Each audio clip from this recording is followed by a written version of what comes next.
Lord of the Mysteries Chapter 541. Translator, Atlas Studios. Editor, Atlas Studios. Sea King.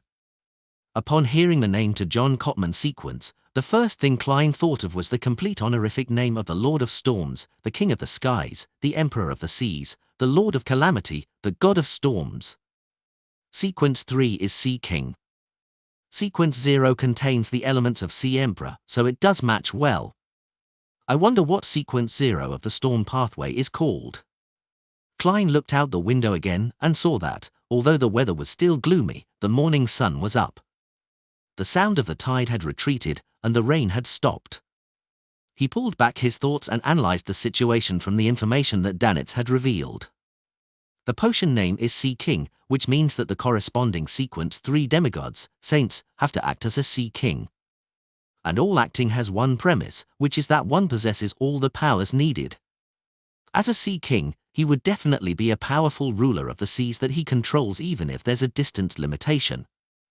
He would be able to walk freely on the seabed, cause tsunamis as he wishes, raise the sea level, and control marine life. Fighting in their home ground, they're absolutely capable of suppressing all demigods of the same level. The King of the Five Seas and Queen Mystic are roughly at this level as well. It's just that there are differences in strength because of the different degrees of digestion and their grasp on their powers. But no matter what, as long as they're at sea, Sea Kings are nearly unbeatable. With the abilities displayed by the Sea King, coupled with the oceanic environment, if one hasn't seen the eternal blazing sun, true creator, and other true gods, it's not incomprehensible that people would worship him, believe in him, and pray to him. Many of the deities who received primitive worship might be at this level. They might not even be angels. Yes, don't look directly at God refers to a true deity. Previously, sea god Calvetua didn't give me such a feeling, nor did Amorn's avatar. Of course, I can't be sure if the actual body of a king of angels has some kind of attribute that also doesn't allow one to look directly at them. One is a sea god who's on the verge of collapse and at most, a Sequence 3, while the other is a Sea King who is in good condition and is able to use sealed artifacts at any time. The outcome is obvious. John Cotman would definitely be able to suppress Calvetua's madness to prevent the sea from drowning by him. He would prevent the entire Blue Mountain Island and its many cities from turning into a lost sea ruin. Just wait a few more days. Calvetua's madness will completely dissipate, which will end up resolving the matter. This is the simplest and most effective way to deal with the situation, and it wouldn't bring about any panic at all. Most people here wouldn't even detect anything amiss. However, there are also some problems. Firstly, there shouldn't be any other accidents. It's a mystery what that archaeologist, Letitia, did in Simim Island. She had single-handedly orchestrated the death of the sea god. Perhaps the forces backing her, either the Moses ascetic order or the element Dawn, might take the opportunity to seek something. This is the greatest dormant danger. Yes, there should also be a high sequence beyonder in the Governor General's office and the military. This is a colony base the kingdom has in the Sonia Sea. Things won't turn out too bad. Then, there are the fanatical believers who will most likely become sacrifices as Calvetua becomes madder and closer to its death. They are like stalks during the harvest, falling down in bunches. However, for the Church of Storms, this isn't too bad of a development. The most pious of the heretics would die with their deity, which would save them the trouble of screening and handling them. If they aren't too pious, they wouldn't be affected too much, and it's possible to reform them. The only drawback is that the Rorsted archipelago would be lacking in manpower for a long period of time. Although such a problem is troublesome, as long as they grit their teeth, things can be resolved. Thus, the Church of Storms, Sea King John Cotman is more likely to sit back and do nothing. Phew, I wonder how many people will die in the native enclaves and slums because of this. Klein's thoughts were suddenly interrupted by a uniform set of footsteps and a roar high in the sky. Instinctively, he looked up and saw airships painted in dark blue, with several cannon muzzles and machine guns sticking out, fly past him as they headed in different directions. On the main street, soldiers in red coats, white pants, and black leather boots were lined up in neat rows. They were carrying rifles and dragging cannons as contingents of them moved past. the tense and solemn atmosphere suddenly spread. "This is a colony." Klein inexplicably felt mixed feelings as he sighed to himself. "I wonder how long it will take the church to get rid of that sea serpent and find the place where it's hidden. That place is definitely a treasure trove with countless precious items." Danitz, whose main job was a treasure hunter, suddenly spoke, appearing both expectant and full of regret. His attitude had changed extremely quickly. He had already reduced the sea god to a sea serpent, using it as a pronoun. The church won't do anything other than keeping the matter suppressed. They'll see Calvetua perish just from waiting for a few days. Of course, members of the Church of Storms might not have that kind of patience, especially when I've heard that John Cotman's main job is being a high-ranking deacon of the mandated Punishers. It's just that with the archipelago isolated overseas, he also works part-time as a cardinal to unify his authority. Perhaps his style of doing things is more like that of a mandated Punisher. The place where Calvetua is hiding? That ruin is almost integrated into the spirit world. Finding it wouldn't be so easy, otherwise, it wouldn't have led such an abject existence until today. At this thought, Klein suddenly had an idea. Top novel updates on n/o/v/elb/in.com. Finding the ruin where Calvetua is hiding would be very difficult to find from the real world. Since it has already perished, it's not something that can be found in a year or so, unless more accurate information is obtained. But if the search was done from the spirit world? The spirit world would make it even harder to pinpoint its location, but it doesn't completely lack options. Snake of Mercury Wool or Septin had once done so with the help of his folded crane. I still have no idea how to do that exactly, but that's not important. I can ask Mr. Azik. Death's domain controls part of the authority of the spirit world. The underworld, or should I say hell, was created by Phoenix ancestor Greg Race in the spirit world. A thought flashed through Klein's mind. He took out the ancient and exquisite copper whistle, put it to his mouth, and blew into it. He believed that even if he returned to the bedroom or entered the washroom, the messenger's massive body would be discovered by Danitz, who similarly had a non-trivial spiritual perception, so he didn't avoid him. Danitz was imagining the treasures of sea god Calvetua when he suddenly felt a chill at his neck. He felt something inwardly, and he quickly activated his spirit vision before looking to the side. There, he saw white bones spewing out from the floor and flying upwards, forming a giant skeleton with an illusory head that pierced through the ceiling. The skeleton slightly lowered its head, its two pitch-black flames at its eyes were visible even through the ceiling. The oppressive feeling brought by its massive body made Danitz jump to the side. His body was half bent, and he conjured a scarlet flame in the palm of his right hand. What kind of monster is this? Danitz looked at German Sparrow in surprise, only to see him holding a copper whistle and lifting his head as he looked at the skeletal monster. Klein looked up at the huge messenger as the huge messenger looked down at him. Both parties seemed frozen in place. TSK, I was too anxious. I summoned the messenger before I even wrote the letter. Should I make it stay here or let it return first and let it come back later? I'm German Sparrow now. Yes, German Sparrow. Klein didn't say anything. He indifferently withdrew his gaze, took his time to find a pen and paper, and he began to write the letter. He gave a general description of the matter regarding sea god Calvetua, but he concealed the fact that he had nearly been possessed and how he had to borrow the grey fog to dissipate the curse. He mixed in information about Calvetua's ruins, where it hid, when describing the dream he just had. Perhaps, a solution can be produced using the spirit world, but I lack the corresponding knowledge and hope to receive your guidance. Klein folded the paper and turned to see that the messenger's hand had clenched at some point in time. He pretended not to notice anything and threw the letter up. The messenger paused for a second, then it opened its hand and caught the letter. Its body suddenly disintegrated, and its bones crumbled down, drilling into the floor. What? What was that? Danitz finally uttered a sound. Klein glanced at him and replied calmly, Messenger. Messenger? Danitz was stunned for a moment before understanding what he meant. Such a huge and terrifying monster is actually a messenger used for delivering letters? Indeed, there's a powerful secret organization behind German Sparrow. If I had such a messenger, everyone on the ship would envy me. It would be really, really cool. Danitz thought of how he would brag and flaunt his messenger when he returned to the ship. Putting away Isaac's copper whistle, Klein got a chair and sat down, prepared to eat breakfast in a while. After a while, he heard knocking at the door. Danitz warily went over, and with the help of the peephole, he noticed that the person at the door was a middle-aged man with a boat-shaped hat. "Elend? How did you find this place?" Danitz asked as he opened the door. The visitor was the captain of the White Agate, just Elend.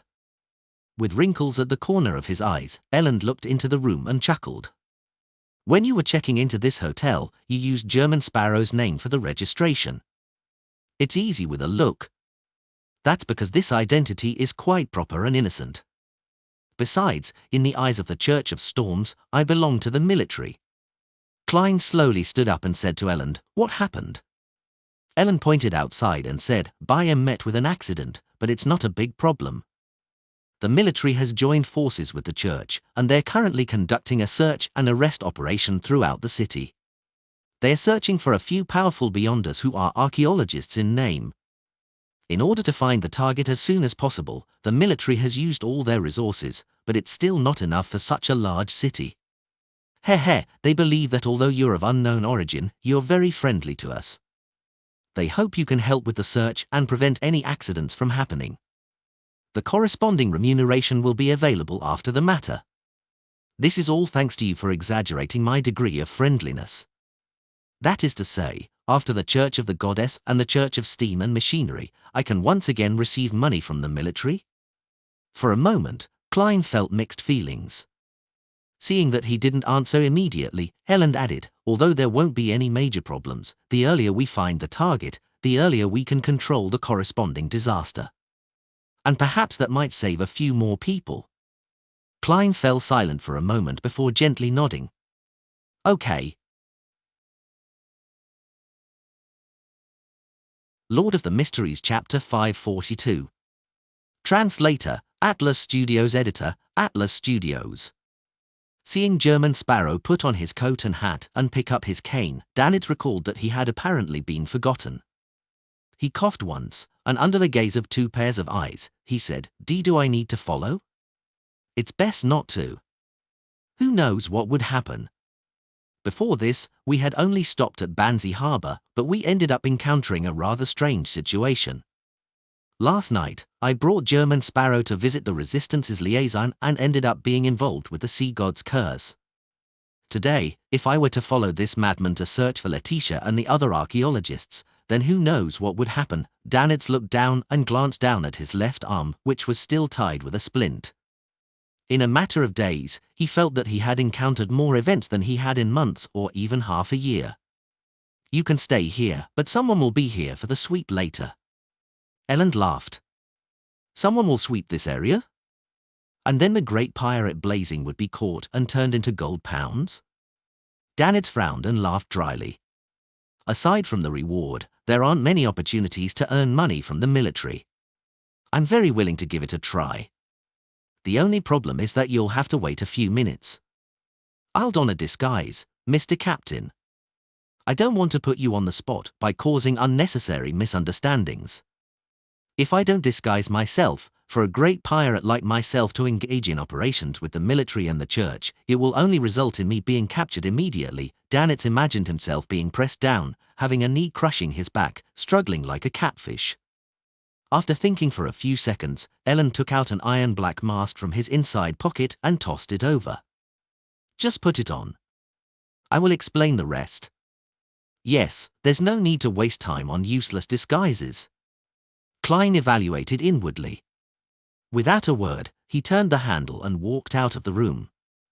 Elend followed close behind, and Danitz hurried to catch up with them as he grabbed his coat and put on the iron mask. When they reached the street where there was a lot of flooding but no pedestrians on the streets, Klein pressed down on his hat and asked, "How do we start?" Elend laughed. "In regions. My Beyonder job has some special characteristics. As long as I see the person in the flesh, in a photo, or a sketch, then I'll be able to firmly remember the target's appearance and obtain an additional sense on an extraordinary level. Yes, I can also detect any abnormalities and grasp indistinct traces. When put together, it allows me to do investigative sweeps in a rather effective manner. Sequence 8 Sheriff of the Arbiter Pathway? Klein nodded thoughtfully and asked as they walked, "Do you have their belongings?" The poster Danitz had posted last night had a portrait of Letitia attached to it. Klein had used ritualistic magic to pray to himself and produce it. No. Ellen shook his head. We have yet to learn of their previous whereabouts. The only things that we can confirm is that they didn't return from Simim Island until around 3 p.m. yesterday. And after 2 p.m., no passenger ships left the docks. And that due to the weather this morning, only entry is permitted. In other words, Letitia and company haven't left by boat yet. Klein understood what Ellen meant. Danitz suddenly let out a sneer. That doesn't mean anything. Maybe they left Bylem yesterday afternoon and went to the other cities on the island. Blue Mountain Island was the largest island in the Rorsted archipelago. It was very large in size and had dense forests and rich mineral resources. Therefore, there were many cities on the island, and they were all built around fertile land with astonishing mineral resource reserves. For this wealth, the Lun Kingdom first bribed the indigenous princes, then forced them to use force, and finally set up the Governor General's office. In a more efficient manner, it opened wide roads leading to cities and completed several important railways. This was in the form of establishing a corresponding railway company to sell shares and raise funds on the Backlund Stock Exchange. Of course, these large projects were accompanied by the deaths of many local people, sinister construction workplaces, excessive work, almost slave-like treatment, and a fairly modest salary, which allowed bodies to be buried one after another under the roadbed and railroad ties. To this day, a large number of locals still loathe the railway, believing that it had swallowed a large amount of human life and brought about countless suffering. It was the symbol of an evil god and devil. Ellen turned his head to glance at Danitz and said, "If they leave by land, then there's nothing to worry about." "Why?" Danitz asked, puzzled. "It's very simple. The roads that lead through the forest are controlled by the Resistance, and the majority of the Resistance are believers of the sea god. Hence, how would Letitia and the others, who were responsible for Calvetua's breakdown, dare to pass through these regions at night? If they dared to, then it can only mean one thing: they didn't realize the severity of the consequences of what they had done in the sea god ruins on Simim Island. This also negates the conjecture that either the Moses Ascetic Order or Element Dawn has other motives." Klein controlled the urge to shake his head, and he followed Ellen into another street. Without explaining anything, Ellen took out a notice and handed it to German Sparrow. "The main target is this woman. I drew this woman." Klein glanced at it before tossing it to Danitz. At this moment, they heard the intense sound of fighting coming from the side room. "She has been found?" Danitz asked the question Klein wanted to ask. "Probably not." Ellen shook his head. According to the orders, the first thing to do when discovering the target is to release red fireworks. Once it appears, everyone will close in on that location. If one encounters other wanted criminals who they cannot handle alone, they are to release orange fireworks. Surrounding teams would rush over to reinforce them. If they're ordinary pirates or criminals, we are to handle them ourselves. Let's wait. Perhaps it's because the fireworks couldn't be released in time. While he was talking, the glass on the third story of the house facing the street shattered with a crack.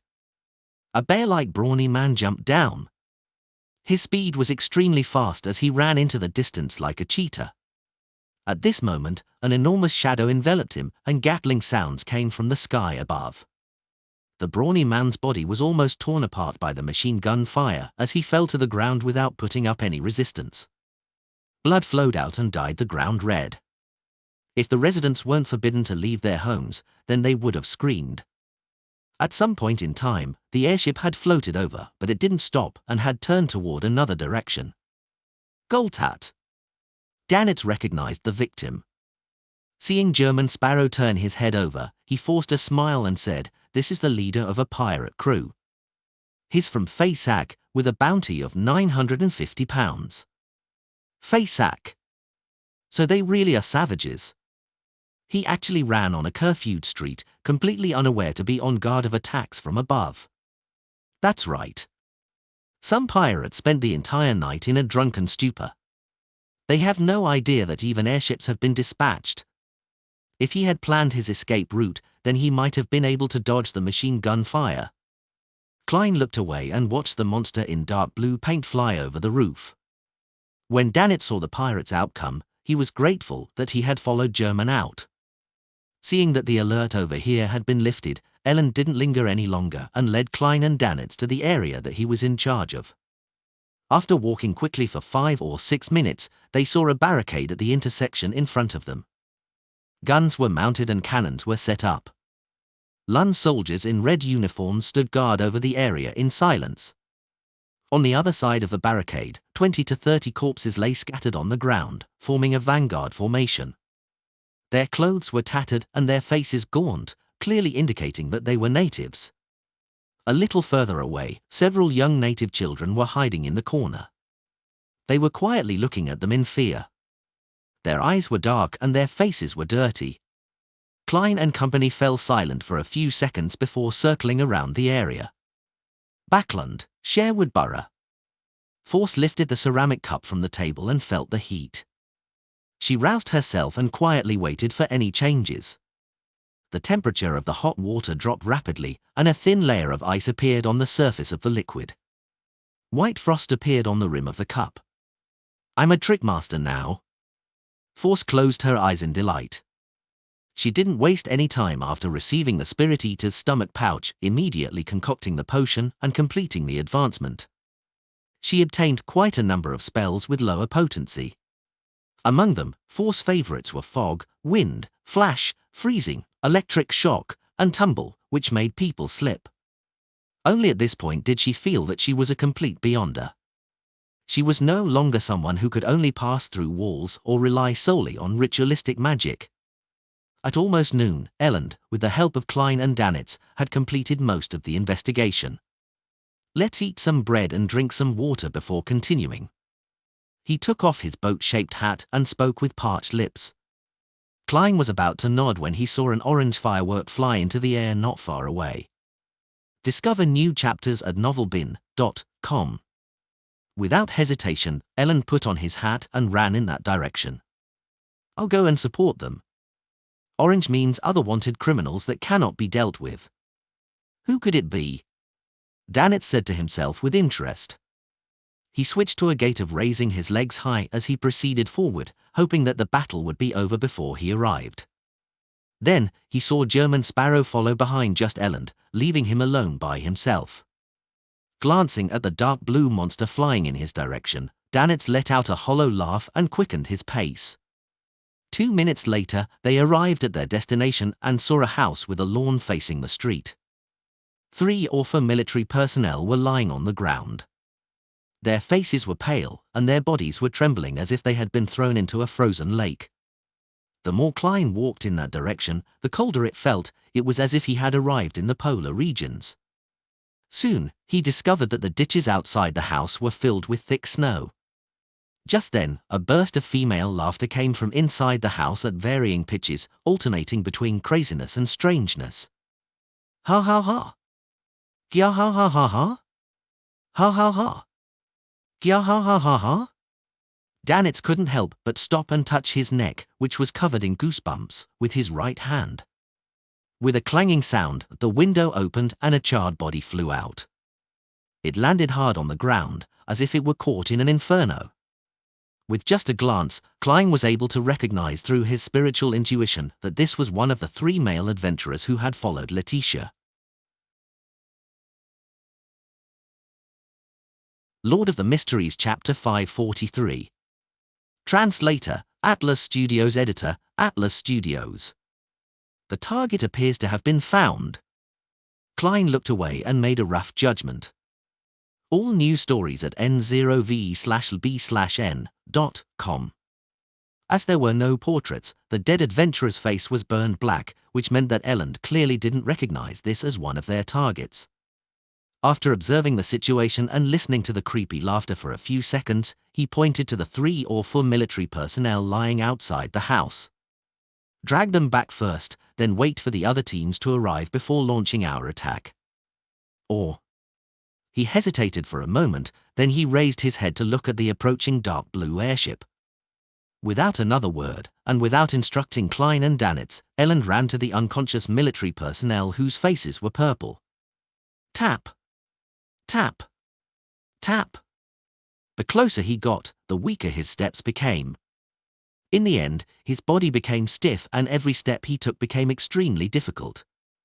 Elend, who had been the bosun of the Imperial Navy, was experienced. He decisively stopped moving forward and turned around slowly, walking back 1 step at a time. The more he walked, the smoother it became.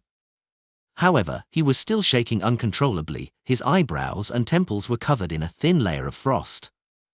A quick freezing effect that defies common sense. An extreme cold reminiscent of a disaster. With Elend's attempt, Klein was able to grasp the danger level of this area, and he could only sigh inwardly. Unfortunately, the sun brooch isn't able to produce actual heat. It's only a stimulation of one's mind.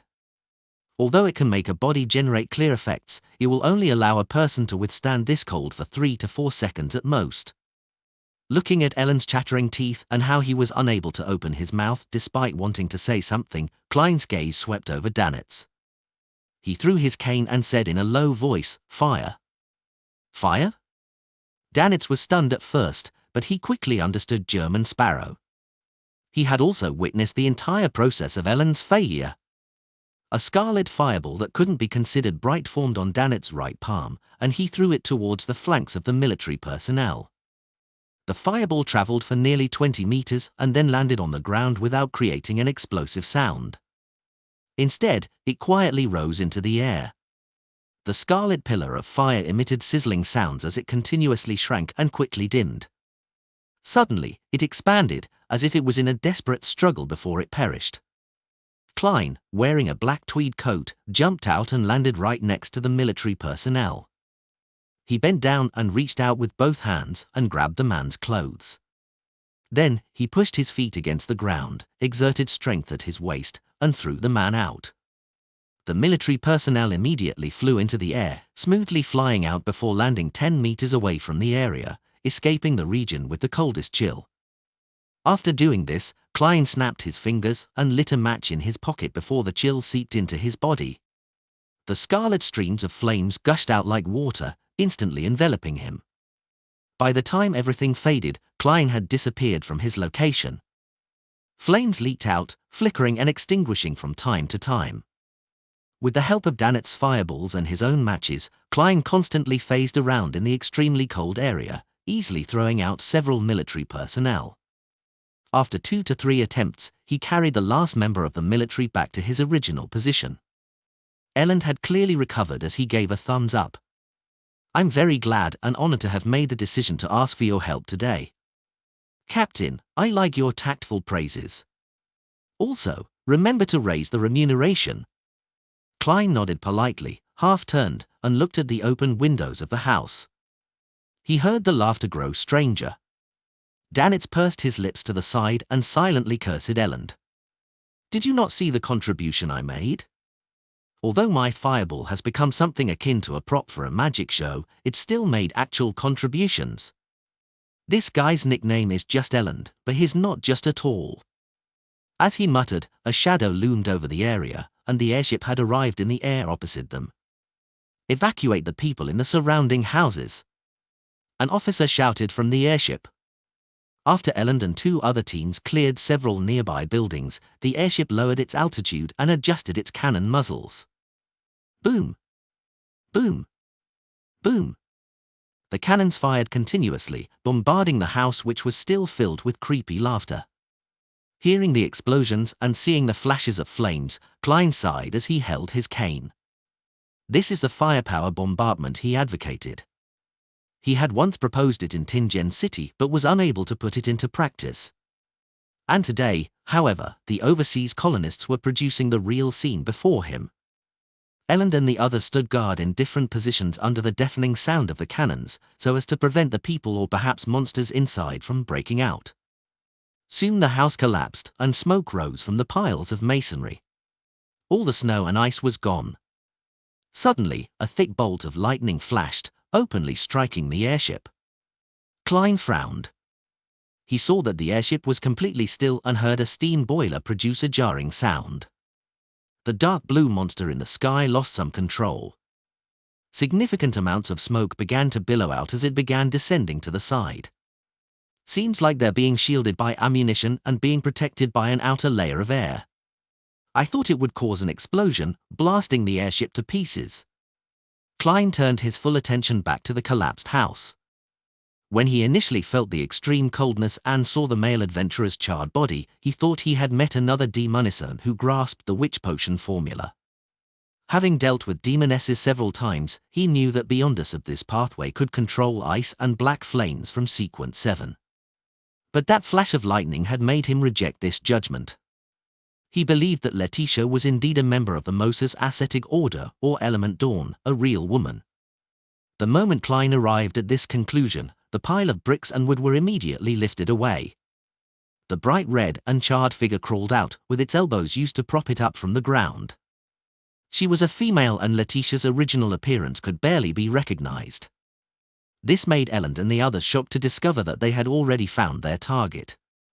However, compared to before, Letitia's current state was both terrifying and miserable. Her body was covered in black spots. The artillery shells had torn open red holes that lined her body. White fascia that seemed to have a life of its own was squirming inside her body. The top of her head had split open, and her brain came oozing out, sticking to the surface like the palms of children overlapping each other. Her grey eyes were out of focus, one of them blazing with fire, the other flashing with lightning. Two heads that were screaming in pain were embedded at her abdomen below her chest. They were the other two male adventurers. Not only has she lost control, but she also appears to be corrupted. She was already severely injured from the previous bombardment, and her aura had dropped to an extreme level. Klein didn't take action and instead watched as the Beyonders from the military began to attack. Psychic piercing, whip of pain, purifying bullets, and small caliber gunfire were launched. With this series of attacks, Rampager Letitia, who only had enough time to crack the ground and spread the crack outwards, completely broke down and became a dismembered corpse. Pa! Her torso fell to the ground, and the heads of the two male adventurers rolled out. Klein's eyes slightly narrowed. He discovered that there was a yellowish-brown book hidden within the flesh and blood of Letitia's abdomen. On the surface of the book, there was a line of words written in Elven, Book of Calamity. Why do these books and notebooks always find themselves in the stomachs of people? It's the same as the Antigonus family's notebook last time. Klein lampooned, then he suspected that the Book of Calamity was the item that the fake archaeologist, Letitia, had taken from the ruins of the sea god. At this moment, some military personnel grabbed the two male adventurers' heads who still seemed capable of speaking and hurriedly asked, "What did you do in the ruin of the sea god?" "Sea god's ruins." One of the male adventurers answered with pain and confusion, "We haven't been there." He tried to move his eyes, to check the situation below his neck. "The sea god ruin in Simim Island," the military personnel reminded him. "No. We didn't." The male adventurer wanted to shake his head, but he couldn't do so. "We went to an ancient elven ruin. Letitia found a book there. She liked it very much. She quickly began to study it, then she went mad. She's crazy." As the male adventurer shouted out, whatever was left of his mind completely dissipated. "It's not a lost temple of the sea god, but a ruin of the ancient elves. This is different from what I imagined." Klein was about to listen carefully when Elend came over and politely asked him and Danitz to distance themselves from the interrogation. Turning into another street, Klein slowed down and thought about the whole thing. Why would Letitia's act of taking the Book of Calamity out of the ancient elven ruins cause sea god Calvetua to be no longer capable of maintaining its existence, slowly bringing it to the point of breakdown? What's the connection between the two? Elves? Sea god? According to Little Sun, the ancient god, Elf King Sanayathrim, wielded the present authorities of the Lord of Storms. That is to say, the elves no doubt possess sequence 3 Sea King, or an even higher sequence 2. Could it be that it was by chance that this sea serpent, Calvetua, discovered a ruin of the elves at the bottom of the sea, directly devoured the beyonder characteristics left behind by a certain high elf, and was lucky enough to survive the 2 possibilities of death and losing control? As such, it succeeded in acquiring the rank of a demigod and gradually gained the faith of the Rorstad archipelago's natives. Klein slowly came to a realization, and he had to thank Mr. Hanged Man for this. Initially, Little Sun didn't reveal the corresponding authorities of the 8 ancient gods, but later, under the guidance of the Hanged Man, he explained some things, including the Elf King Sanayathrim general situation. As for devouring beyonder characteristics or the corresponding ingredients to advance, it wasn't something that didn't happen. Before the potion system was fully constructed, the human ancestors had made similar attempts to obtain beyonder powers. However, only a very small group of extremely fortunate people had managed to survive to become beyonders without becoming monsters, lunatics, or dying on the spot, with their flesh and blood falling apart. Such an attempt had a 1 in 1,000 chance of success, or even a 1 in 10,000 chance. After the potion system was established, no one was willing to take such a great risk. If that's the case, then Calvetua was indeed very lucky back then. Of course, there's also the factor of its strong physique. However, its intelligence didn't seem to increase much, only being capable of deceiving its believers. It didn't actually find any traces of the elven ruins on Simim Island, and how it's closely related to the one it's hiding in. After Letitia and company took the Book of Calamity, that ruin collapsed, causing Calvetua's hiding spot to experience abnormalities, resulting in the barely surviving Calvetua to be unable to hold out any longer. This can explain how Letitia and company managed to easily succeed. There aren't any members of the Resistance or the Sea God's followers defending the area. Only when something happened did Calvetua discover the problem and realize the connection between the 2 ruins. With what he just gathered, Klein tried to explain what he had been wondering about the whole time. This included why the dying sea god Calvetua didn't allow its followers to become carriers. It would have reduced most of the accidents and made things easier. With the brutality Calvetua displayed, it was only right that it made such a choice. The answer Klein arrived at was that the body Calvetua wanted to corrupt and possess had to have a certain amount of elven blood, and that was the only way to survive the transfer of beyonder characteristics up to a certain level. However, when Klein touched it, due to the grey fog and his uniqueness, it allowed Calvetua to instantly find a better target.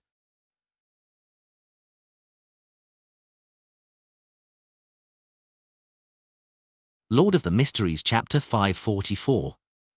Translator, Atlas Studios. Editor, Atlas Studios.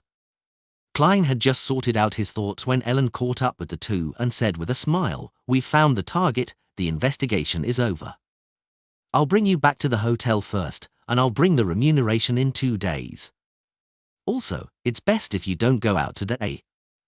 Klein maintained German Sparrow's character by only nodding slightly without giving any verbal response. On the way back to the Wind of Azurian, Danitz clearly had some doubts or wistful thoughts on his mind, but due to the presence of Elend, who was part of the military, he could only change the subject and discuss with great interest about which pirates would end up being caught in the city's thorough sweep today. To him, they weren't friends as long as those guys didn't belong to the Golden Dream. They weren't worth sympathizing with. After entering the hotel room and watching Elend leave, he closed the door and said while clicking his tongue, "The Book of Calamity. Ancient Elven Ruins.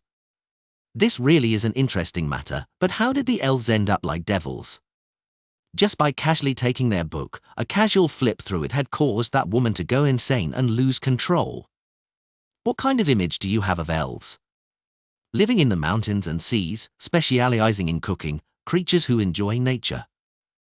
According to Little Sun, the 8 ancient gods before the cataclysm were all very tyrannical, very cruel, and very evil. Among them was the elf king Sanayathrim, and the elves who believed in him and viewed him as their king couldn't have been any better. One can make a comparison with the members of the Aurora Order. The Beyonder races left behind by the Dark Epoch basically can't be associated with the good alignment that normal people have in mind. Klein replied in his mind. Of course, he didn't rule out the possibility that after the ancient gods' fall, the dragons, giants, elves, sanguine, and other living creatures would gradually extricate themselves from the negative effects and become more normal. However, this was only limited to the middle and lower levels, and it didn't include the demigod powerhouses. And the high elf that left behind the Book of Calamity was clearly the latter. With a thought, Klein suddenly realized something. Danitz understands Elvish. He recognized the title of the ancient goatskin book as the Book of Calamity. Vice Admiral Iceberg has actually taught her crew to such an extent. Not only does it include ancient Fey Sac, but she has also taught them Elvish, which can stir up the powers of nature. Perhaps Jotun and ancient Hermes are all part of the curriculum on the Golden Dream. They really are a bunch of pirates with knowledge and dreams. However, Captain, aren't you being a little overboard on certain subjects? Danitz is lacking in so many other aspects. That's right. The most important thing for a pirate whose main job is to be a treasure hunter has to be mastering the ancient languages. Klein ignored Danitz's comments and looked out the window. The sky remained gloomy, as if a heavy rain would fall at any time. It made one involuntarily feel suppressed. Klein nodded slightly, feeling slightly relaxed as he thought. Letitia has been found. Being aware of the ancient elven ruin on Simim Island, the Church of Storms and the kingdom's military will likely use its connection to the place where Calvetua is hiding to find the sea god that is becoming progressively crazier. Or they might use the ruin to speed up its collapse. That way, apart from the most fervent and pious sea god believers dying, the rest basically won't suffer any harm. Klein had originally thought of using the spirit world to locate sea god Calvetua's hiding spot after it died before the official Beyonders did. He could then infiltrate it, taking the treasure with him. But even before the plan had begun, the appearance of the Book of Calamity pushed his plan to the verge of failure. Phew. It's fine. It only existed in my imagination, and it never belonged to me. It's fine if I don't get it. I don't even know what I'll get. Letting this matter get resolved this way is for the best. Klein withdrew his gaze from the weather, his mood calm and relaxed. He just inevitably felt a slight sense of loss. F0 Low new chapters at november/el/bin/.com. That day, he and Danitz followed Ellen's advice and didn't head out again. They only remained in the inn. In Bayern City, there would be the sound of gunfire and explosions from time to time. This continued until the sky turned dark. The next morning, Klein got up on time and found that there were layers of clouds in the sky and the sky remained dark. This meant that the confrontation between the Church of Storms Cardinal, high-ranking deacon of the mandated Punishers, John Cotman, and sea god Calvetua was still ongoing. Klein felt pain in his stomach and prepared to head to the washroom with the newspapers. However, he gave up on that idea when he saw Danitz leisurely reading a newspaper while lying in a reclining chair, munching on a piece of white bread in his mouth. Reading the newspaper while on a toilet doesn't match German Sparrow's persona. Although it would be boring, I mustn't slack off on acting. Sigh, I've once again found a difference in the behavior between my true self and my disguised identity. Klein summed it up in silence and went into the washroom. He took off his pants and sat down on the toilet, staring almost in a daze at the pale white wall in front of him, as if he could read words from it. At this moment, his spiritual perception was triggered. He hurriedly tapped his molars and activated his spirit vision. Two thick, long white bones appeared in front of him. They were the messenger's legs. The messenger stood there, its head passing through the ceiling, but its black flames in its eye sockets could still be seen. It lowered its head slightly and looked down at Klein, who was sitting on the toilet. Klein looked up, stunned for 2 seconds, his mind filled with a baffling thought. Should I act like a woman, hurriedly covering my nether regions, or should I just be open and fearless? Before he could make up his mind, the messenger dropped the letter, disintegrated into a pile of bones, and disappeared into the floor. It took a moment for Klein to react before he caught Mr. Azig's reply. This messenger is being more and more impolite. Can't you see that I'm using the toilet? Don't you know to knock on the door or to squeeze it through the crack under the door? Klein cursed in anger and amusement. After giving it some more thought, he felt that it would be putting the messenger in a tough spot to pass the letter through the crack in the door. The 4-meter-tall giant had to lie down in order to reach that position. Just thinking about it is rather funny. Well, the next time I write a letter, I'll add a paragraph so that Mr. Isaac can educate the messenger so that he will be more polite. Klein unfurled the letter and read Isaac's reply. According to the knowledge I've recalled, I can provide you with 2 methods. The first requires certain prerequisites. If a unique item belonging to you or someone else is located where seed god Calvetua is, you can use divination to easily locate its position. The other prerequisite is that you can enter the spirit world. I have plenty of methods for this. I'll list the most common 3. The second method is to use a secret deed ritual and pray to Red Light Ea Moria. It represents authority and will. At a certain level, he grasps the relevant knowledge of the creatures in the spirit world and the locations in the spirit world. So Red Light of the 7 pure lights is named Ea Moria. The principle of a secret deed ritual is to adjust one state, release one's mind and body, and align oneself with the target of the prayer bit by bit. Finally, an overlapping will occur, allowing one to acquire the corresponding knowledge. And this kind of alignment and overlapping is relative. While acquiring knowledge, my secrets will also be open to the target of the prayer. I can't trust Red Light. I have too many secrets.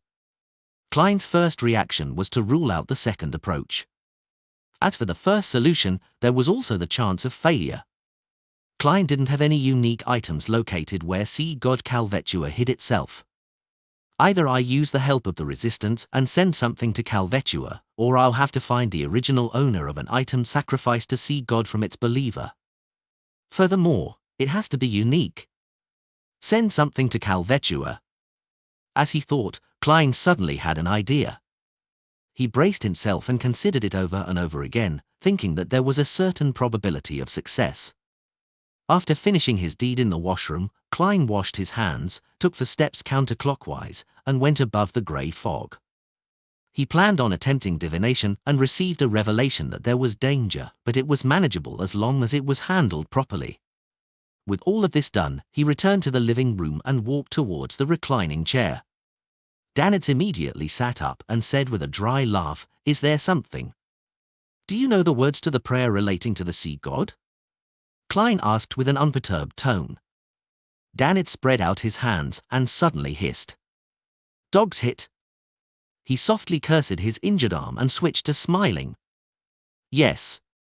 I've seen a few members of the resistance hold rituals." "Ah?" "The details are, adorer of the sea and spirit world, guardian of the Rorsted archipelago, ruler of the undersea creatures, master of tsunamis and storms, the great Calvetua." By the way, the 2 instances that it was effective were recited in Elvish. Adorer of the sea and spirit world. Its bearing is very low. It's not the same as my honorific name. That's true. I created it by copying it from the 7 true gods. Klein nodded gently and said, "Do you know where there are empty warehouses and abandoned houses?" "Of course. Every great pirate knows a few," Danitz replied without hesitation. Klein turned around and walked towards the coat rack. "Take me there." "To do what?" Although Danitz was puzzled, he didn't dare ask. "In the dock area, in a dirty and dilapidated warehouse." Danitz watched German Sparrow take out 3 candles and several metal bottles. Unable to hold back his curiosity any longer, he asked, "What are you planning on doing?" Klein didn't look back and replied very calmly, "Sacrifice." "To whom?" Danitz pressed with interest. Klein set up the altar, took out an iron cigar case and calmly said, "Calvetua." His plan was to give something directly to sea god Calvetua. As long as Calvetua accepted it, he could use divination and other methods to find its hiding place. As for whether or not Calvetua would accept it, he had certainly considered it, believing that it was a definite possibility. As Calvetua was currently on the verge of death, it was in a state of extreme madness, with little sense of reason. It acted on instinct alone, and it might have a strong desire for the aura of the grey fog. Therefore, Klein was prepared to sacrifice an iron cigar case that was often placed above the grey fog. He wanted to see if Calvetua would accept it or not, and if he didn't, he wouldn't suffer any losses. He could then pretend as though nothing had happened. Sacrifice to see God Calvetua? At that moment, Danitz found his brain lacking.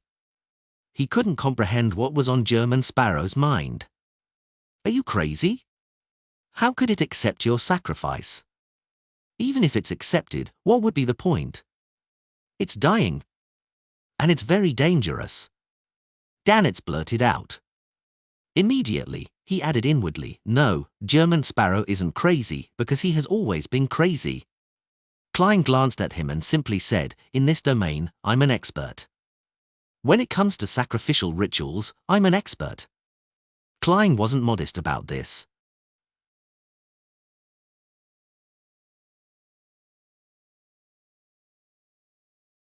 Lord of the Mysteries Chapter 545. Translator, Atlas Studios. Editor, Atlas Studios. Danitz felt choked, unable to say a word. He quickly stepped aside and watched as German Sparrow lit the candles, burned some powder, and dripped some extract. Taking in the smell that pervaded the air, he couldn't help but raise his voice. Why you reusing the wrong materials, right? He remembered that the resistance didn't use things like full moon essence oil, slumber flower, or chamomile when sacrificing to the sea god. It's not like you're praying to the Evernight goddess. Klein turned his head to look at him, then he returned his gaze to the altar. That wouldn't be an issue. As a professional who often offered and received sacrifices, he was very aware that the burning of extracts, essential oils, and herbal powder mainly had two uses. One was to help the ritual's host to better adjust his spirituality and enter the proper state, and the other was to please the corresponding deity, to please the target of the sacrificial object, and to increase the probability of a response. In this aspect, every deity had certain characteristics and preferences. This sacrifice, on the other hand, mainly relied on Calvetua's abnormal state of mind. It had gone completely crazy, and it thirsted for the grey fog's aura. Neither of the two could be missing, and everything else wasn't important. As long as the aforementioned two conditions were satisfied, pleasing Calvetua or not didn't affect the ritual. It neither increased the success rate nor would it increase the possibility of failure. It could be completely handled in a perfunctory manner. If Calvetua still retains its reason, and even if I were to strictly follow the requirements of its ritual, do you think it would respond to me? Klein silently lampooned and took half a step back, ready to start the most important part of the ritual. He thought for a moment, then without turning his head, he said directly, stay further away. Me? Instead of getting angry, Danitz was overjoyed. He quickly nodded. All right, okay. His chapter is updated by November, being.co/m. He rushed to the door of the warehouse, planning to escape the moment something went wrong. Klein half closed his eyes, cogitating about the countless spherical lights that overlapped each other, and he quickly entered the proper state. He chanted softly in Elvish, adorer of the sea and spirit world, guardian of the Rorsted archipelago, ruler of the undersea creatures, master of tsunamis and storms, the great Calvetua. Your devoted servant prays for your attention. I pray for you to take this offering. I pray for you to open the gates to your kingdom. As he said the awkward sentences one after another, the sound of wind rose within the wall of spirituality, as if it was going to overturn everything. Klein's clothes fluttered in the wind as he took out another small metal bottle that he had prepared beforehand. He poured about 5 milliliters of the remaining 1,000-faced hunter's blood into the air. This was a material filled with spirituality. The strong wind sucked the drops of blood, howling as it drilled into the candle flame that symbolized sea god Calvetua. Without a sound, the candle flame burgeoned to form an illusory door. On the surface, there were symbols and magic labels. From the inside, the faint sound of crashing sea waves could be heard. Suddenly, all signs of movement vanished. There was only the sound of breathing that reverberated through the illusory door, as though there was something hiding behind it, something massive that was suppressing its hunger with great difficulty. Huff. Huff. Huff. The sound of the loud, heavy breathing became clearer and clearer, to the point that even despite being situated at the door of the warehouse, Dannett still felt his scalp tingle. Bang! The illusory door suddenly opened, and something that visibly resembled a hurricane poured out. Amidst the sharp wailing sounds, Dannett felt the invisible wall of spirituality shatter. He discovered that he had been thrown into the air like a small boat in a storm. He slammed into the door, producing a dull thud. He fell outside the warehouse, his back scuffed from several wooden splinters. The scarlet fireball that he had instinctively condensed in his hand instantly dimmed and was quickly extinguished in the hurricane, like a candle that was about to burn out. While he was flying in midair, he saw what looked to be a bloody, gaping mouth appear behind the illusory door. It revealed milky white sharp teeth, which were slightly curved and longer than a human arm, as it madly smashed against the illusory door in a bid to enter the real world. Its beast-like howls first echoed inside the warehouse, causing Dannett to bleed from his ears and nose. Klein also flew up into the sky as a result of the hurricane, and his line of sight was immediately occupied by a bloody, forked, and massive forked tongue that burst forth with sparking lightning. His body was scorched black as it stiffened in the air. The forked tongue pierced through his body as it was reduced to ashes. Klein's figure appeared on the other side. His hat had fallen off, and his clothes were messy. He looked rather wretched. Fortunately, he knew that a situation would occur, and he knew that there was going to be danger. He had constantly been on high alert, and he didn't let down his guard as he used paper figurine substitutes just in time. At this moment, Calvetua, who was situated behind the unperturbed, illusory door, finally realized that its violent blows had no effect and stopped. It took a deep breath and caused the blue seawater to gush in from all directions. The water then collapsed into a whirlpool that emitted a terrifying suction force. It was so powerful that it could swallow a cargo ship. The iron cigar case on the altar flew into the vortex. The tiny cauldron containing some herbal ashes flew up and into the whirlpool. Many objects within the warehouse, along with the soil, were thrown into the whirlpool. Klein also flew up as he found it difficult to resist being thrown into the whirlpool. He tried to snap his fingers to ignite flames and leap out of the whirlpool's reach, but the suction force and the hurricane spoiled his plans. His figure suddenly became thinner, turning into a paper figurine.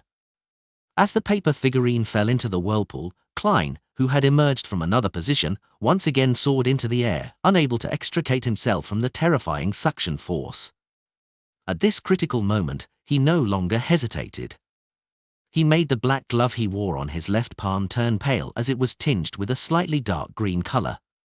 He activated Creeping Hunger, and he directly used Steel Mavetti's soul.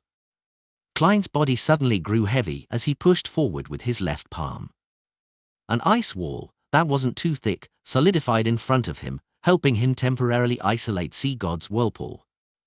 Taking advantage of this, Klein landed, his feet heavily landing on the ground as he sank deep into the ground. Catcher. The ice wall lasted only a second before it was shredded to pieces by the boundless suction force, and the remnants flew into the huge sea serpent's throat. Relying on the strength of a zombie, Klein used both of his feet to hold himself in place and no longer flew up again. However, he was still unable to stop himself from sliding towards the illusory door where Calvetua's gaping mouth was. He drew 2 deep ravines on the ground in the process. Outside the warehouse, Dannett wasn't affected by the suction force of the whirlpool. Instead, he tried condensing a fireball to throw to the side, allowing German Sparrow to jump out of his predicament and escape. Unfortunately, the flames were extinguished again and again by the hurricane. As Klein drew closer to the illusory door, he could smell the stench of blood and decay. Right in front of him were milky white fangs that emitted a chilly air. His thoughts raced, and he quickly came up with a solution. The solution was simple. It was to throw out the all-black eye that originated from Nimblewright Master Rosago. Since you want to make a whirlpool in the sea in a bid to devour everything, I will make you consume another bottle of a Beyonder potion without any supplementary ingredients, as well as the mental corruption of the true creator. If that's the case, I don't believe that you, who's already on the verge of collapse, will be able to hold on. Klein gritted his teeth and reached into his pocket. Perhaps it had sensed his malicious intent, or perhaps it had lost its patience, but at this moment, Calvetua suddenly raised its head and let out a long howl, causing the seawater whirlpool in his throat to collapse and disintegrate into countless water droplets, which sprayed out of the illusory door. Splash! Torrential rain fell in the warehouse, and a dazzling silver ball of intertwined lightning condensed in Calvetua's throat once again. With a boom, it spat out that lightning ball. Amidst the torrential rain, the silver ball of lightning transformed into streaks of stunning lightning bolts that quickly expanded outwards. It destroyed the frugal altar and occupied the entire warehouse. Sizzle! Klein's figure kept phasing in and out of existence amidst the sea of lightning. His body would char and turn into scraps of paper. Outside the warehouse, Danitz also suffered its effects. All his hair stood up as his body convulsed. After continuously using paper figurine substitutes and approaching his limit, Klein finally managed to withstand it until the lightning subsided. As for the illusory door, it was affected by the complete destruction of the ritual and quickly closed. Creak! Sea god Calvetua's hisses of indignation were isolated by the door. After a moment, the illusory door completely disappeared. The surroundings were in a wretched mess. Only a candle was left on the altar, weakly swaying its flame. Bang! Danitz leaned forward against the warehouse's wall, barely standing at the doorway. He tried to speak, but he couldn't stop convulsing. He could only express his grievance with his eyes. German Sparrow is really a madman. I can still remember the horror I experienced in Banzi Harbor, and I still have nightmares about it. Previously, when he was picking out items offered by the resistance, he attracted the curse of the sea god. I was so frightened that I almost ran away while on our journey back. This time, he even did some sacrificial ritual and nearly summoned Calvetua over. It was really extremely dangerous just now. Why does he love to take risks so much and enjoy causing major trouble? Time after time, he searches for thrills while on the brink of death. Is this a manifestation of his craziness, or is there another reason? Sea god Calvetua is still very strong. Even though it's on the brink of death, and there's the door of sacrifice in between us, it was still able to release a portion of its strength that could easily finish me off. As expected of a demigod that can fight against a sea king. Klein pulled his feet out of the ground and saw that his boots were in tatters. At the same time, he found that, regardless of it being due to luck or an inevitability, Calvetua had accepted his sacrifice in all sense of the word. This was because the huge sea serpent had swallowed the iron cigar case, which had been tainted with the grey fog's aura and many other things while producing the whirlpool. In other words, I can try to locate its hiding place in the spirit world, but I'll have to wait for its death so that it can't interfere and resist my divination. This search would require me to enter the spirit world, and I can't keep using the grey fog forever. Klein quietly let out a breath. He felt the glove on his left hand become filled with an indescribable madness and hunger. It seemed like it was going to devour the wearer if it wasn't fed. There are no sinners around. Klein turned his head to look at Danitz, who was standing by the door. Danitz's mind suddenly tightened. He felt as if he was being targeted by a monster and was about to become food for the other party. The hunger he felt at a spiritual level had made him tremble slightly. He yearned to immediately turn around and flee. Then he heard German Sparrow's indifferent voice. "Close the door from the outside." "All right." Resisting the residual pain from the electric shock, Danitz moved the door which had been sent flying open, barely closing the hold. Klein seized the moment to carry out a sacrificial ritual. He prayed to himself and responded to himself by throwing creeping hunger that was about to lose control above the fog. The mystical item that had frightened Danitz, so much so that he didn't dare to resist, immediately became docile, gentle, and tame.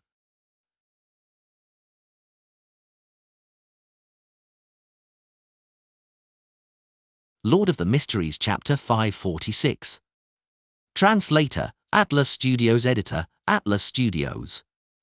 Upon returning to the real world, Klein extinguished the candles, put away the remaining items, and carefully checked the situation in the warehouse.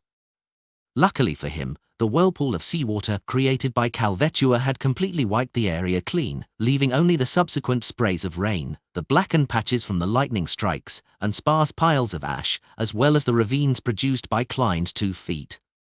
The traces are easy to deal with. I can get Danitz to use his fireball to wash the place later, disguising it as an internal strife between pirates. Klein nodded indiscernibly and pulled out one of the few remaining paper figurines. He shook his forearm and flicked his wrist. The paper figurine flew out and burned on its own before turning into black ash. After doing all of this, Klein walked towards the door, frowning as he walked. The soles of his boots were gone, and the rest of his clothes were tattered and torn, wet, or charred. This was unavoidable under those circumstances, as it wasn't something a paper figurine could withstand. The tearing was a result of the potent suction from the whirlpool, the moist sensation came from Calvetua's torrential rain, and the charred black marks were a result of being struck by bolts of lightning in the interval when Klein was using his paper figurine substitutes. Even now, despite having calmed down, his right forearm still spasmed a few times due to the electric shock. It cost me £8.6 solely. I have to get a new set of clothes. I had divined danger and had made preparations, but I didn't expect Calvetua to be more powerful and crazier than I had expected. I hope that I'll gain something later. Klein silently shook his head. He restrained his expression and endured the pain before coming to the door and knocking 3 times. Danitz, who was constantly uneasy, hesitated for 2 seconds before he opened the door. Discovering that German Sparrow had returned to his cold and reserved state, with him no longer emitting a hunger and madness that struck terror to his spirituality, Danitz let out a sigh of relief. He took a glance inside and asked, "Is it over?" "No." Klein curled the corners of his lips and revealed a gentle smile. "Not yet?" Danitz jumped in fright. What else needs to be done?" Klein maintained his smile that concealed madness. "A clean-up is still necessary.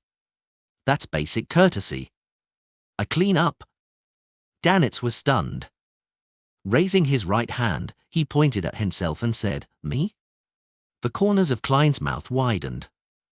"Or shall I do the honors? Then I would be eaten by creeping hunger." Danitz let out a hollow laugh. "How should I clean this place?" "Use a fireball," Klein answered simply. As a part-time pirate, it didn't take much effort for Danitz to understand German Sparrow's intentions. He walked past him and headed for the interior of the warehouse. During this process, he had a few questions in his mind, which were quite puzzling. Captain said that creeping hunger needs to devour a living person every day, but German Sparrow can only satisfy it after a battle. He usually doesn't bother with it. Besides, in that battle just now, German Sparrow had used Steel Mavetti's ice powers.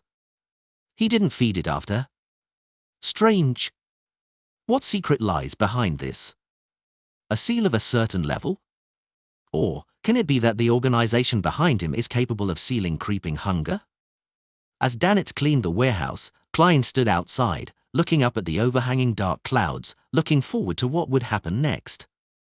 "I've already sent the iron cigar case that's tainted with the grey fog's aura over, so all I need to do is wait for Calvetua, a fake sea god, to collapse and die.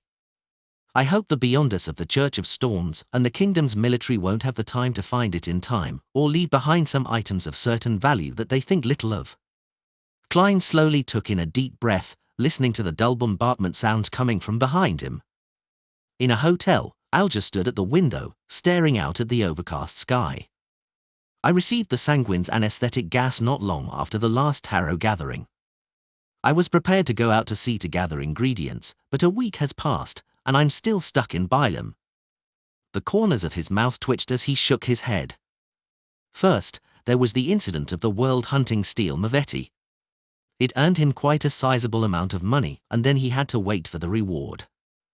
After that, when the reward was obtained, he encountered the breakdown of that sea serpent, Calvetua, and was ordered to search for the adventurers and archaeologists Letitia and company. I heard that during the investigation yesterday morning, Letitia and the others were found. The mandated punishers and the military seem to have obtained some important clues, and quite a number of them went to Samim Island. Head, this is something that I'll never have dibs on. Alger retracted his gaze, pulled up his short robe that didn't reach his knees, and muttered to himself. Let it end as soon as possible.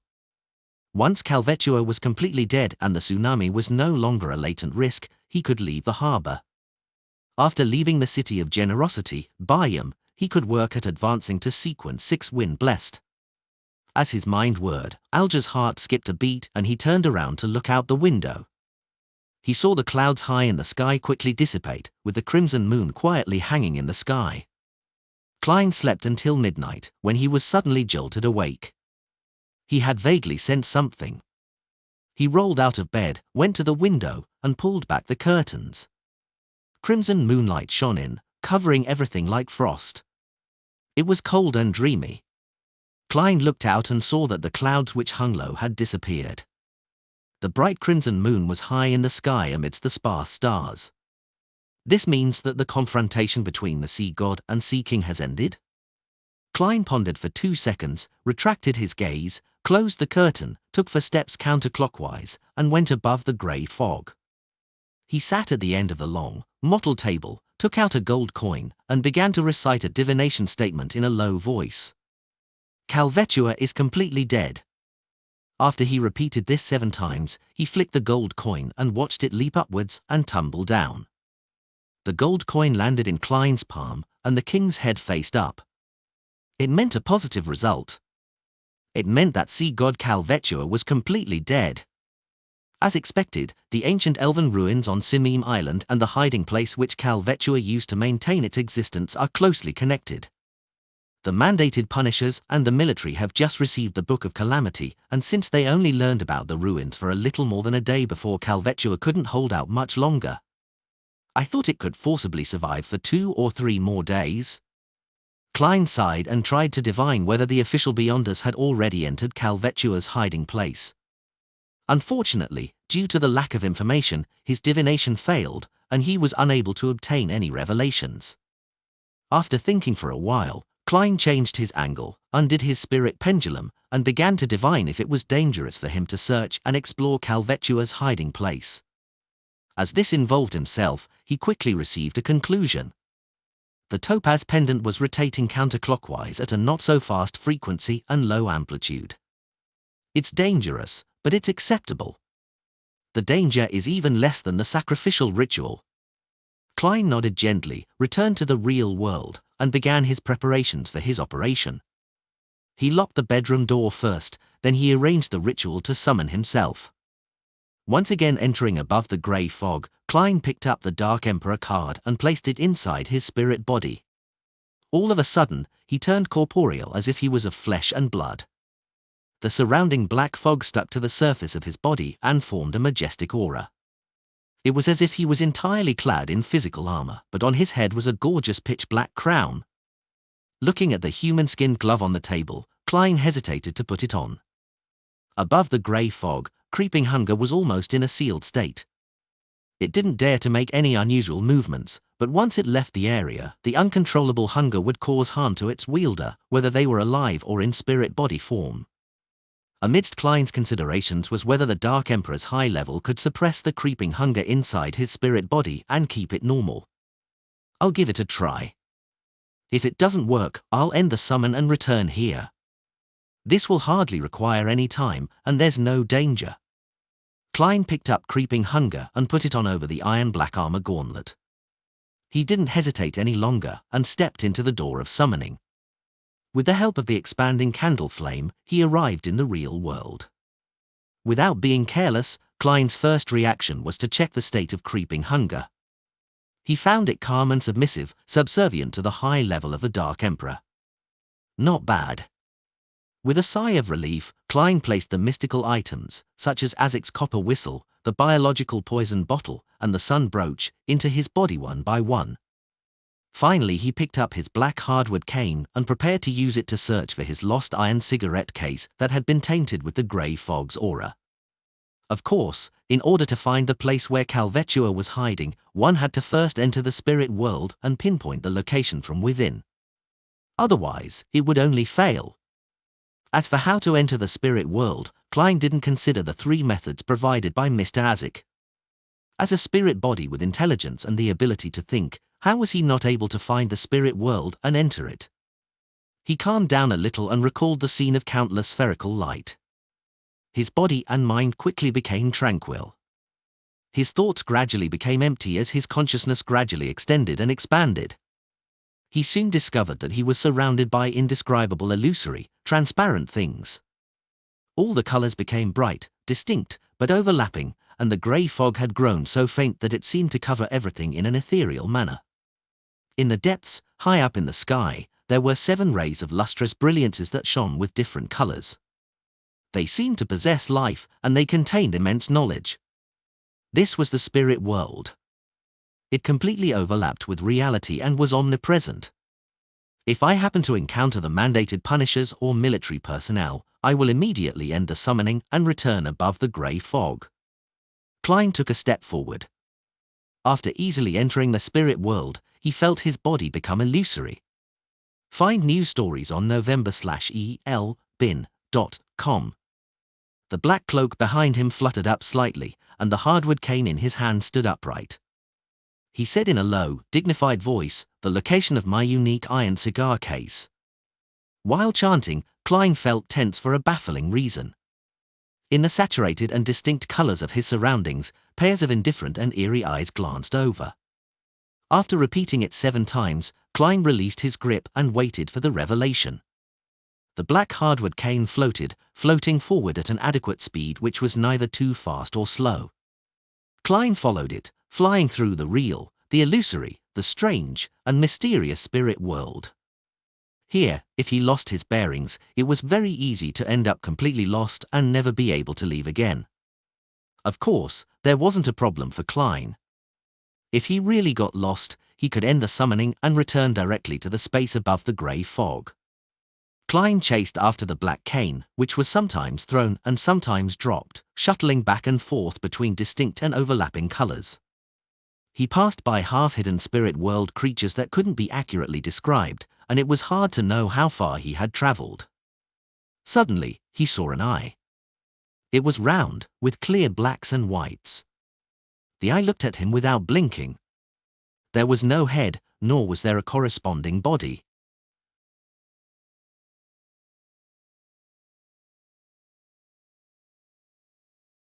Lord of the Mysteries Chapter 547. Translator, Atlas Studios. Editor, Atlas Studios. The huge eye, which had its blacks and whites clear, appeared translucent. It floated quietly behind saturated, overlapping colors. Klein couldn't tell if it was hostile or friendly. At this moment, Klein remembered a passage from the sites in the spirit world. The ancestor of the Abraham family had said, "Try not to cross eyes with any creatures of the spirit world for more than 3 seconds unless they have already expressed interest in communicating with you. This is considered provocative behavior. Also, do not let yourself appear terrified and nervous. For some predators, this will increase their desire to attack." As the words flowed through his mind, Klein retracted his gaze and continued to chase after the flying hardwood cane in front of him at a rather adequate speed. The sight of the full black armor set and black crown he donned, matched with a cloak of the same color, entered the round eye. But the figure quickly passed by, disappearing far away. It didn't stir up the slightest change. In essence, the spirit world is a very dangerous place. If one isn't careful, one can encounter a terrifying existence at the demigod level. As Klein continued to make his way through, he realized that this place was truly chaotic. Although the 7 lustrous brilliances that could be used to mark his location remained high above, covering the sky, they could still be seen from time to time beneath his feet, to his left and right, and from the front and back.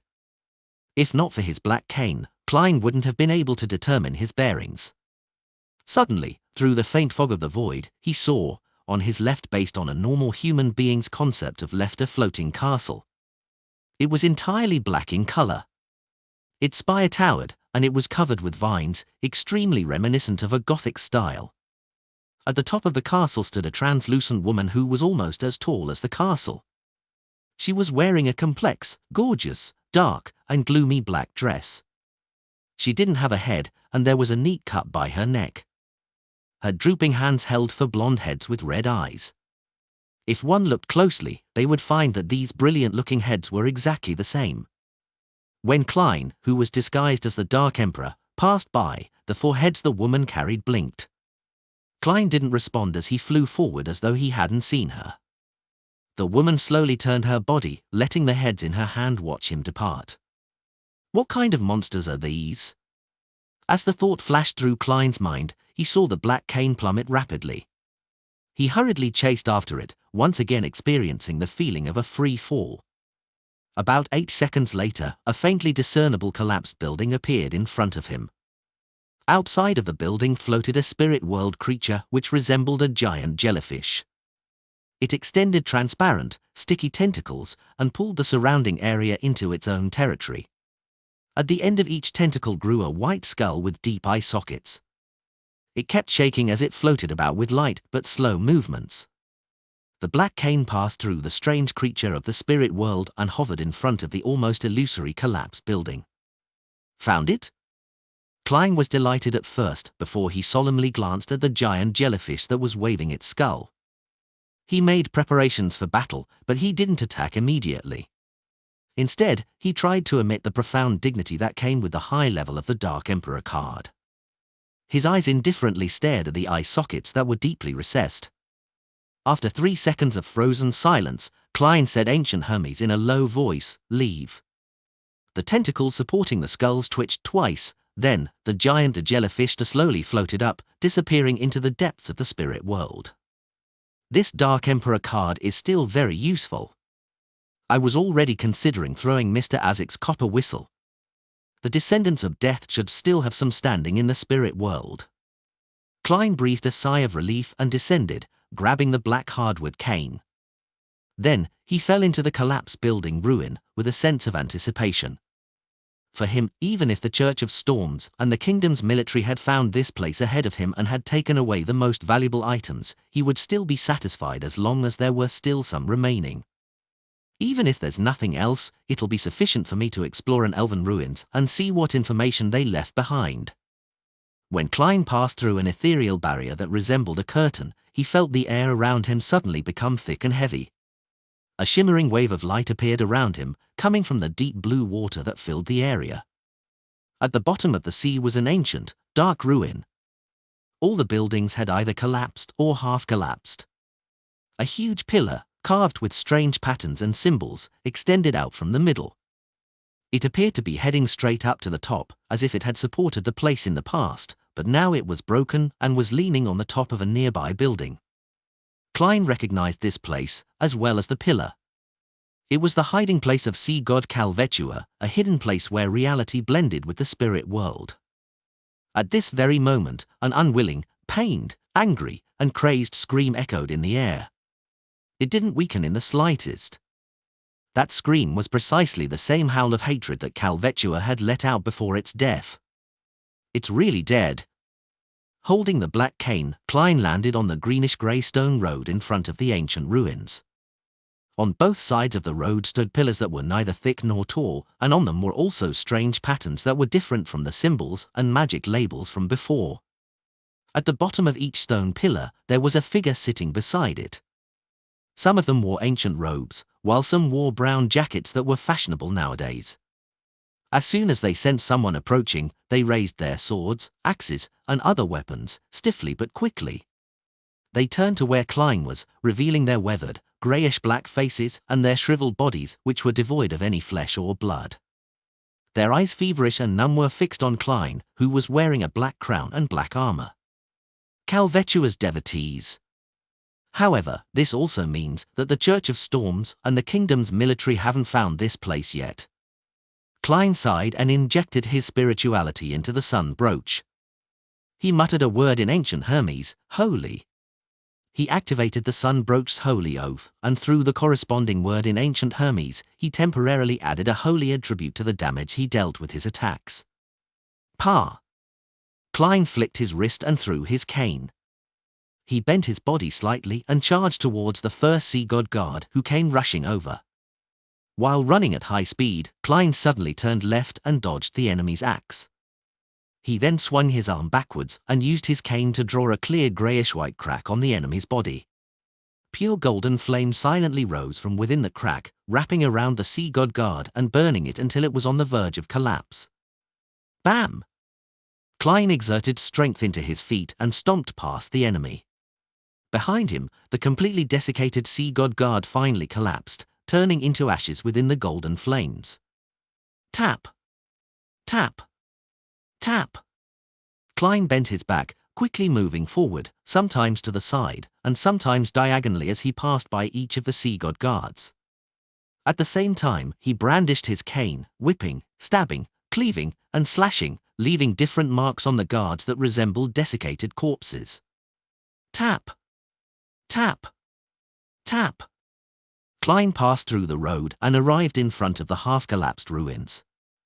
Behind his gently fluttering black cloak, the sea god guards bloomed into golden torches, lighting up the greenish-grey stone slate and the patterned pillars. Amidst the chaos, the guards fell down, one after the other, and no longer moved. Klein went up the steps and entered the building where the half-collapsed pillars were. The first thing that entered his vision was an unimaginably huge blue sea serpent. The scales all over its body were slippery, and they were covered with patterns that were similar to the symbols inside the ruins. Its gaping jaws bit into a pillar, its curved milky white fangs sinking in. Its body below its head height was slumped across the ground. Its coiled body occupied about a third of the expansive hall, like a small, blue hill. However, its surface was covered in wounds with mangled blood and flesh. Even its bones could be seen. A mysterious cyan light had already gathered over its body as it crept slowly towards one of its fangs that was longer than a human arm. This caused the slightly curved sharp bones to slowly straighten up. Its dying cry reverberated in the air, causing Klein's corporeal spirit body to show signs of instability. At this moment, an old man wearing a clergyman's cap was lying beside Calvetua's body. His hair was grey, and his body was like a grey rock. He stuck his face tightly to the serpent's body, making incomprehensible sounds from his throat. His actions were an unknown. Around the gigantic serpent's corpse were desiccated corpses. They were similar to the sea god guards outside, but they were even more bizarre. Their stomachs bulged to the point of rupturing. In addition, their mouths were stained with dark red blood and had strips of bluish meat hanging from them. The blue dots of light also leaked out from their bodies, rushing towards the white fang that was gradually straightening up. F0 Low New Chapters at november/el/bin/.com. Before Klein could figure out what such a scene signified, the old man in the clergyman's cap, who was lying on top of Calvetua, stood up in a staggered manner and turned around. His eyes were flashing with a blue light, his mouth was covered in blood-red meat which he was using all his strength to bite into. In the place where his face had been stuck to, the snake's body was mangled. It was missing a lot of flesh and blood, and even its bones were almost visible. He was eating up the corpse of sea god Calvetua. This? Klein frowned, roughly understanding what was happening. After Calvetua's death, the priest and guards in the hall lost control and began to frantically devour its flesh and blood. At this point in time, the Beyonder characteristics had yet to appear completely. Calvetua's body still contained a large part of it, and many guards had problems with a potion overdose or conflicting pathway characteristics. They broke down on the spot and died completely. However, there were always people who were lucky enough to survive the sudden death, or there were those who lost control of themselves and became disgusting monsters, or those who directly skipped a few sequences and became a powerhouse, or those who became lunatics with distorted demonic powers due to the mixture of pathway characteristics. Regardless of which one it was extremely dangerous. Klein looked down from the surviving priest's face to see his belly bulging like a pregnant woman's. A strong burgeoning and contraction appeared there, resembling a huge heart.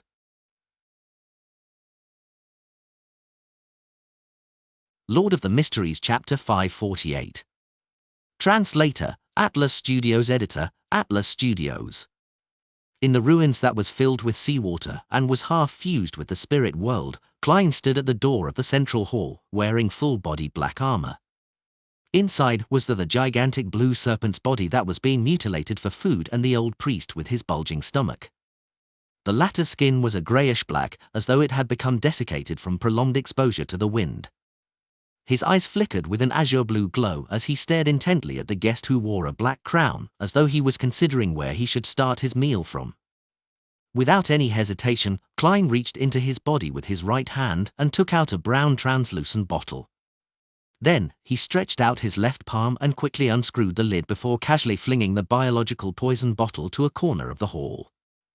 In this environment, which was half submerged under the sea, other than fire of light which could consume the undead and evil, no other flames could exist. Thus, it also limited two important powers of Klein's magician sequence. Therefore, he could only push his other advantages to the limit right from the very beginning. At the same time as when he threw out the biological poison bottle, Klein's left glove quickly became resplendent, as if he was reflecting the light of the noon sun. Around his body, the undulating seawater was stained with a golden color as it spread outwards, layer after layer. This was the priest of light's power from the creeping hunger, light of purification. The old priest who had eaten part of sea god Calvetua's body was certainly not civilized and polite enough to just watch Klein prepare for battle in a chivalrous manner. The blue light in his eyes suddenly bloomed, and his bloated belly once again swelled. Howl! An ethereal, yet mournful sound came from his body, instantly covering the entire ruins. This voice was like the song of a nightingale, beautiful and also melodious at the same time.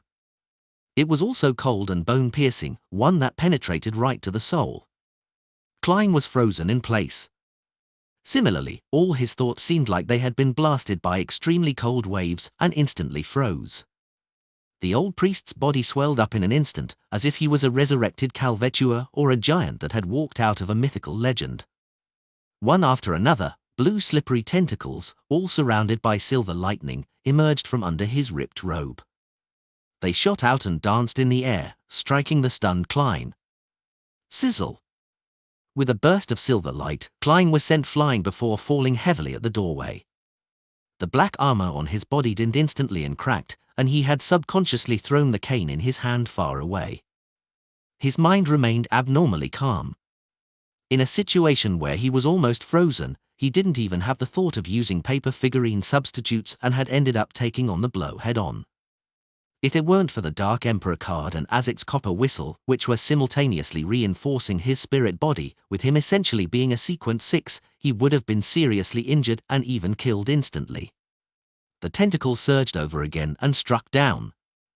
Klein, who was jolted awake by the electricity, agilely somersaulted away, barely dodging the attack. He glanced at the man's body. He turned around immediately and ran out the door without any hesitation.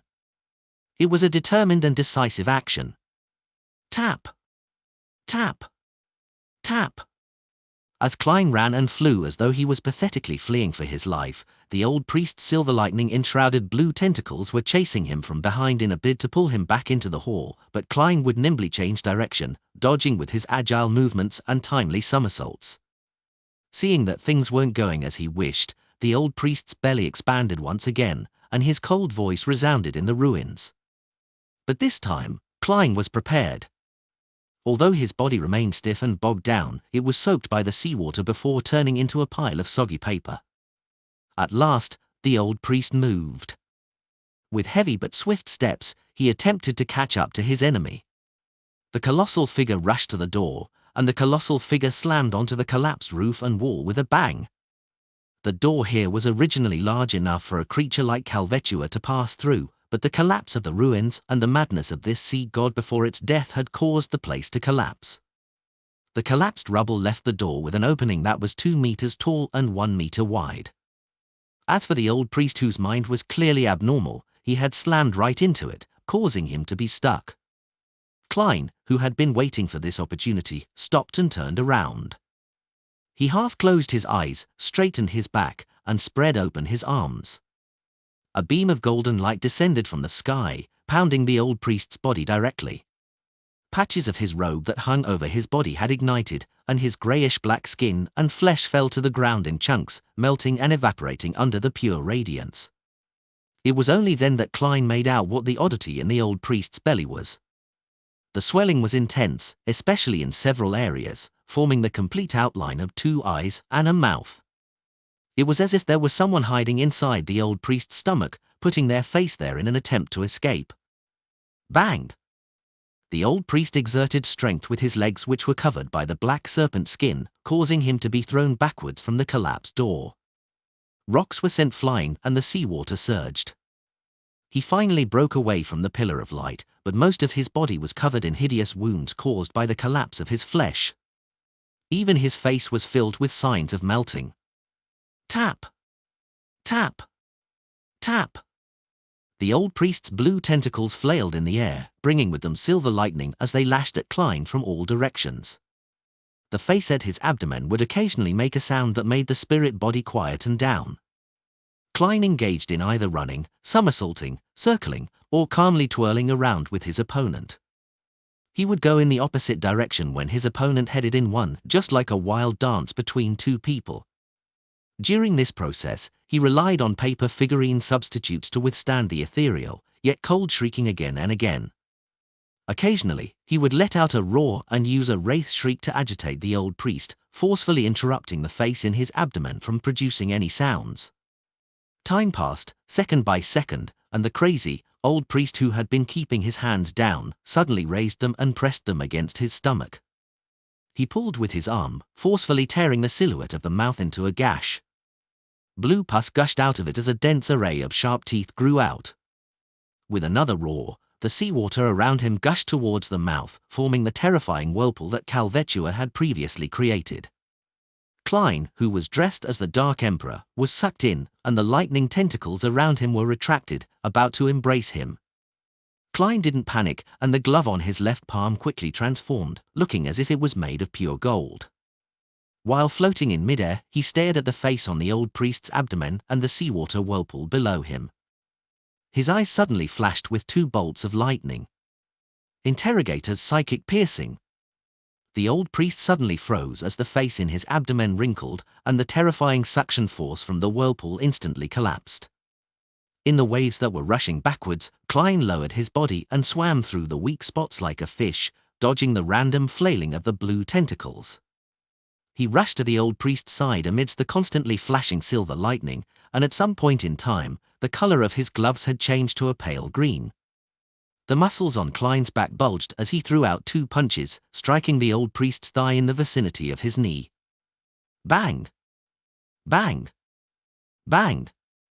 Flesh and blood splattered from the cold-emitting punches. His right leg was covered in a thin layer of frost, and the surrounding seawater was completely frozen. All new stories at n0v/b/n.com. This was a zombie's control over ice. As the old priest cried out in pain, he retracted his whip-like tentacles, illuminating the entire ruin with silvery light. At that moment, Klein wasn't greedy and stopped just in time. He continuously somersaulted backwards, avoiding the crazy attack that scorched the stone slabs on the ground. He stood up, and while the old priest was still frozen in place, the glove on his left palm once again glowed with the color of the sun. Klein straightened up and took a pose of praising the sun. A thick, bright, and holy pillar of light descended once more, enveloping the old priest in it. Klein saw the grayish-black flesh of his enemy quickly disintegrate. The skin of the face on his enemy's abdomen melted, revealing the situation inside the old priest's abdomen. The heart, stomach, intestines, and other organs were mashed together, forming the face of a sea serpent. Calvetua actually still has a little of its soul left. The will of a demigod is truly beyond my imagination. Klein somersaulted again, dodging the blue tentacle that thrust at him like a spear. Wrapped with lightning, the tentacles, which had been melted away by the pillar of holy light, stabbed into the ground, twitching, twisting, and squirming. The bright and clear light quickly disappeared, and the sinister serpent's face on the old priest's abdomen stubbornly opened its mouth once again. At that moment, the old priest himself had bent his waist and let out a fit of violent coughs. The effort on the serpent's face came to an abrupt halt. The biological poison bottle had finally shown its effects. Klein didn't miss the opportunity. He stood up straight again and spread his arms out as though he was hugging the sun. A pillar of light with many golden flames illuminated the area. The old priest's figure first bent before shrinking, as if evaporating into thin air. The serpent face at his abdomen let out a shrill cry before completely vanishing.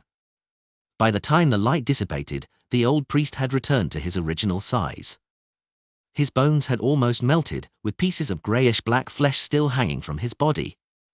His aura quickly dimmed as his spirit rapidly disintegrated. Klein rushed over and, relying on his state as a wraith, began to channel his spirit. He wanted to confirm if the old priest was guilty of heinous crimes. He felt that he needed to maintain his bottom line, which was something he wished for and a precaution against corruption and madness. All of a sudden, he saw images of the old priest presiding over the living sacrificial rituals. Without hesitation, Klein reached out with his left hand to let the long-starved glove taste a delicacy. Flesh, blood, spirituality, and bone quickly surged into the gaping mouth of his palm, along with specks of blue light that came with some darkness. During the spirit channeling, Klein confirmed that the old priest was previously a soul assurer. His potion formula and beyonder ingredients all came from the Church of the God of Combat from the Faesak Empire. And by the time he became a sea god guard, he had already lost his mind and could only obey orders. After the death of Calvetua, he had followed his instincts and eaten the flesh and blood of the deity he believed in, and in the end, the conflicting characteristics turned him into a monster.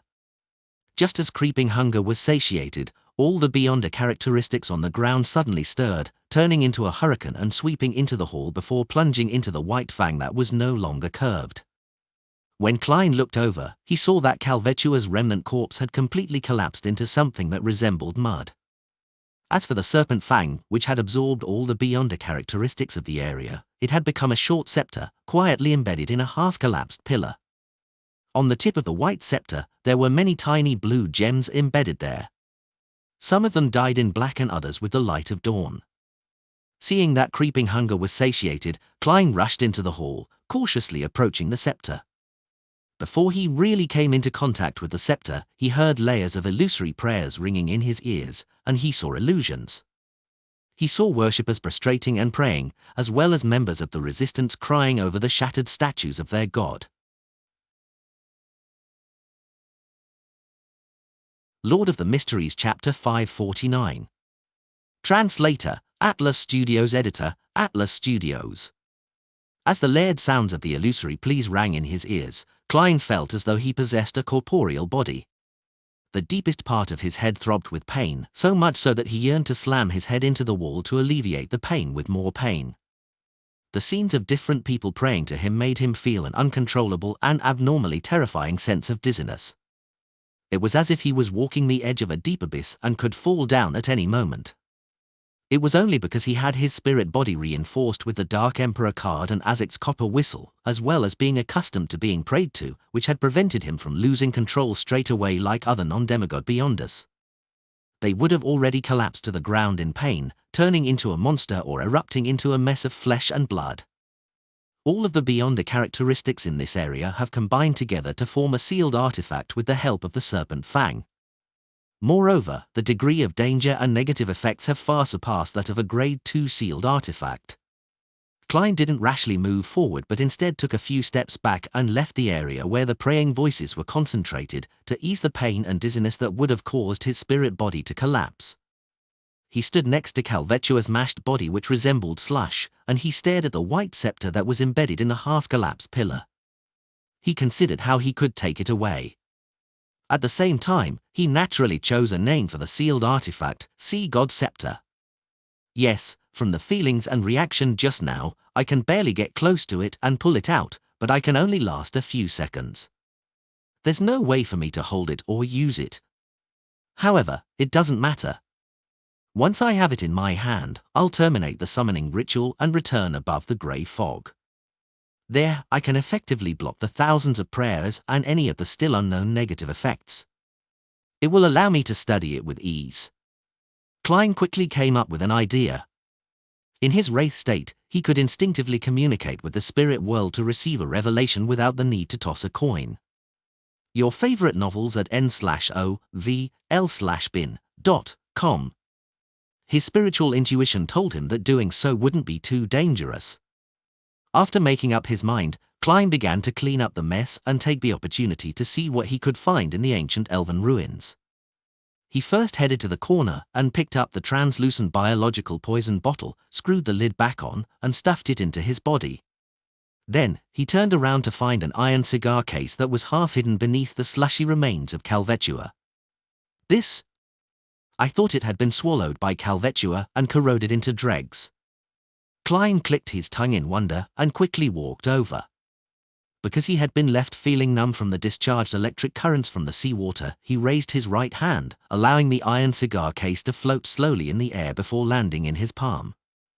Klein glanced around and saw that the surface of the iron cigar case was covered with corrosion marks. However, it was still barely usable. As for the other items that were sucked away by the seawater whirlpool back then, there were no signs of them. The aura of the grey fog made Calvetua uncomfortable, so it vomited it out right away. Or has this iron cigar case undergone some sort of mutation that makes it not prone to corrosion, allowing it to survive until Calvetua died? Amidst his puzzlement, Klein placed the cigar case into his body, planning to study it after he left. Under such circumstances, he was in a race against time. He couldn't afford even the slightest delay, because Klein didn't know when the Church of Storms and the Kingdom's military would find this place. He walked around the half-collapsed pillar from a distance and entered the rear of the hall, which had almost completely collapsed. There should have been many murals here, but with the destruction of the walls, they had all disappeared. Klein flew all the way to the end before seeing about a third of an exquisite throne being buried by stones and pillars. On the left side of the throne, there was half of a mural that depicted a confrontation between two figures. Looking down on the enemy from above was a man treading waves with dark clouds above him. He seemed to have storms draped over him as he had relatively softer features. His contours had an oriental trait from Klein's past life. He held a spear formed of pure lightning in his hand against an ocean that had drowned everything. Beneath the man was a man wearing a simple white robe. His face was blurry, and it was difficult to discern his age. It was only barely possible to tell that he was a man. There was a halo behind the head of the white-robed man. It quietly emitted a bright light like the sun. Beneath his feet was an illusionary circle with 12 segments. Each segment had symbols representing different times. Behind him was a shadow that was like a curtain, and within the shadows, it appeared as though there was an eye peeking out from it. Relying on his solid foundation in mysticism and rich knowledge from many sources, Klein quickly made an interpretation. Waves, storms, dark clouds, lightning. This should be the ancient god, Elf King Sanayathrim. Indeed, he's just like the legends, with the rather soft facial features of an elf. This ancient lord of storms doesn't give off any irascible vibes, and his looks are surprisingly good. Head, this is a mural in an elven ruin, so it's normal for them to beautify their own deity. The sun-like halo and the 12 circular segments that symbolizes time, Isn't this the father of Amon and Adam, the creator who's known in the outside world as the ancient sun god and is revered in the city of Silver as the omnipotent and omniscient god? There's a shadow curtain behind him, and behind it hides an eye. Yes, one of the images of the true creator is the eye behind the shadow curtains one. As expected, this is the creator who took back the ancient god's authorities with 8 king of angels following him. Is this mural a depiction of Elf King Sanayathrim's battle against the creator? Klein retracted his gaze and began searching for something of value. Following his spiritual intuition, he came to the throne, reached into the base of the collapsed stones and pillars, and pulled out an object. It was a flattened golden wine cup. Its surface was engraved with intricate patterns, and its wine leg was already bent. At the bottom was a row of elven words, Calamity, Kohainam. The original owner of this ruin is a high elf named Kohainam? Did he, or should I say he, have the title of Calamity? It matches the Book of Calamity that Letitia and company found. Both ruins should belong to the high elf, Kohainam, and there should be some kind of miraculous connection between them. Unfortunately, this golden wine cup is just a simple wine cup. It carries a bit of spirituality simply because it's inscribed with the true name of the high elf. If Kohainam hadn't fallen, just a real name would imbue the wine cup with extraordinary powers. What a pity. Klein initially judged that Kohainem was completely dead because sea god Calvetua had inherited his powers. However, Klein couldn't be too sure because despite it being hundreds or thousands of years later, the Book of Calamity still had the quality of driving Letitia, a beyonder whose sequence wasn't too low to lose control. Furthermore, it doesn't seem like it's something sea god Calvetua was capable of. Could the high elf, Kohainem, have the ability to split his beyonder characteristics? Calvetua only inherited a portion. Most of the remaining beyonder characteristics is the source of the Book of Calamity's unique quality. Kohainem is dead, but he hasn't completely perished. Of course, Calvetua, who swallowed Kohainem's beyonder characteristic, was just a beast without intelligence. No one knows what happened at that time. Perhaps some of the characteristics were lost and formed a sealed artifact. After Calvetua's defeat, it fell into the hands of the Church of Storms. Yes, I'll ask Little Sun via the world at the tarot gathering next week. He should know who Kohainem is. Actually, there's no need to ask, he'll be offering 2 pages of ancient god legends. Perhaps there might be a detailed description of high elves next time. After thinking it through, Klein stuffed the wine cup into his body. After all, this was made of gold, and even if the high elf, Kohainem, wasn't dead and had some sort of connection with the wine cup, the grey fog could still block him out. After a thorough check, and seeing that there was nothing of note, Klein quickly flew back outside and picked up the black hardwood cane before wiping out any traces of the battle. Then, he took out a paper figurine. With a casual shake, he threw it into the seawater, causing it to quickly turn soggy before reducing to dust. The earlier parts can be interfered with, but I won't have the time or opportunity for the rest. Luckily, I am now disguised as Dark Emperor. As for the remains of Calvetua, his flesh no longer have any value, and his bones are too heavy. It might affect my ability to wield the sea god scepter. With the help of cogitation, Klein stabilized his state and quickly flew towards the white bone staff on the half-collapsed pillar. Again, the sounds of illusory pleas filled his ears. Either pious, crying, fanatic, or numbed worshippers filled his vision, and the throbbing and dizziness became more and more intense. Relying on his rich experience and the spirit-body reinforcement from using the Dark Emperor card and as its copper whistle, Klein barely managed to hold on until he finally arrived beside the sea god scepter. He extended his right hand, and he grasped the middle section of the white-bone scepter. As soon as the two made contact, the scene before Klein's eyes became clear, and the buzzing sound beside his ears instantly became real. He saw the bald, wheelchair-bound rebel collapsed on the ground, struggling to reach the shattered figurine of Calvetua, chanting its honorific name over and over, his eyes filled with despair. He saw Edmonton, with his blue sea serpent tattoo, prostrating himself in front of another Calvetua figurine which was strangely bleeding, constantly knocking his head against the ground, creating a bloody mess. In the slums, he saw believers hiding in their homes, weeping and praying numbly. Klein's black armor couldn't support his body anymore as it quickly collapsed. At the same time, his solidified muscles tightened as he exerted strength with his hands. Amidst the layers of resonating prayers and numerous clear scenes, he suddenly pulled out the short white-boned staff that symbolized the sea god's authority. Whoosh! The seawater in the ruin surged violently, either churning or transforming into a whirlpool. Klein calmly held onto the sea god scepter with his pitch-black crown before immediately vanishing. He directly returned above the grey fog. When the familiar towering palace entered his sight, the sounds of praying and the hallucinatory scenes in front of him had already disappeared. Sitting on the high-back chair belonging to the fool, Klein lifted his right hand and examined the sea god scepter inlaid with blue gems and stained with some darkness and the light of dawn. Countless points of light floated around the sealed artifact. Each point of light seemed to correspond to a praying believer. This caused the milky white body of the scepter to glow with psychedelic and holy streams of light. At this moment, Klein felt like this scepter was the true body of the sea god. Lord of the Mysteries Chapter 550. Translator, Atlas Studios. Editor, Atlas Studios. After some wrestling with the sea god scepter, Klein gained a preliminary understanding of its powers. It could create tsunamis, create hurricanes, produce torrential rain, and bring forth lightning. It could allow a person to fly in the sky and roam the seabed with almost no restrictions. It was nearly indestructible and could be used to smash an enemy's head in. It allowed the wielder to never get lost without the existence of any other powerful factors.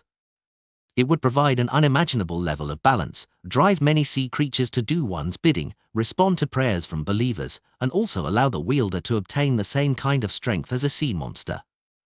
It was equivalent to making the wielder the ruler of an entire expanse of the sea. To Klein, this was already considered at the level of a deity. Even on Earth, he could resist an aircraft carrier formation. Although he was sequence 6 with plenty of pragmatic beyonder powers, making him a genuine powerhouse, a legendary figure, in the eyes of ordinary people, he was still weak in essence. He was still closer to man rather than God. If the situation was right, a revolver would be able to finish him off. Of course, his resurrection, an act of climbing out of a coffin, was a whole other matter. As for the powers of the sea god scepter, they had all surpassed the level of man. In the folklore and in the hearts of the common man, he possessed the powers of deities and devils. No wonder beyonders are called demigods from sequence 4. They truly are more like God than man. Klein silently sighed with emotion, and then he made a self-deprecating comment. If I use the sea god scepter under normal circumstances, I can already be a high-ranking deacon of the Nighthawks, becoming one of the 20-odd people with the most power in the church. If Ince Zangwill didn't have 0-08 and was at sea, I could immediately seek revenge on him. There might even be a small chance of success. But can I use the sea god scepter normally? No. Klein had already discovered that the negative effects of the sea god scepter were staggering. In the Church of Evernight, it could easily obtain the evaluation of a Grade 1 sealed artifact, and countless researchers would have to die to figure out the best sealing and usage methods. The sea god scepter had a total of 3 negative effects. First, it made the wielder irritable, making them prone to anger and turning rash as a result. Second, it periodically froze all thoughts of biological creatures in a certain range before draining their blood, including the wielders. As for how huge the range was and what the exact period was, Klein, who wasn't a professional researcher, couldn't give a precise description. He could only give a rough estimate that the range was from 600 meters to 1 kilometer and the period was 20 minutes to 35 minutes. Third, it would gather and display the prayers of worshippers, both audio and visual. This very easily caused a non-demigod wielder, who had a lacking spirit, to break down and lose control. The first negative effect is still alright. If I were to only use it for a short period of time, the anger and irritation would still be acceptable.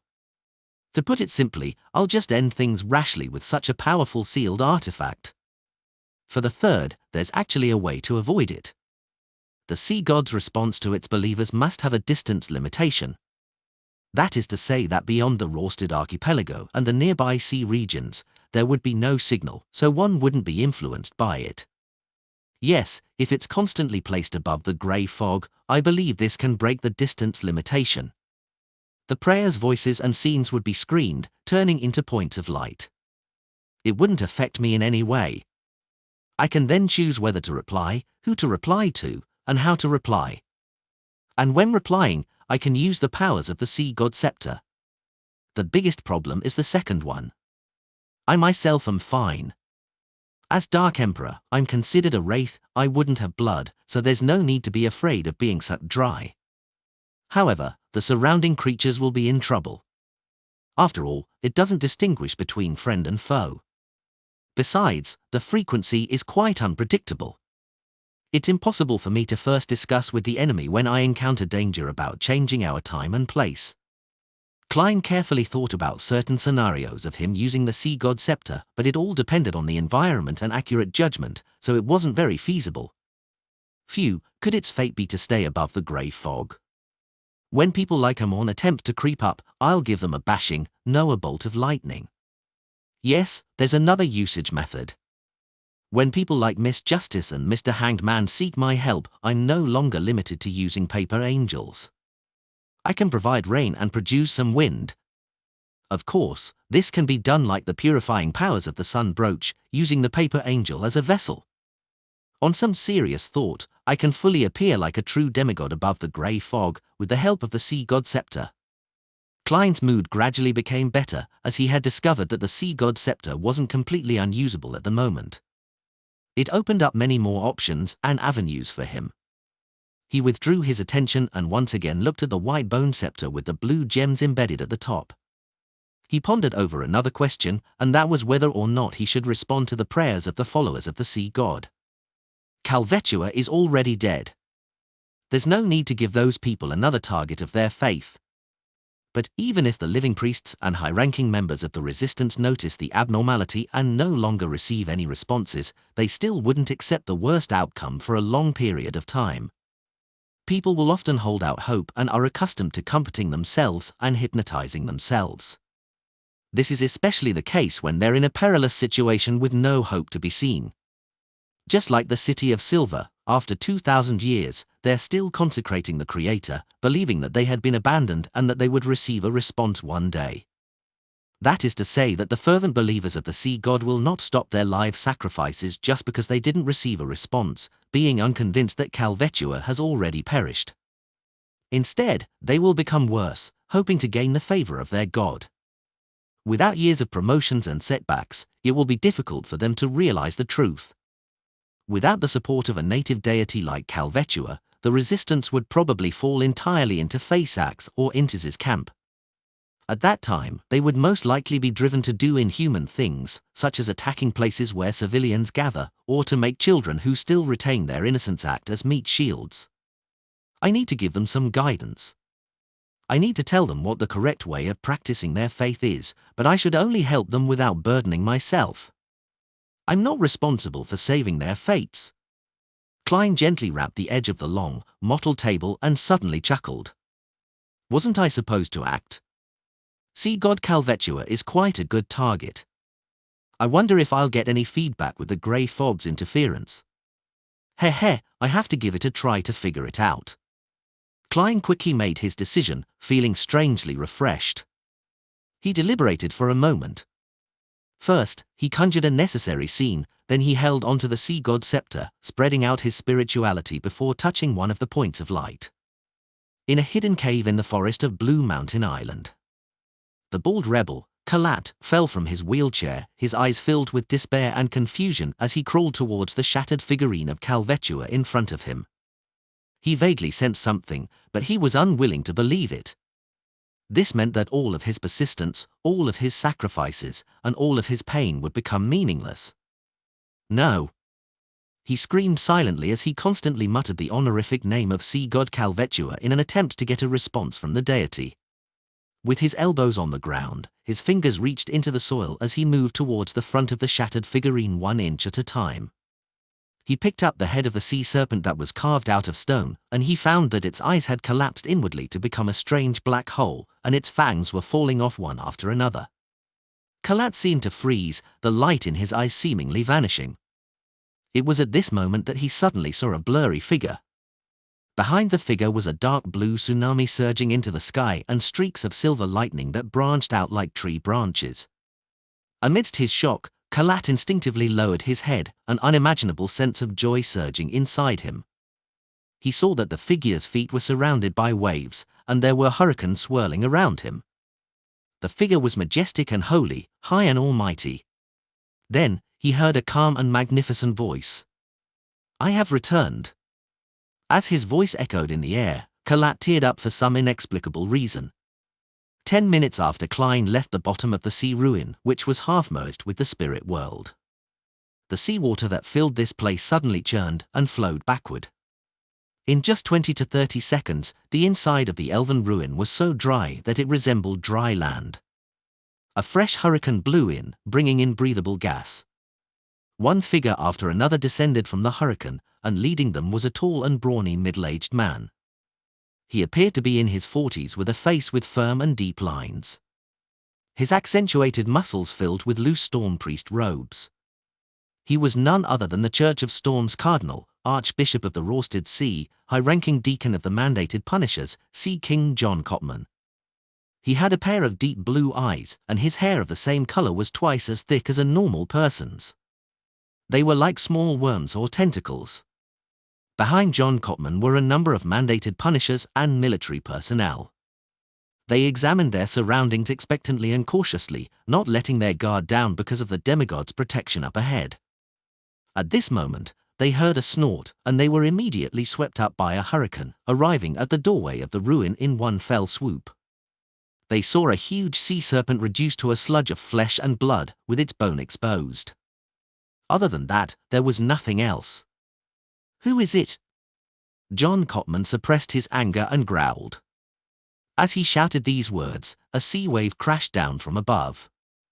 The sea wave reverberated in the half-collapsed hall, quickly calming to form a windless lake. The surface of the lake reflected the scene from before, an indiscernible figure pulling up a short white staff inlaid with blue gems, causing the sea to churn and the ruins to quake. John Cotman took a deep breath and turned his back to the crowd. "Find him." At that moment, Klein had selected a dozen or so believers to respond to, each of whom was relatively important, mainly by giving out a new covenant. "I have returned, when the past is pardoned, I will redeem you. First commandment, thou shalt not sacrifice unto me living human sacrifices." Find new stories on november/elbin.com. Lord of the Mysteries Chapter 551. Translator, Atlas Studios. Editor, Atlas Studios. Second commandment, thou shalt not use my name in vain. Third commandment, thou shalt have no other gods before me. Fourth commandment, honor thy father, thy mother, and thy children as you love me. Fifth commandment, thou shalt not commit adultery. Sixth commandment, thou shalt not kill the innocent. Seventh commandment, thou shalt not bear false witness, frame, or violate contracts. Eighth commandment, serve me with your heart, not with your offerings. Ninth commandment, those who have committed lesser wrongdoings, first atone for your sins before seeking forgiveness. 10th commandment, honor my name by helping your compatriots and companions. One commandment after another echoed in the ears of the bald rebel, Kalat, causing him to completely prostrate himself. He held his head close to the ground, uncontrollably trembling slightly with reverence, fear, and excitement. As a mid-sequence beyonder, a rebel who had once been educated in the Faesak Empire, he had sufficient insight to understand that the worship of the sea god was based more on fear of powerful forces, fear of the fearsome natural risks that mankind faced, and many rituals that retained primitive bloodshed, a backward faith that reveled in inhumane and uncivilized practices, something that would be eliminated sooner or later. However, the faith he had developed since he was young had made him afraid to go against the divine revelation. He could only bury the idea of modifying the ritual process deep in his heart and avoid the parts which conflicted with his own wishes as much as possible. Now, the sea god's sudden change left him extremely delighted. It was as if he could see the so-called primitive totem that outsiders claimed it to be, evolving into a true god. Your favorite novels at n/ovl/bin.com. Blessed are we, blessed are the rebels, blessed are the true believers. In his blurred vision, Kalat raised his head, spread his hands sincerely, and placed them against his mouth. "I will abide by your teachings as if I am praising your name." The blurry figure in front of him disappeared, the magnificent voice by his ears vanished, and the scene in the cave returned to its original state. However, Kalat knew that everything was no longer the same. He moved his elbows several times and quickly crawled back to his wheelchair. He once again sat on it and turned to the other side of the cave. Kalat quickly met with Edmonton. This member of the resistance with a blue sea serpent tattoo was standing in front of the deity figurine that was bleeding abnormally. His forehead was a mix of scarlet red and black, dirty and gruesome. However, Edmonton's expression was joyful, excited, and satisfied. He looked at Kalat and blurted out, "Did you receive the revelation?" "Yes, it's the aura of God, just like before." Kalat nodded in excitement. Not only has God rebuilt the earth, but he has also rebuilt his covenant. Edmonton let out a sigh of relief. "I was even suspecting that I was hallucinating before. It seems like as long as an outsider touches the holy sword, God will be able to walk the land again. There's no need for it to be completely lifted." Kalat chimed, "Indeed. The reason why the deity figurine shattered and bled is because God has changed his image. We must build a new one. Just like the scenes we saw earlier. God also showed his sacred emblem. Above the symbol of the waves, there was a scepter in the shape of lightning, surrounded by strong winds, Edmonton said as he recalled. Kalat immediately patted the armrest of his wheelchair. Let's find the high priest right now. He should have also received the revelation. We will usher in a new world. Above the grey fog, Klein put down the sea god's scepter and rubbed his temples in exhaustion. He had noticed a problem earlier. The sea god scepter could respond to ritualistic magic, which meant that it could provide a certain amount of strength to help the worshipper complete the ritual and achieve their goals. However, it could only be concentrated within his domain and could not exceed the limit. Whatever could be done was relatively limited. For example, the Evernite goddess could use a method of influencing fate to let her believers naturally obtain the money they needed and pay their debt. As for the sea god scepter, it could at most produce fake money on the altar, and after a while, it would become ineffective and return to its true form. This is the difference between a false god and a true god. Besides, apart from the grey fog, as long as it fulfills the procedure and prayer, the sea god scepter is capable of automatically responding to ritualistic magic unless it will use up more than half of its power in one go. This might be why the steps to ritualistic magic are extremely important. Above the grey fog, prayers will be screened, reduced to points of light. The sea god scepter is unable to automatically respond, hence, requiring me to manually handle them.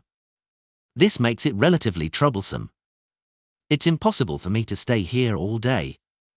Of course, there's also a benefit to eat as long as the prayer doesn't have any mistakes, and it is accurately pointed towards the sea god scepter. Regardless of how perfunctory the ritual is, they will be able to receive a response. The only criteria is that I'm in a good mood. I'll think of a solution when I'm free. I'll make it so that even if the sea god scepter is above the grey fog, it will be an automated answering machine. Produce a paper angel? That's useless, as it doesn't have any soul injected into it. Make a mechanical and rigid puppet to handle the repeated and trivial ritualistic magic?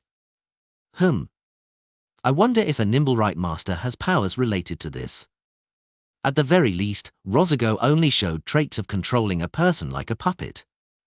As Klein's thoughts slowly settled, his eyes moved to the iron cigar case. After some research, he discovered that this cigarette case that had a severely corroded exterior had undergone some abnormal changes. It was firmer, tougher, and more resistant to corrosion.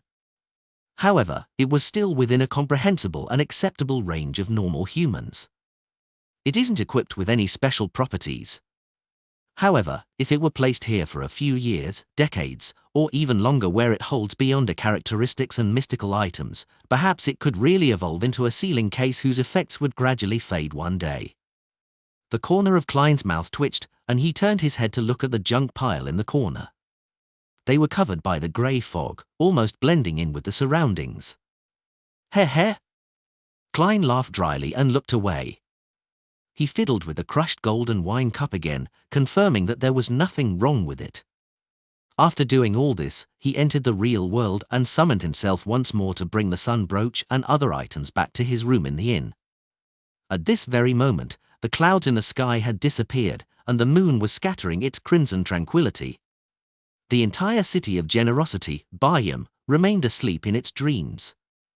9 a.m., Cathedral of Waves. Alger was summoned, and by using the excuse of a confession, he once again met the diocese bishop, Chogo. Look for this person. Chogo handed over the portrait in his hand. Another mission. What's going on recently? Alger muttered in his mind as he unfolded the piece of paper. When he saw the contents of the portrait, he almost couldn't control his laughter. It was impossible to tell if the figure in the portrait was male or female, or what they looked like. How was he supposed to find them? In a split second, he thought of something and didn't try to hide his change in mood. Instead, he deliberately blurted out, "Who is this?" The portrait depicted an unusually blurry and mysterious person, with no characteristics that could be used to aid in a search. There was no such mission yesterday. A sudden demand to pursue this person this morning. What happened last night? Calvetua perished completely. With that happening, the church and the military would definitely search for its remains. Simim Island is the clue. This person took away the most important item ahead of them?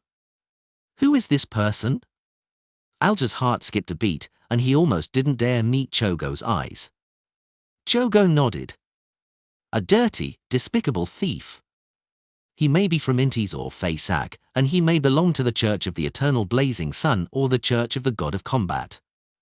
Someone from Intis or Faysak, or someone from the Church of the Eternal Blazing Sun or the Church of the God of Combat. Why would there be such a guess and conclusion? His Eminence John Cotman only received little information at the scene and was unable to pinpoint the target. In this case, it's indeed possible to presume that this person is from either Intis or Faysak, as the main supporters of the resistance and Calvetua are from those two countries. There is reason to believe that they may have already known where Calvetua was hiding. It fits my theory from before. Of course, it could also be something else. Alja controlled his emotions and asked, "What did he do?" You don't need to know. Just pay attention to any abnormalities from people from Intis or Faysak in Bayam. Yes, also include the locals who have become beyond us. Also, find the people who previously posted the notice on the front door of the cathedral. They might know something, and they could quickly give you further information, George ordered in a deep voice. This is indeed a direction. This is tantamount to telling me that this person has something to do with the notice and the perishing of Calvetua. I wonder whose hands Calvetua's beyond a characteristic landed in. Who? Right, the world is in Bayam. Something happened to Calvetua not long after he came here. Could this be Mr. Fool's purpose? Would this help him in the process of removing the seal and regaining his strength? Alja's pupils contracted as he recalled his conjecture from a while ago. When he woke up, Klein, who had reaped a bountiful harvest last night, was uplifted and in a good mood. He decided to treat himself today and make sure that his 3 meals would be sumptuous and delicious. As he pushed open the door and walked into the living room, he saw that Danitz was out of bed, untying the bandage and splint around his arm. He recovered that quickly? Klein was stunned for a moment. Seeing German Sparrow look over, Danitz chuckled and said, "My ability at recovering isn't too bad. My sequence 9 is called Hunter. I received a clear improvement in various aspects of my body, allowing me to surpass ordinary humans. When it comes to combat, I experienced a great enhancement. Besides, I'm already at sequence 7. Sequence 9 Hunter? I've killed one, and I know the corresponding sequence 6 name is Conspiracist." Klein suddenly recalled the first enemy he encountered back when he first arrived in Backland. It had sucked him into a maelstrom that he was almost unable to extricate himself from. Sequence 8, Provoker? Klein asked in passing. He had long since guessed Danitz beyond a pathway from his adeptness at using fire. It was the Red Priest pathway which Roselle had called a true man. Sequence 7 was called the Pyromaniac, also known in ancient times as Fire Mage. Danitz froze for a second, thinking that German Sparrow was doubting him. He subconsciously raised his voice. "Do you think I'm not good at provoking?" "No, I'm an expert in this field." Lord of the Mysteries Chapter 552. Translator, Atlas Studios. Editor, Atlas Studios. Danitz threw the splint and bandages into the trash, flexed his left arm, and said, "Typically, a pirate's provocation is an insult, but I'm different. I do targeted insults. This requires one to grasp a lot of information and rumors, and also understand the provocation target. Only by doing this will you be able to make him lose his mind and cause his brain to be burnt out with a single sentence." He paused for a second and said, "Just like with steel. You can curse him, calling him dogsht, or you could curse his parents and captain, but that will be useless. However, if you do an action and throw in a line with that, he will definitely turn into a bull who only sees red." With that, Danitz put his hands on his hips, held his crotch, and shouted in a low, scornful voice, "BTCH. I really want to hit him." He lives up to being a provoker? Indeed, Steel Mavetti has such tendencies and hobbies, TSK. Klein loosened his subconsciously clenched fists. This is what you called professional provocation. Danitz spread out his hands in conclusion. If I meet a beast, a monster, or someone who cannot be communicated with since they had lost control, I can proactively emit a feeling that they hate. This is a beyonder power. People with such beyonder powers would either be great at receiving beatings, or they would be great at escaping. Clearly, you belong to the latter. Klein cursed inwardly. Without having to worry about his injured left arm, Danitz was in a good mood as he continued, "Actually, I'm very good at setting up traps. It's a pity that you didn't agree with my plan when hunting Steel Mavetti." Klein resisted the twitching of his mouth as he calmly replied, "You still have a chance." "What chance?" Danitz asked out of curiosity. "A chance to set up traps for beyonders such as Steel. One by one, I'll introduce you to them." Klein smiled. Danitz was momentarily at a loss for words. He knew very well that traps were often ineffective against a man who wasn't afraid of guns, projectiles, fire, or water. Danitz let out a hollow chuckle and turned to look out the window. "The weather has cleared up. Does that mean that the serpent, Calvetua, is dead?" Klein answered tersely without hiding the truth. Danitz exhaled, hesitated, then said, "Regardless, after this citywide sweep, few pirates will dare come to Bayam for some time. This will definitely include Admiral of Blood. Your plan of hunting him with Captain might have to come to an end. The Sonia Sea is so big, so it's very difficult to find a fleet that intentionally hides their whereabouts. Moreover, they can head for the Fog Sea, Berserk Sea, North Sea, and Polar Sea. If it was that easy to kill a pirate admiral at sea, the church and the military would have done it a long time ago. Let me return to the Golden Dream as soon as possible." Danitz lampooned under his breath. "Don't worry, I have a way, and this will be your job." Klein asked without batting an eyelid, "What's your captain's opinion?" He had already spent £12 to obtain a radio receiver through force, but he had been too busy with matters regarding the sea god to bother with it. Hence, he hadn't taken it out from the junk pile above the grey fog to bring to the real world. Meanwhile, Klein had received the money from Miss Justice and Mr. Hanged Man, raising his fortune to £7,085 and 5 gold coins. A wealth at this level was enough to buy a rather large and productive manor anywhere. If it wasn't for my revenge and my hope of finding a way back to Earth, I could have already retired. Klein thought in satisfaction. Captain's opinion. Danitz forced a smile and said, "Although Captain and the others should have entered within a 500 nautical mile radius, in theory, allowing the attempt of a soulful ritual, you should know that the sea routes aren't entirely safe. Pirates have to be careful not to get caught by the military or the church. For this, they often need to take day tours. I believe we should wait another day before doing the soulful ritual so as to prevent any wastage of energy and materials." "Okay." Klein didn't give any affirmative answers and had turned towards the washroom. He planned on heading out again today to search for a chance to act as another person. Seeing German Sparrow's back, Danitz exhaled.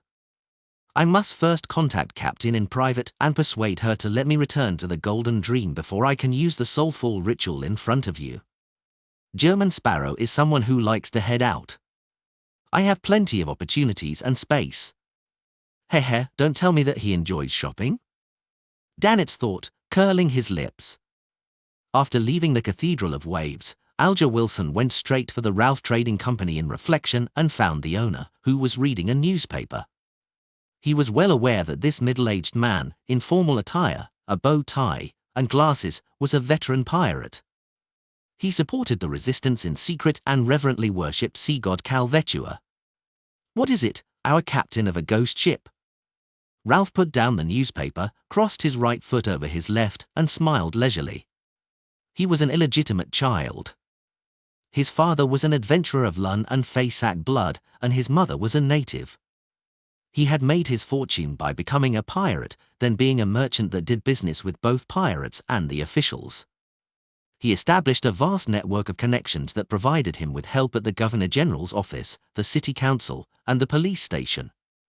Upon hearing Ralph's question, Alger almost frowned because the man's attitude and tone were rather abnormal.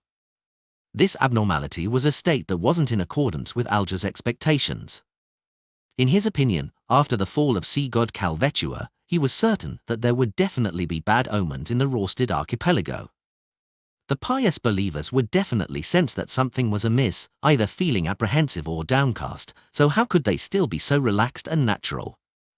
Alger didn't directly mention Calvetua. Instead, he chuckled and asked, "Do you know where Covaro has been recently?"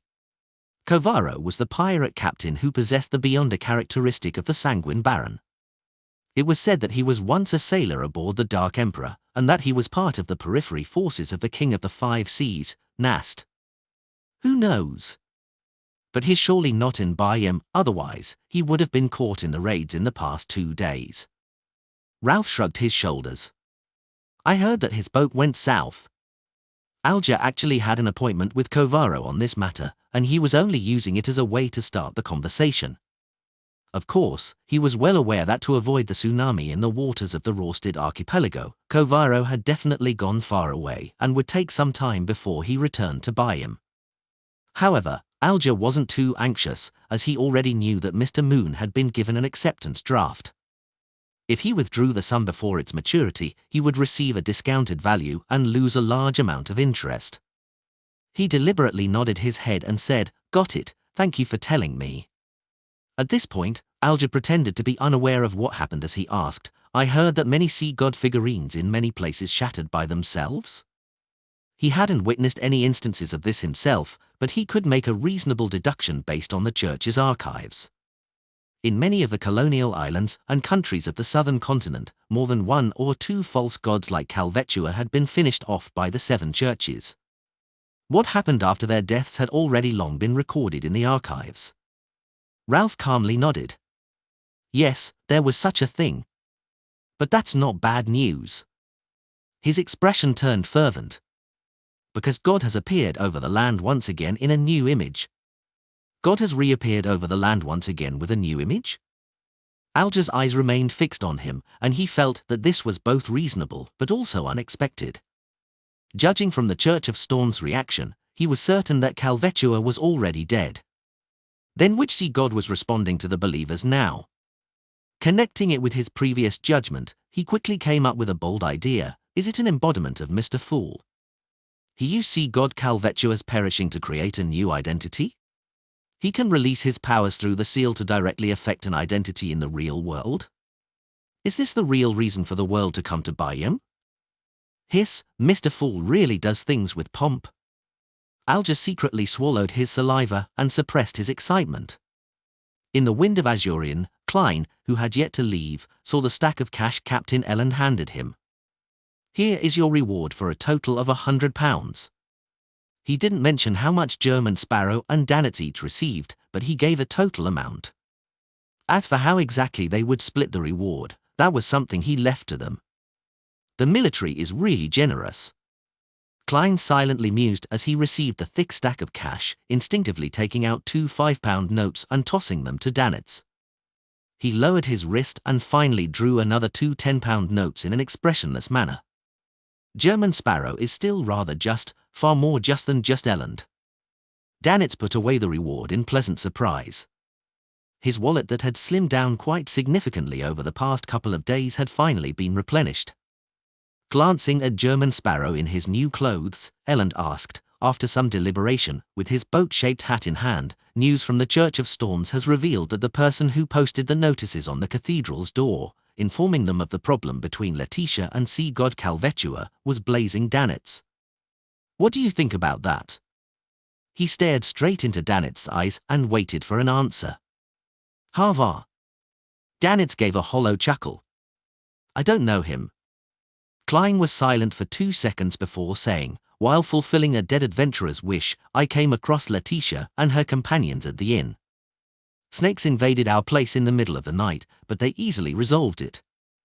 After returning to Bayem, I went to purchase some items from the resistance and discovered that they had taken out their holy sword. Furthermore, there were 2 mid-sequence beyond us guarding that small base. I felt a crazy will invade my body just by making contact with that holy sword for a moment, and I had nearly lost control on the spot. They were still after Letitia. His chapter is updated by November, EL being .co/m. What Klein said was the truth. It wasn't the entire truth, but it was enough to infer the contents of the announcement. Even if the kingdom's military and the Church of Storms were to investigate further, they would only be able to unearth the fact that German Sparrow could change his appearance.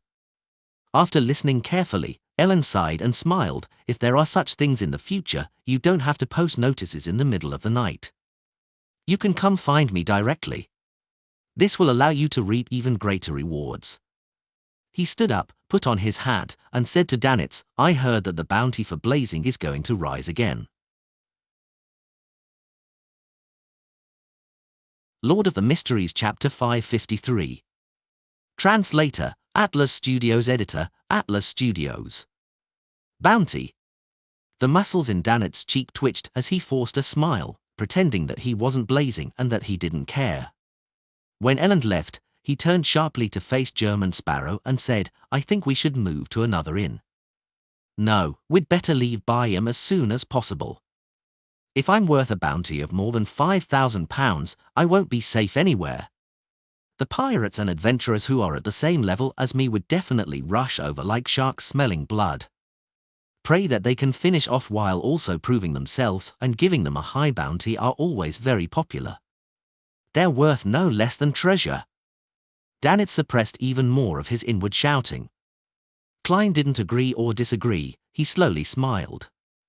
Are you worried that your bounty will be too high?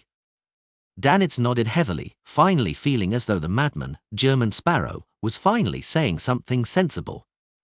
Besides hiding, there are other solutions, Klein said as he walked over to the coat rack. What are they? Danitz asked subconsciously. Klein took off his half-top hat and put it on his head. Raise your sequence. Let your strength match the bounty. He put on his coat, twisted the handle, and walked out of the suite. Raise myself to sequence 6? Become a conspiracist? Danitz paused for 2 seconds, then he frowned and grimaced. When he consumed the sequence 9 hunter and sequence 8 provoker potions, he didn't find it much of a problem. In fact, he began to long for finding the legendary treasures, obtain mid or high sequence formulas and their corresponding materials to advance to a demigod, and then become the new king of the sea. However, the intense pain and discomfort brought to him by the pyromaniac potion had left him in fear and apprehension. He didn't dare believe that he nearly lost control despite strictly following his captain's instructions of constantly provoking his opponents. This forced Danitz to consider whether or not he was fine just getting rich so that he could return to Intis a rich man. He stood there, troubled for several minutes. Finally, he thought of a question. Even if I want to advance by consuming a potion, it's not something I can do in a short period of time. I'll still have to find the formula and collect the ingredients. It wouldn't be an easy task, and the new bounty might be released tomorrow or even today. So, I must change inns and leave Byam as soon as possible. After Alger left the Ralph Trading Company, he casually went to a few places to inquire about the situation. When it was almost noon, he received a new report from the Church of Storms. It's confirmed that the person who posted the notices at the door of the cathedral is Blazing Danitz. Pay attention to his whereabouts. Blazing Danitz. Alger held the slip of paper in his hand and ruminated over the name silently. The corners of his mouth curled up, and he no longer had any doubts in his mind. With ease and certainty, he felt confident about going out to sea to hunt for materials. This was because his quest would happen at sea, and because Mr. Fool has a new identity, Sea God. Having missed the morning's blue star, Danitz waited until 4 in the afternoon to attempt the soulful ritual while German Sparrow was out. He drew the God of Knowledge and Wisdom's sacred emblem with familiar Ritian Omniscient eye on an open book with the appropriate altar set up. Inside the wall of spirituality, he lit a candle and picked up the lavender and mint extract before dripping it onto the still burning flame. A refreshing fragrance filled the air, and Danitz burned several more herbal powders. Having done all this, he took a step back and said in ancient Hermes, I pray for the power of knowledge. I pray for the power of rationality. I pray for the God of wisdom's loving grace. I pray that you allow me to communicate with the spirit of Edwina Edwards, the teacher who pursues knowledge, the researcher of spirit world creatures, Vice Admiral Iceberg of the Seas, who hails from Lemberg. Whoosh! Along with the echo of the incantation, the interior of the altar suddenly became cold.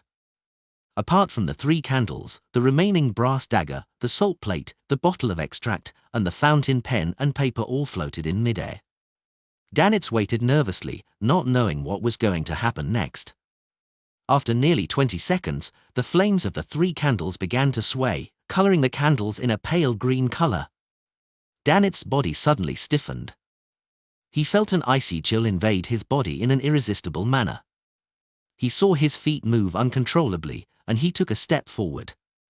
He saw his left hand rise and grab the black fountain pen and a piece of white paper. He saw himself bend over with a pen in his left hand, quickly writing, "Is there something?" The words were exquisite and artistic, very different from Danitz's own style. It was only then that Danitz realized he could control his head and his throat. Captain, Sea God Calvetua is dead. He squeezed out his hoarse voice as though he was suffering from a heavy cold. Details. His right hand wrote smoothly. This was the opportunity Danitz had been waiting for. He immediately recounted everything that had happened, including German Sparrow's visit to Samim Island in order to fulfill some adventurer's dying wish, the possibility that German Sparrow had suffered the sea god's curse, and how he easily resolved the problem after closing the door, including the madman's mistake of mistaking the ancient elven ruins as a sea god ruin. Towards the end, Danitz quickly added his own take on the matter. I believe that Admiral of Blood won't come to buy him for quite a substantial period of time. Most famous pirates wouldn't. It will take at least half a year for this matter to pass. His chapter is updated by November, EL being .co/m. Captain, your hunting plan with German Sparrow might have to be shelved for the time being. I wish to return to the Golden Dream. His left hand froze for a few seconds before writing, continue to follow German Sparrow, and be my contact point with him. Captain, why you can teach him the soulful ritual. Danitz yelled hoarsely. His left hand wrote, this can only be done within 500 nautical miles, and in the case of the person holding the ritual, it would be quite risky for him. And you have our points of contact on the various islands. Those are things that cannot be told to outsiders. Indeed. German Sparrow is just an outsider. But, Captain, I really want to go back to the Golden Dream. Danitz racked his brains and said, maybe we can invite him to be a guest on the ship. No, this? Suddenly an idea came to Danitz. Captain, he has a messenger. He has a messenger. A messenger that travels through the spirit world to deliver letters for him. This should be an unrestricted means of communication, and it should be more private and secure. I don't need to be the contact person anymore. Danitz thought in abnormal delight. His left hand hung in midair for a few seconds before he wrote, if that's the case, there's no problem. As the New Year holiday is coming to an end, it's indeed time for you to return to the ship. You do have some talent in languages, but you still have quite a few problems in other areas. You need to attend more classes and work harder. Danitz opened his mouth, but nothing came out of it. He suddenly felt that returning to the Golden Dream wasn't anything to look forward to. In the evening, Klein returned to the Wind of Azurin. He didn't find a suitable target for acting despite an entire day's work. Due to the sweep from before, many pirates and adventurers that were wanted were arrested. The remaining ones continued hiding cautiously, not daring to go out at all. Whether it was the bars, casinos, or brothels, business was poor and there weren't many customers. So this is the situation. Danitz came over. He cleared his throat and gave a hollow chuckle. It would be my first time using the soulful ritual, and I don't have much confidence. I did a test ahead of time, and it succeeded. I managed to communicate with Captain, and she believes there's no chance to hunt Admiral of Blood anytime soon. She plans on summoning me back to the Golden Dream. As for us communicating, don't you have a messenger? You can use the messenger to send Captain a letter. My messenger was given by a big shot, and it's not mine. Moreover, the messenger can only send messages back and forth between the owner and the owner of the token, without involving anyone else. Yes, it can also be between the host of a ritual and the owner. That reminds me, I have to find a way to get a messenger of my own, or many things will be inconvenient. As for the solution to this, obviously, it's to write to Mr. Isaac, who has to be an expert on the matter. Klein calmly pulled over a chair and sat down. He leaned forward and said in a low voice, "Tell your captain that I have a way to find Admiral of Blood." Who? Danitz was stunned, having not expected such an answer. Then, he saw the corners of German Sparrow's mouth slowly widen as he repeated, "Tell your captain." Danitz shivered. He didn't dare to make any inquiries as he forced a smile. "We'll have to wait until the next blue star, which is between 11 p.m. and midnight tonight." "Very good." Klein smiled as he praised. But Danitz wasn't happy at all. Klein stood up slowly, recollecting a special dish he had eaten for dinner, and he headed for the bedroom. The food was called the tiativa, and translated into Lun, it was meat within fruit. The cook used a giant local fruit, tina, hollowed out its flesh, leaving only a solid shell, then stuffed it with mashed mutton and fish, followed by sea salt and several types of spices, and repeatedly roasted it over the fire. The meat was fresh, fragrant, and perfectly blended with the sweet and slightly sour flavor of the fruit. Closing the door behind him, Klein first wrote a letter thanking Mr. Isaac for his earlier guidance, then he asked again how he could have a messenger of his own. After folding the letter, he took out his copper whistle and summoned the messenger. The messenger didn't stay, disintegrating the moment it took the letter. Phew. Klein rested for a moment, ready to enter the space above the grey fog to see if the prayers of the believers could bring him any useful information, such as who he could actually act as. Lord of the Mysteries Chapter 554. Translator, Atlas Studios. Editor, Atlas Studios. Above the grey fog, inside the palace that looked like a giant's residence. Seated in the fool's chair, Klein raised his right hand, allowing the sea god scepter to fly out of the junk pile and land in his palm. He originally planned on placing this sealed artifact, that was on the level of a Grade 1 sealed artifact, beside his chair. This was to show respect to a demigod item, but after careful consideration, he believed that the sea god scepter was still unable to match up with the mysterious and powerful fool who was able to fight against the true creator and primordial demonis. Only a card of blasphemy was barely qualified to match his status. Therefore, he threw the sea god scepter into the junk pile. Looking at the blue dots surrounding the white bone staff, Klein willed them to split into preliminary categories. Just as he had expected, those blue dots of light automatically split according to his will. Those that merely praised sea god and were prayers with no clear reason sank to the bottom and then rapidly disappeared. Those regarding confessions and pleas floated upward and came closer to Klein's palm. Following his spiritual intuition, he tapped one of the latter. All of a sudden, he saw tall, surging waves and heard the violent whistling of a gust of wind. A fishing boat was bobbing up and down in the undulating deep blue sea, as though it was ready to capsize at any moment. Above the fishing boat, the natives were either hugging the mast or pulling on ropes, making their last-ditch efforts to survive. Many of them were panicking as they chanted the honorific name of Sea God. Noticing that this was an ongoing prayer, Klein lifted the milky white scepter. At the tip of the scepter, the blue-colored gems emitted a halo of light one after another before they connected into one and shone onto the scene. The fishermen were gradually losing all hope when all of a sudden, they felt the ship which had been thrown into the air stabilize. They looked around in amazement and saw that the mountain-like waves had calmed down at some point, and the raging winds were slowly calming down, turning as mild as Zaha beer. The overbearing dark clouds in the sky dissipated, and a storm was forcefully pushed back by a mysterious force before it could fully assume its full form. The fishermen quickly recovered from their dazed states and understood what had happened. Sea God has protected everyone. Sea God has shown his majesty. Plop! Plop! Plop! all of them prostrated themselves on the deck, spread their hands, and placed them to their mouths, reciting the honorific name of sea god in an irregular fashion. Thank you, praise you. Adorer of the sea and spirit world, guardian of the Rorsted archipelago, ruler of the undersea creatures, master of tsunamis and storms, the great Calvetua. Above the grey fog, Klein felt a little depressed. I was the one who saved you, so why are you thanking Calvetua? That sea serpent will only deliberately create hurricanes, set off waves, and intimidate you so that you would piously believe in it. Klein fell silent for 2 seconds, then he suddenly burst out laughing.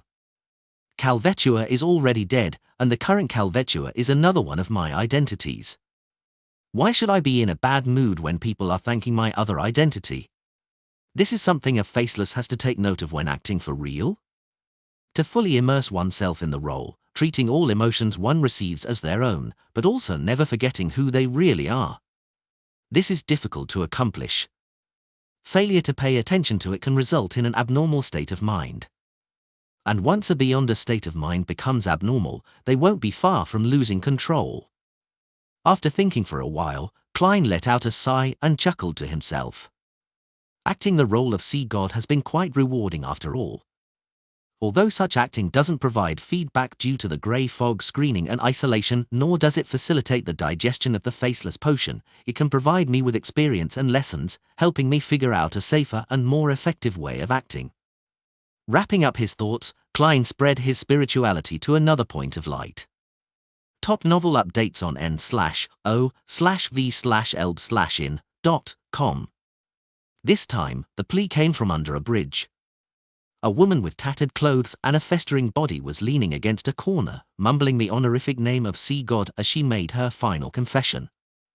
Through her descriptions, Klein seemed to have witnessed her short life. She was a native woman whose parents believed in sea god. As a result, she inherited the faith of sea god. In the first decade or so, her father worked as a miner, repairing roads and laying the rails, while her mother focused on temporary jobs sewing, doing laundry, helping out at the docks, and occasionally working as a street girl. Only then did the family barely survive. An abrupt change occurred 2 years ago. Her father had died during a road repair accident, and the Rorsted Railroad Company had offered only a pittance of compensation. This pushed the family onto a path of no return. Subsequently, the girl was sold to the Red Theatre by her mother and became a legal prostitute.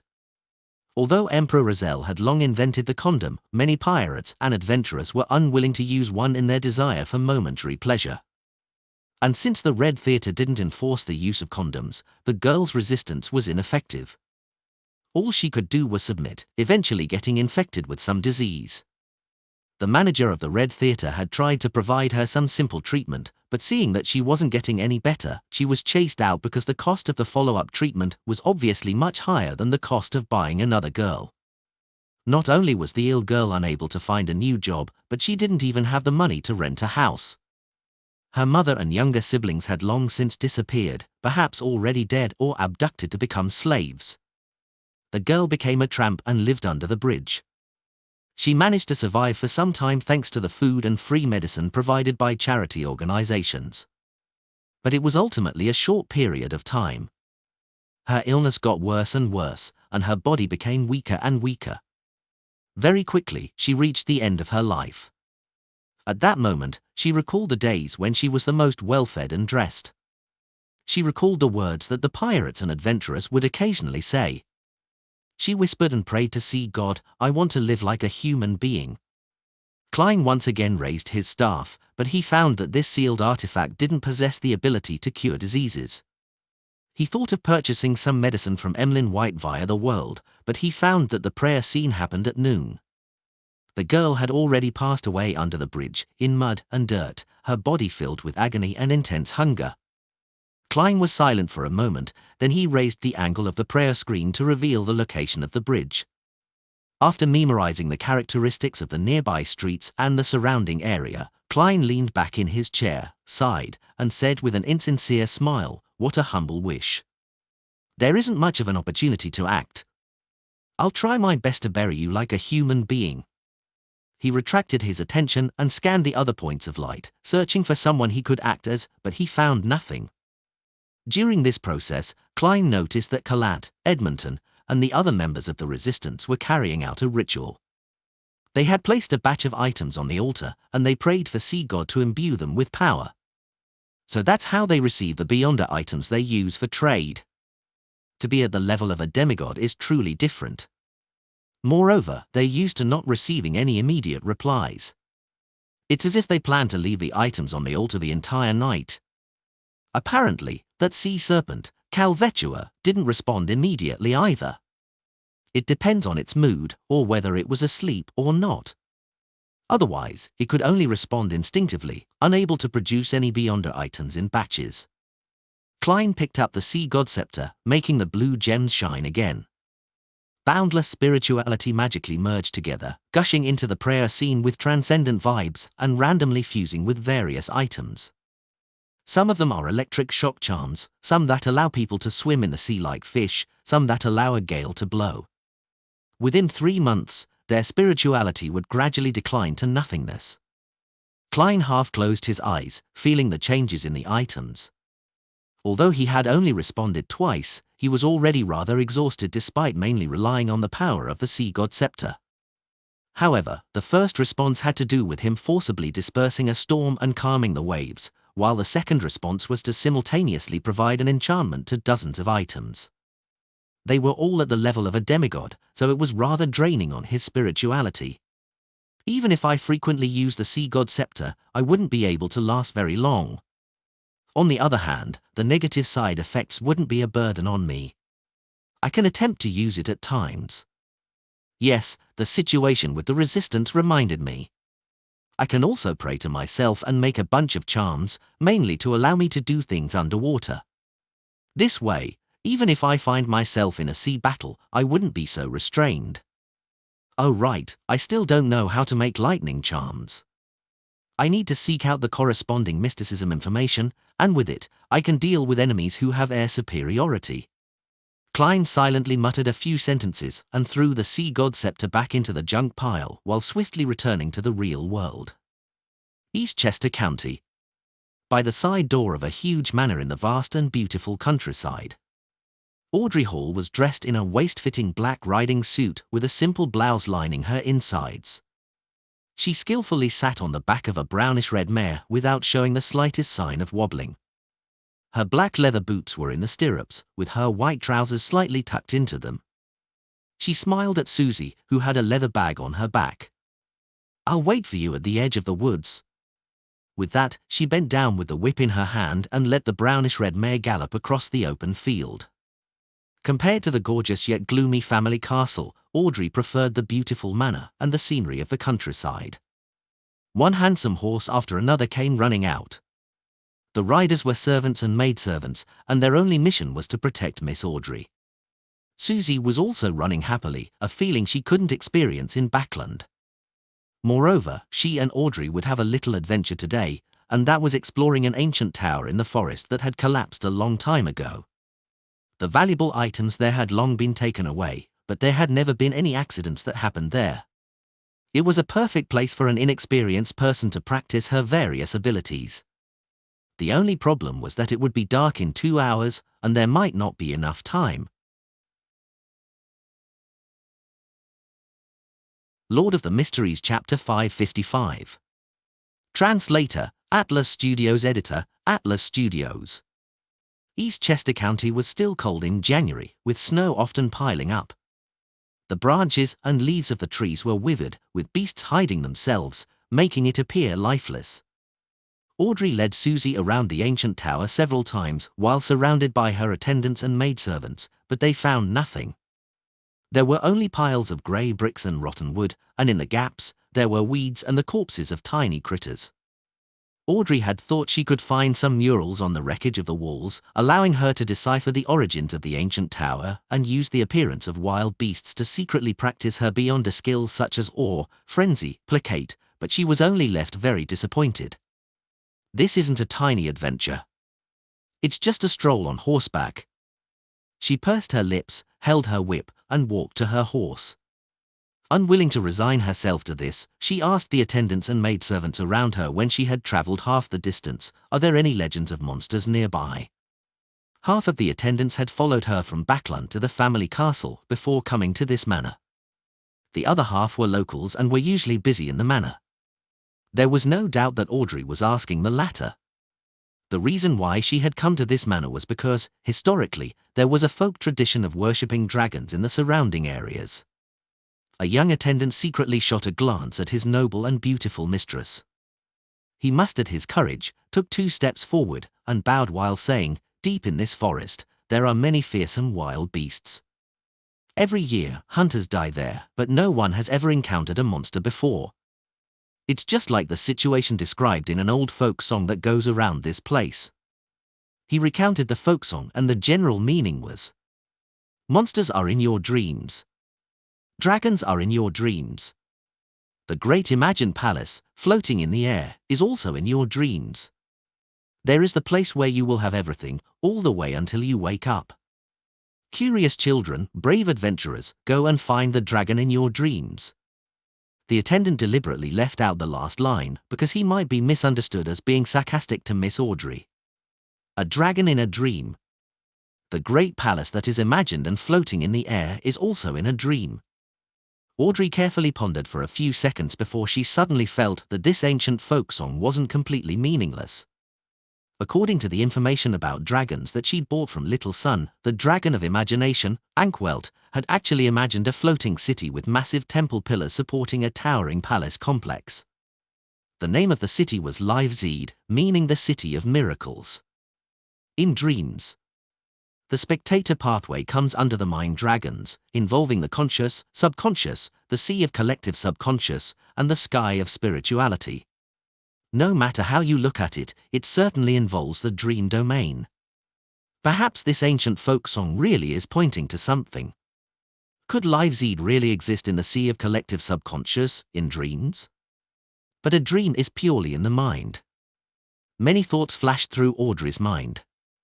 Even when she returned to the manor, she was still unable to come up with a clear train of thought. Entering the room, she glanced at Susie, suddenly having the urge to show off. Susie doesn't know anything about dragons, so she definitely wouldn't be able to detect the peculiarities of this folk song. "No, don't be arrogant, that's too superficial. And it's easy for Susie to discover that I'm hiding something." Audrey walked a few steps back and forth with her back straight, and she asked in a seemingly casual manner, "Susie, what do you think that folk song is really about? I have a nagging feeling that it's not as simple as it seems." Susie opened her mouth, momentarily at a loss for words because she didn't know anything about poetry. She gave it some serious thought and said, "Audrey, I'm only a dog. In a forest in Blue Mountain Island." Because of his agitation and excitement, Kalat didn't sleep at all. Sitting on the wheelchair, he inspected his surroundings, as if he had found a reason to live apart from revenge. After making a full circle, he returned to the altar to pray once again. He remembered the contents of the 10 Commandments very clearly. He knew that he couldn't use See God's name in vain, so he planned to use the relatively vague God as a replacement during his prayers. When he approached the altar, his gaze suddenly turned into a stare because the items placed on it all had an unusual aura.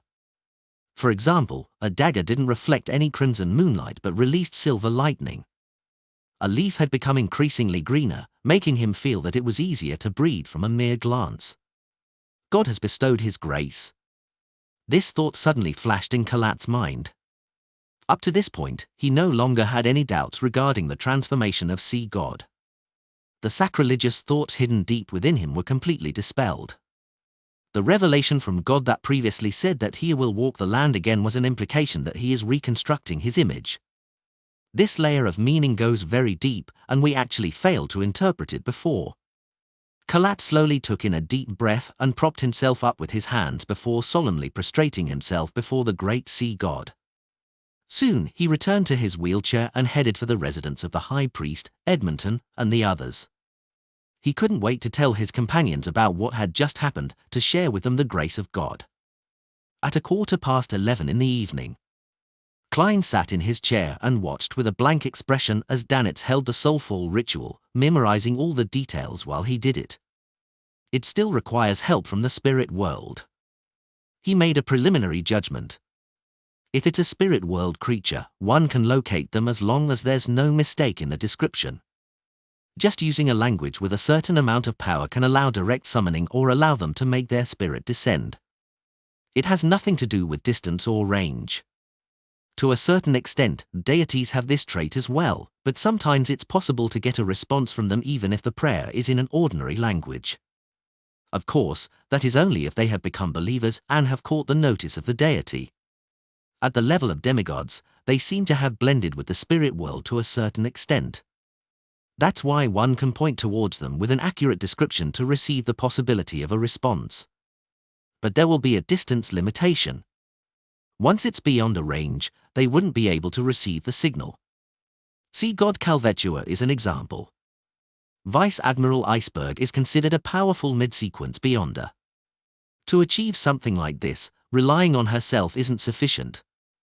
She needs to use the aid of a corresponding deity, and use a precise and unambiguous description. Furthermore, there are restrictions on distance and range. The moment Klein finished organizing his thoughts, the various items on the altar began to float up, with the exception of the 3 candles. Danitz shuddered uncontrollably, his expression turning cold. Very soon, he let out the female voice of Vice Admiral Iceberg. "Good evening."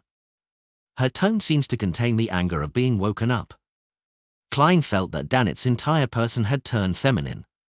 He hesitated for a moment and said, "I have a way to find Admiral of Blood." "What?" Edwina Edwards, whose spirit had possessed Danitz, already had her tone return to normal, one that usually lacked emotion. Klein said simply, "They use the latest wireless telegraphy technology. I received the frequencies and passcodes from White Shark." "Wireless telegraphy? You know such things?" Edwina appeared surprised to learn that German Sparrow, who was an expert in mysticism, would also have some general knowledge of radio communication technology. Klein politely smiled. "A little." Edwina was silent for 2 seconds, then she asked through Danitz, "Have they discovered that? Are you referring to whether Admiral of Blood and Company have discovered the leak of their frequencies and passcodes? In theory, they should have, since their intelligence officer, Old Quinn, has died at the hands of Mr. Hangman. However, wireless telegraphy hasn't reached the level of wide-scale adoption yet, so it's easy for those who use it to ignore security risks." Klein didn't respond with absolute certainty. "Perhaps. But we can try. As long as I can listen in on the frequency, there's a very high chance of finding Admiral of Blood.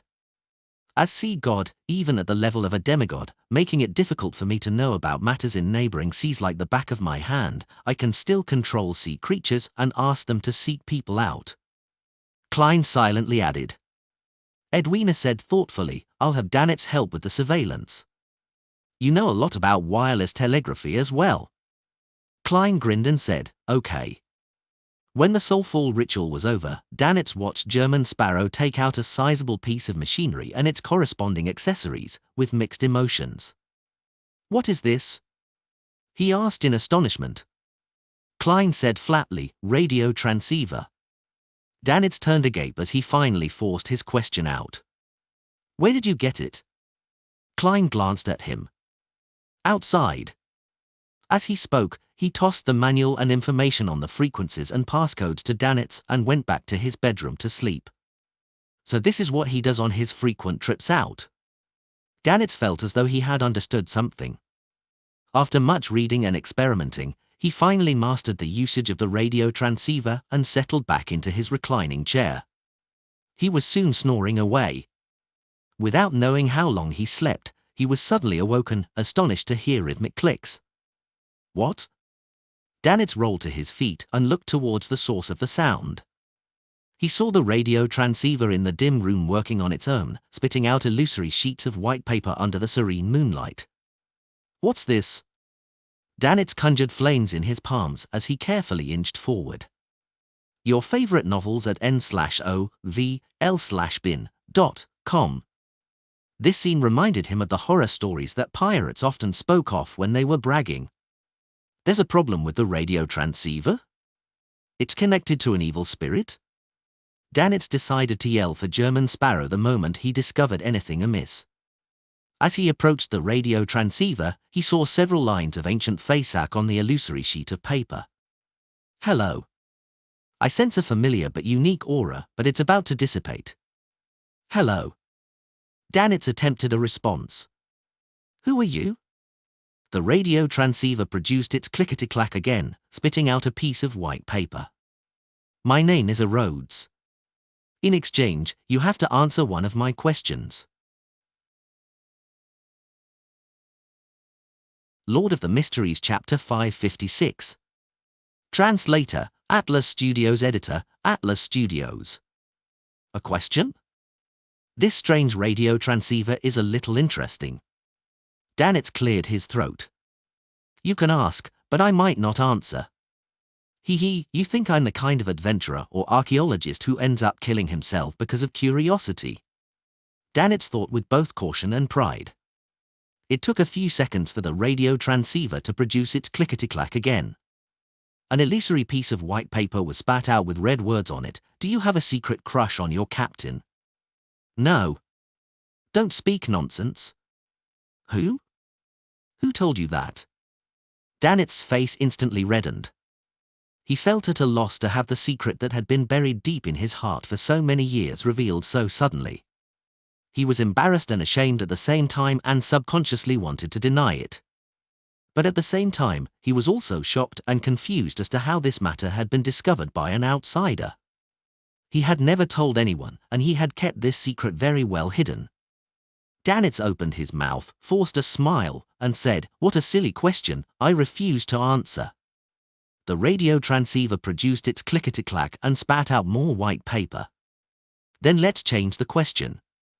If you really don't like her, who can endure such dry and boring lessons? Isn't that right? No. It's because I'm not strong enough to beat her. Danitz blurted out, his expression twisted. The clacking of the radio transceiver became increasingly brisker, and the words on the illusory white paper increased. A lie? Let's change the question. The type of female you like is beautiful, powerful, mysterious, intelligent, and someone who is able to step over you, right? Danitz's lips quivered as he felt as though flames were seemingly rising from his body and smoke was billowing from his head. At this moment, he felt his state of mind explode. It was as if someone had stripped him naked and tossed him into a busy street. Subconsciously, he looked around in panic, searching and avoiding the gazes that might be cast on him. Then, he saw that the bedroom door had opened at some point. German Sparrow stood there quietly in his white shirt which hadn't been tucked in and his rather loose black trousers. It was unknown how long he had been watching. When did you come out? Danitz stuttered, his face blank. Please tell me that you just opened the door. He prayed inwardly. Klein walked over to the radio receiver that had become paranormal and answered calmly, from the beginning. As a seer, how could I not have sensed the strange activity outside? Even in my sleep, I'll still have my spiritual intuition. Klein chuckled inwardly. Danitz's face instantly turned ashen. He turned his body in a half-circle and rushed toward the radio transceiver that seemed to be possessed by an evil spirit, in a bid to rip up the illusory white paper with the 3 questions. But his hand went through the words without him grabbing onto anything. A scarlet-red fireball formed in his palm again as he thought of blowing up the damn radio transceiver. At this moment, German Sparrow's cold gaze swept over him. Right, this is his. Danitz froze, looking at German Sparrow step past him and stop in front of the unusual radio transceiver. A Rhodes. How did it connect to this radio transceiver? It said it sensed a familiar but unique aura which is about to dissipate. Is it referring to the aura of the mysterious space above the grey fog? This radio transceiver was placed above the grey fog for a few days. Although it didn't show any abnormal signs, it still came into contact with the aura. And because of its own functions, it temporarily received information from the spirit world, and this was subsequently discovered by a Rhodes, the magic mirror, that seems to know a lot. Wait, what kind of question was that? I'm German Sparrow, I'm a cold, crazy adventurer. I'm a professional. I can't laugh out loud. Klein suppressed the corners of his mouth and secretly took a deep breath. Dannett stole a sidewards glance, like a prisoner by the gallows waiting for the noose to be released. Seeing no change in expression from German Sparrow, he was slightly relieved. He was glad that the person who had watched from the side was a madman and not a normal human being. He wouldn't have any interest in such matters. If it were any other pirate, I would be too embarrassed to return to the Golden Dream. No, I would be too embarrassed to adventure out at sea. He looked with hatred and fear at the radio transceiver, at the demon who called itself a Rhodes. He heard the clacking again and saw a new piece of white paper spit out from the radio transceiver. There were 2 neat lines in Loney's: "Your loyal and humble servant, a Rhodes, is honored to follow in your footsteps once again, constantly at your service." This isn't the same evil spirit as that a Rhodes from before, right? Dannett's face twitched, and he suddenly felt that whatever happened tonight was surreal. Klein, who went through great difficulty to stifle his laughter, keenly caught onto a problem. A Rhodes wasn't here in person and had likely used the spirit world and the radio transceiver's special function to send messages remotely. Therefore, when Dannett refused to answer the first question, it was powerless to punish him and could only ask another question. That's interesting. In the future, I'll just need to place the radio transceiver above the grey fog for prolonged periods of time, and I'll be able to make it turn into a unique item that receives spirit world information from ghosts. Unfortunately, by the law of conservation of beyond a characteristic, even with the augmentation of the grey fog's aura, its extraordinary abilities would dissipate bit by bit, eventually returning to normal. Yes, to maintain an ordinary item's extraordinary traits without the use of beyonder characteristics, there's another method according to my knowledge in mysticism, that is to carve the honorific name or true name of an angel, or even a deity in a language that can stir the powers of nature onto it. This would be equivalent to borrowing the target's mysticism and power. Of course, the premise is that they agree. I can't do it myself. At least, the piece of paper that I previously used as my bank's passcode in ancient Hermes hasn't undergone any abnormal changes. Find news stories on november/elbin.com. For real deities, I only know the true name of one, primordial demoness Cheek. If I get her honorific name, together with her true name, what will happen when I engrave them in ancient Hermes onto the radio transceiver? Will it release viruses? Will it appear more aesthetically pleasing in an industrial sense, mesmerizing those with fetishes? Yeah, the outcome with the greatest possibility is that when carving the honorific name and true name, the powers of the primordial demoness will descend, sucking everything dry. This is an extremely, extremely precise supernatural direction. Strange thoughts flashed through Klein's mind until a Rhodes greeted him. Perfect. This is a magic mirror that can answer questions. Klein's heart skipped a beat. He turned his head to the side and said to Dannett, "Go out and guard the door." "All right." Without any hesitation, Dannett rushed to the door. He was afraid that the demon named Rhodes would ask him new questions. When Dannett entered the corridor and closed the door behind him, Klein turned to the radio transceiver which was connected to the magic mirror, a Rhodes, and said in a low voice, "I have some questions." "This is my honor. Can I address you as master? The great existence above the spirit world?" White paper spat out of the radio transceiver amid clacking sounds. "You're too obsequious and too shameless. Why do I have a nagging feeling that there's a problem?" Klein pondered a little and said, "You can use any form to address me." "Yes, master." A Rhodes used an exclamation mark. "What's your question?" "Where can I find mermaids?" Klein asked directly. Amid clacking sounds, the radio transceiver answered, "To the east of the Gargas archipelago, sail the sea route for a week and there's a chance of meeting mermaids. However, the mermaids there are all believers of the Evernite goddess." This is a little amazing. It's within expectations, but it's also surprising. Klein realized that his previous speculation had turned into reality in a way he didn't expect. A Rhodes continued to type, "If it bothers you, you can continue heading east, but it will be very dangerous.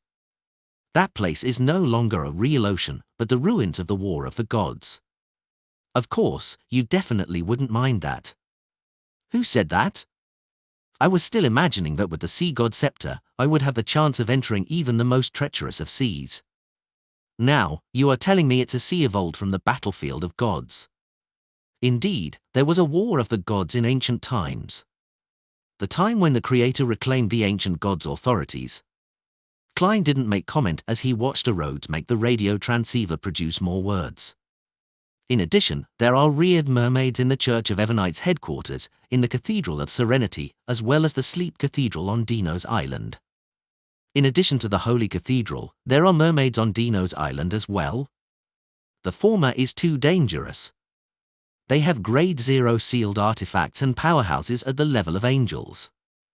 The latter can be considered. Transform into a nighthawk or a bishop and sneak in to listen to the singing and consume the potion.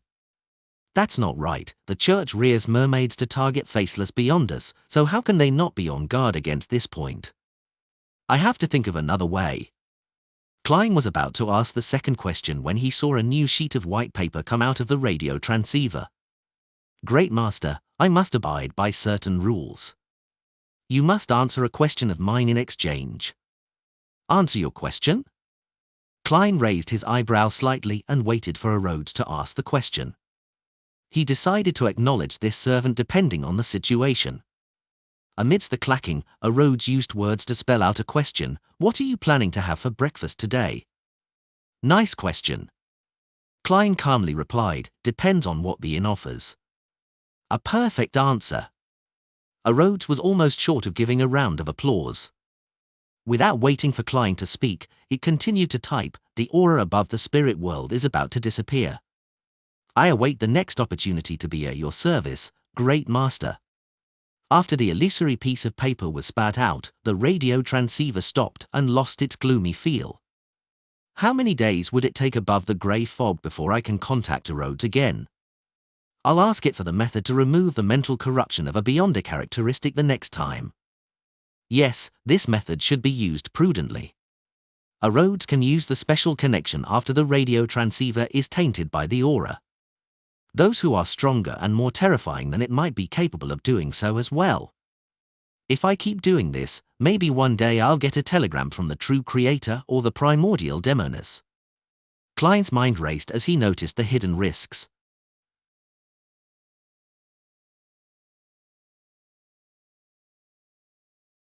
Lord of the Mysteries Chapter 557. Translator, Atlas Studios. Editor, Atlas Studios. Eastchester County, the Hall family manor. Audrey sat at the dressing table and lit a candle. Afterwards, she looked at herself in the mirror across from the slightly swaying light of the fire. Her green eyes gradually became deep, making it impossible for anyone who laid eyes on them to shift their eyes away, as if even their souls wished to drown in them. Audrey, you have to remain lucid tonight in the dream, she said to herself softly. This was a simple psychological cue. The ancient folk song she had heard at dusk had inspired her to explore her dreams and see if she could enter the sea of subconscious sea and the spiritual skies of all living things. This was an experiment that other psychiatrists had never attempted. At least, there was no similar experiences in the reference materials provided by the psychology alchemists giving oneself a psychological cue to explore their own dreams. Perhaps I might be able to find traces of a mind dragon or even the City of Miracles, Live Zeed. Audrey withdrew her gaze, removed Lie, which was now in the form of a ruby necklace, and placed it inside a jewelry box. She was afraid that the mystical item that amplified her emotions would affect her while in her dream and cause unnecessary harm, therefore, she removed it in advance out of caution.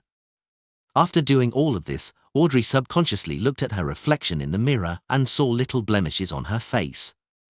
While wearing Lie, she felt that her beauty was intoxicating. Wake up, Audrey. That's only a lie. She lifted her right palm and caressed her cheek. At that moment, she was very glad that she had chosen the name Lie for that mystical item. It kept her constantly alert, otherwise, she feared the day that she would one day be completely dependent on it and not want to face her true self. The day she lost it, it would be very possible that she would lose control. Those girls who are relatively ordinary looking might never wish to take it off again after wearing Lie to perfect their looks. They might be willing to die to keep it on them. For a beyonder, I can't have such a state of mind either. Audrey sighed and stood up. She walked briskly and expectantly through the warm room in her slippery silk robe, back to the soft, comfortable, and springy bed, and pulled a rope from the headboard. Her personal maidservant, Annie, entered and gently extinguished the lights. Before long, Audrey fell asleep. In the hazy world, she suddenly jolted to her senses and realized that she was dreaming. She looked around with interest and silently said to herself, "Is this what's known as lucid dreams in psychology?" In mysticism, there is a similar concept. It's really effective. I relied on a simple psychological cue that I planted in myself to get a lucid dream. Audrey, you really are a genius. No, this is mainly an application of a beyonder power. I mustn't be arrogant. At this moment, Audrey had already figured out what the current dream was. She was walking along a dark, narrow road surrounded by a dark forest, and ahead of her was the castle with its spires. The prolonged howls of the wolves, the slow and frightening gasps, and the shrill and intermittent screams came from every direction, creating a dangerous and depressing atmosphere. I haven't gotten over the fear of Duke Negan's assassination. I'm still afraid that one day, many beyonders would suddenly attack my father, my mother, and my brothers. Audrey dissected her dreams from the point of view of a psychiatrist. In this strangely real dream, she walked slowly toward the castle that was almost identical to the Hall family's ancestral house. As she walked, a figure suddenly jumped out of the dark forest. It was a gigantic dragon with golden scales all over its body. Its eyes were pale gold with vertical pupils, and its thick tail looked like it could sweep away everything. This dragon's facial features were exactly the same as Audrey's. When paired with its body, it gave off an indescribable feeling of strangeness and horror. Audrey jumped in fright, almost waking up from her dream. Fortunately, having been a spectator before, she was able to stabilize her emotions in time. F0 Low New Chapters at november/el/bin/.com. This made her realize that she had never really forgotten how she had almost lost control back when she consumed the psychiatrist potion. Back then, her self-relief and the improvement in her mood was only superficial. The trauma had already taken root in the depths of her subconscious and would occasionally reflect itself in her dreams. Fortunately, I discovered this today. In the future, I can try to treat this trauma in my subconscious. I'm a psychiatrist. If I continue to ignore this issue, I might lose control due to this fear when advancing to sequence 6. Audrey examined herself carefully. As she walked and stopped, Audrey's dream kept changing in an erratic fashion. It would have been considered quite an unsatisfactory story. Finally, she arrived in front of the castle and saw an arm-length magic staff sweeping through the air, scattering down specks of light that were as resplendent as starlight. The castle that was shrouded in the light instantly became magnificent, and all the gloom disappeared. The melody of a band came out from inside the castle as one wall lamp after another lit up. This was the most beautiful expectation that I had towards beyonder powers at the very beginning. It really was a little girl's fantasy. The corners of Audrey's mouth curled up, and her mood turned for the better. She didn't stop, but she walked past the castle to the edge of her dream. She didn't care how the scene behind her changed or how the story unfolded. After walking for an unknown amount of time, she passed through the barren wasteland and arrived at the top of a cliff. Looking out, the grey, blurry void extended into the distance. The area beneath her was so deep that it seemed to be bottomless. Audrey was keenly aware that this was the boundary of her dreams. Once she left, she had no idea what would happen. And how do I leave? Jump down? Will I fall to my death? Audrey thought awkwardly, not too courageous in taking the risk.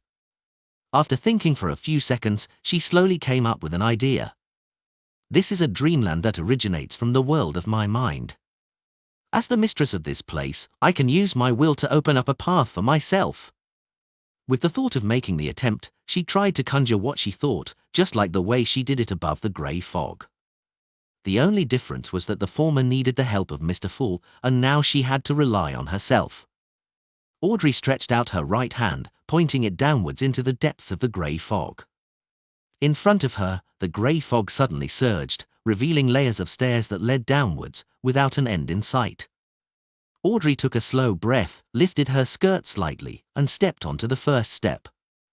Step by step, she continued down the stairs. The surroundings grew increasingly quiet, so quiet that it was almost as if she heard auditory hallucinations. In this place, there was nothing else apart from the grey fog. It was lonely and filled with the unknown. A howling gale blew in from different directions, causing Audrey to sway back and forth. The fear she felt slowly deepened. Before she lost control of her emotions, her green eye shone with a warm light that seemed to be able to see through the hearts of others. Audrey used her psychoanalysis powers to placate herself. She continued her search. After nearly a minute, a point of light suddenly lit up in the surrounding grey fog. Audrey took a cautious look, only to see that the point of light was of herself back when she had just consumed a potion and almost became a dragon monster. While on the verge of losing control, emotions such as worry, horror, fear, and nervousness were clearly overflowing from her. This is my subconscious, so this is my trauma? Audrey vaguely understood where she was after she left her dreamland. She was in no hurry to resolve this trauma as she continued to walk down, step by step, filled with anticipation. According to the theories of the psychology alchemists, the subconscious was at the bottom of her destination, the sea of collective subconscious for all living creatures. During her exploration, Audrey once again saw herself listening to her parents' storytelling when she was young. She saw herself, someone who valued her image but wasn't actually very elegant deep down. She saw herself participating in the tarot club, only that all the specks of light regarding the latter were tightly wrapped in a grey fog. These are things in my subconscious. They influence my character and behavior? Audrey instinctively analyzed what she saw with her knowledge of psychology. Amidst the coruscating points of light, there were several times where she was pushed to the verge of an emotional breakdown due to the lonely, aimless exploration, but she had used her beyonder powers to placate herself in time. Just as she was about to lose all sense of the passage of time, she saw the last step. In front of the steps was a solid, blurry, grey ground. Above it, there were streams of light and shadows. They were dense and overlapping, like an illusory sea. The sea of collective subconscious. Audrey took a few steps forward and raised her head to look up. To her surprise, the grey fog no longer blocked her vision as the clear high skies appeared. There were countless indescribable silhouettes, 7 of which were of different colors. They were lustrous brilliances that seemed to possess immense knowledge. Audrey pursed her lips and happily said to herself, "The sky of spirituality." Then, she cautiously moved forward, forging the adventure that she could call her own. Those figures of light that formed the sea would flash past her from time to time. Some contained ancient memories of being burned by flames, while others bore the excruciating pain of seeing something indescribable. Apart from the imprints of the ancients from ancient times, Audrey also saw the gazes of admiration cast on her one after another, as well as the activities of the people who worshipped dragons. As she walked, she noticed a greyish-white mountain on the far left. It extended upwards until it emerged from the sea of light and shadows. The top of the mountain was shrouded in a dense fog, making the entire place seem hazy. Is that someone else's consciousness? The sea is the subconscious, and beyond the surface of the sea is the ordinary consciousness? Yes, he's dreaming. Audrey suddenly thought of a possible application of a psychiatrist. It was to move closer and climb up, directly affecting the other party's subconscious thoughts, allowing them to naturally act according to her bidding. But it should be very difficult and very dangerous. Audrey looked away, not daring to make the attempt. She clearly remembered that her purpose this time was to seek out traces of the Mind Dragon and the City of Miracles, Live Zed. Audrey passed by more than 100 other people's consciousness. Gradually, she felt exhausted. It's time to return. Instinctively, she raised her head and looked into the distance, rationally making the decision. She stood there for a long time, unwilling to leave. A shadow suddenly appeared in the air just as Audrey was about to turn around. It was a pair of 2 huge grey wings. Under the wings, there was a long lizard-like monster. Its entire body was covered with huge scales that were like greyish-white stone slabs. It had 4 thick and powerful legs, seemingly bathing in the sunlight that didn't exist as it flickered in what seemed like the afterglow of the setting sun. The monster flew over. Its eyes were pale gold with its pupils vertical, looking cold and arrogant. Its grand and epic figure quickly disappeared into the sea of the subconscious of all living beings. Dragon. A mind dragon. Audrey jumped on the spot and looked around, afraid of others noticing her inelegant behavior. She paced around excitedly, feeling very satisfied with her adventure.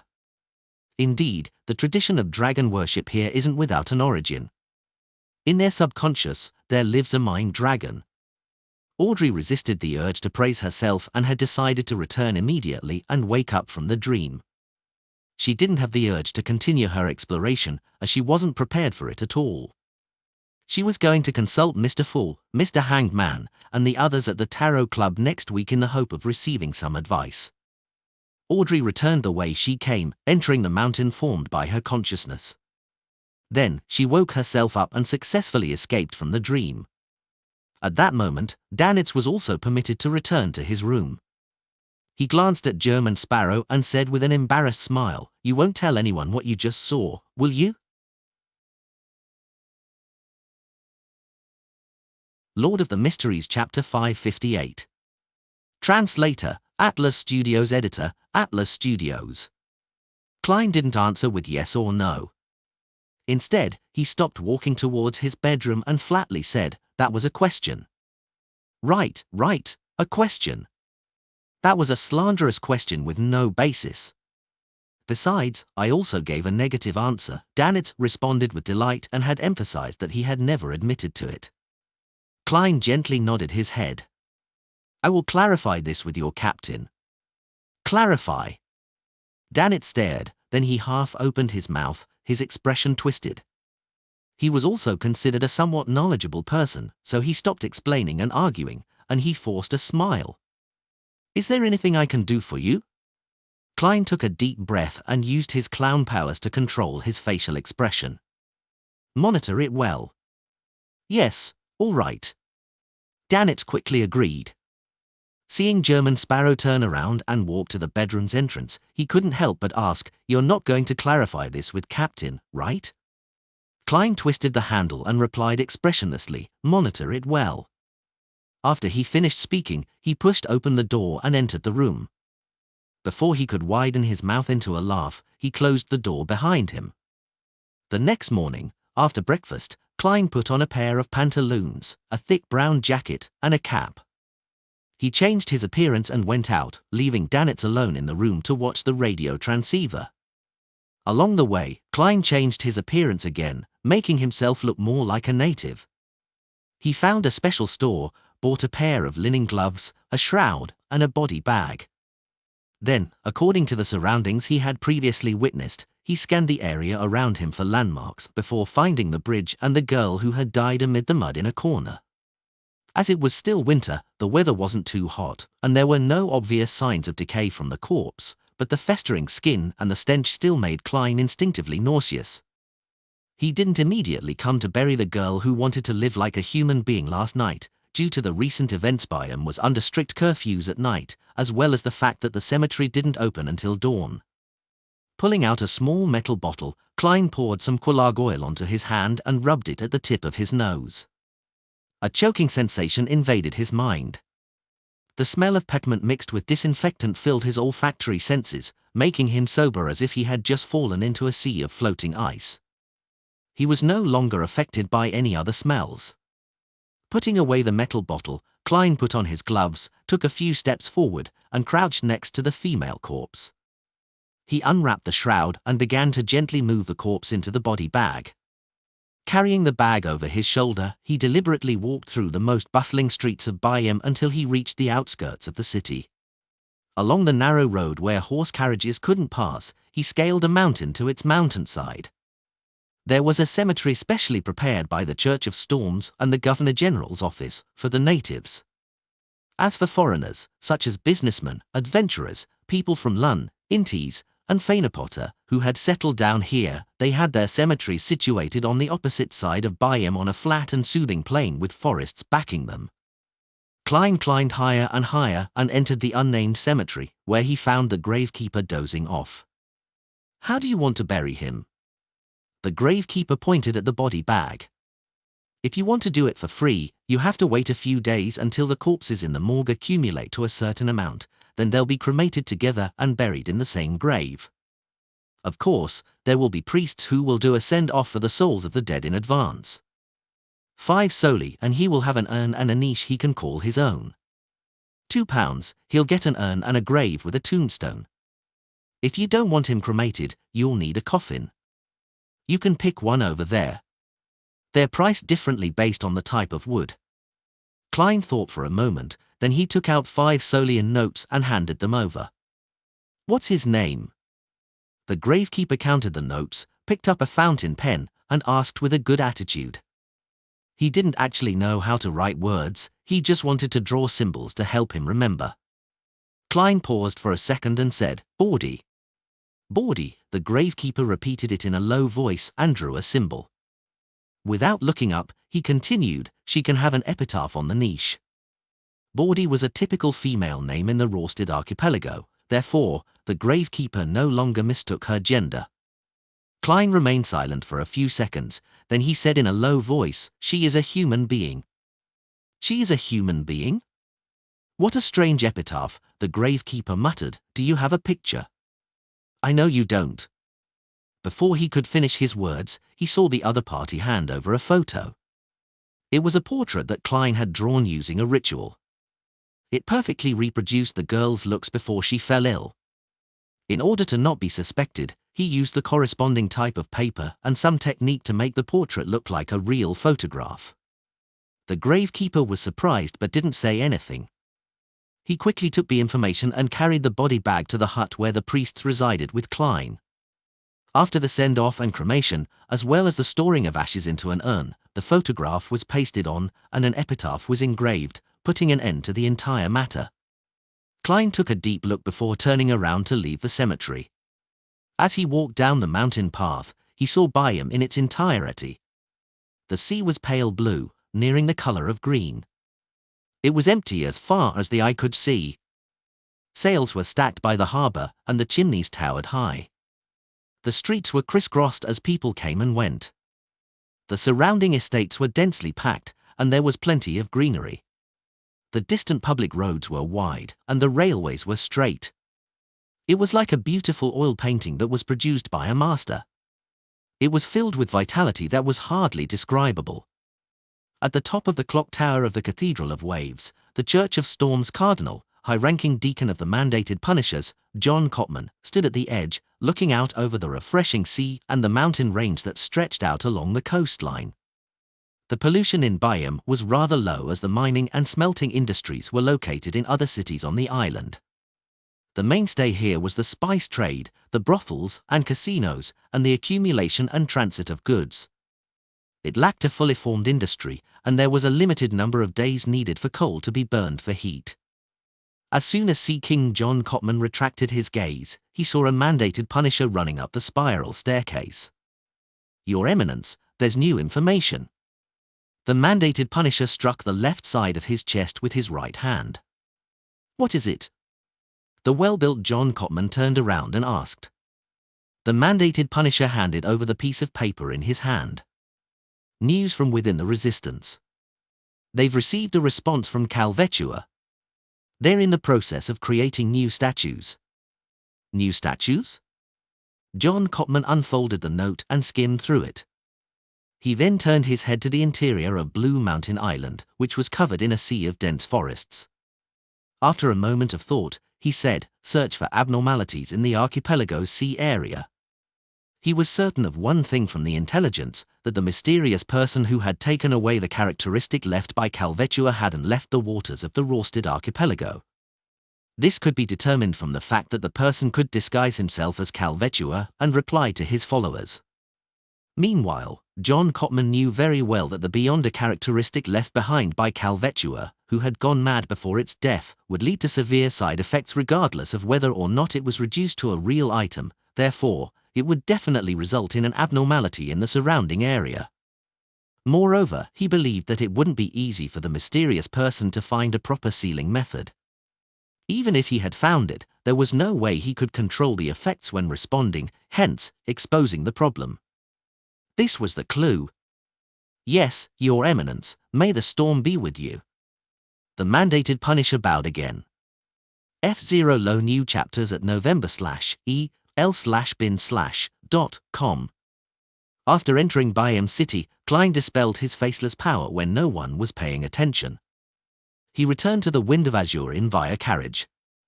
As soon as he opened the door and entered, he saw Dannett sitting in front of the radio transceiver, his expression strange and grave.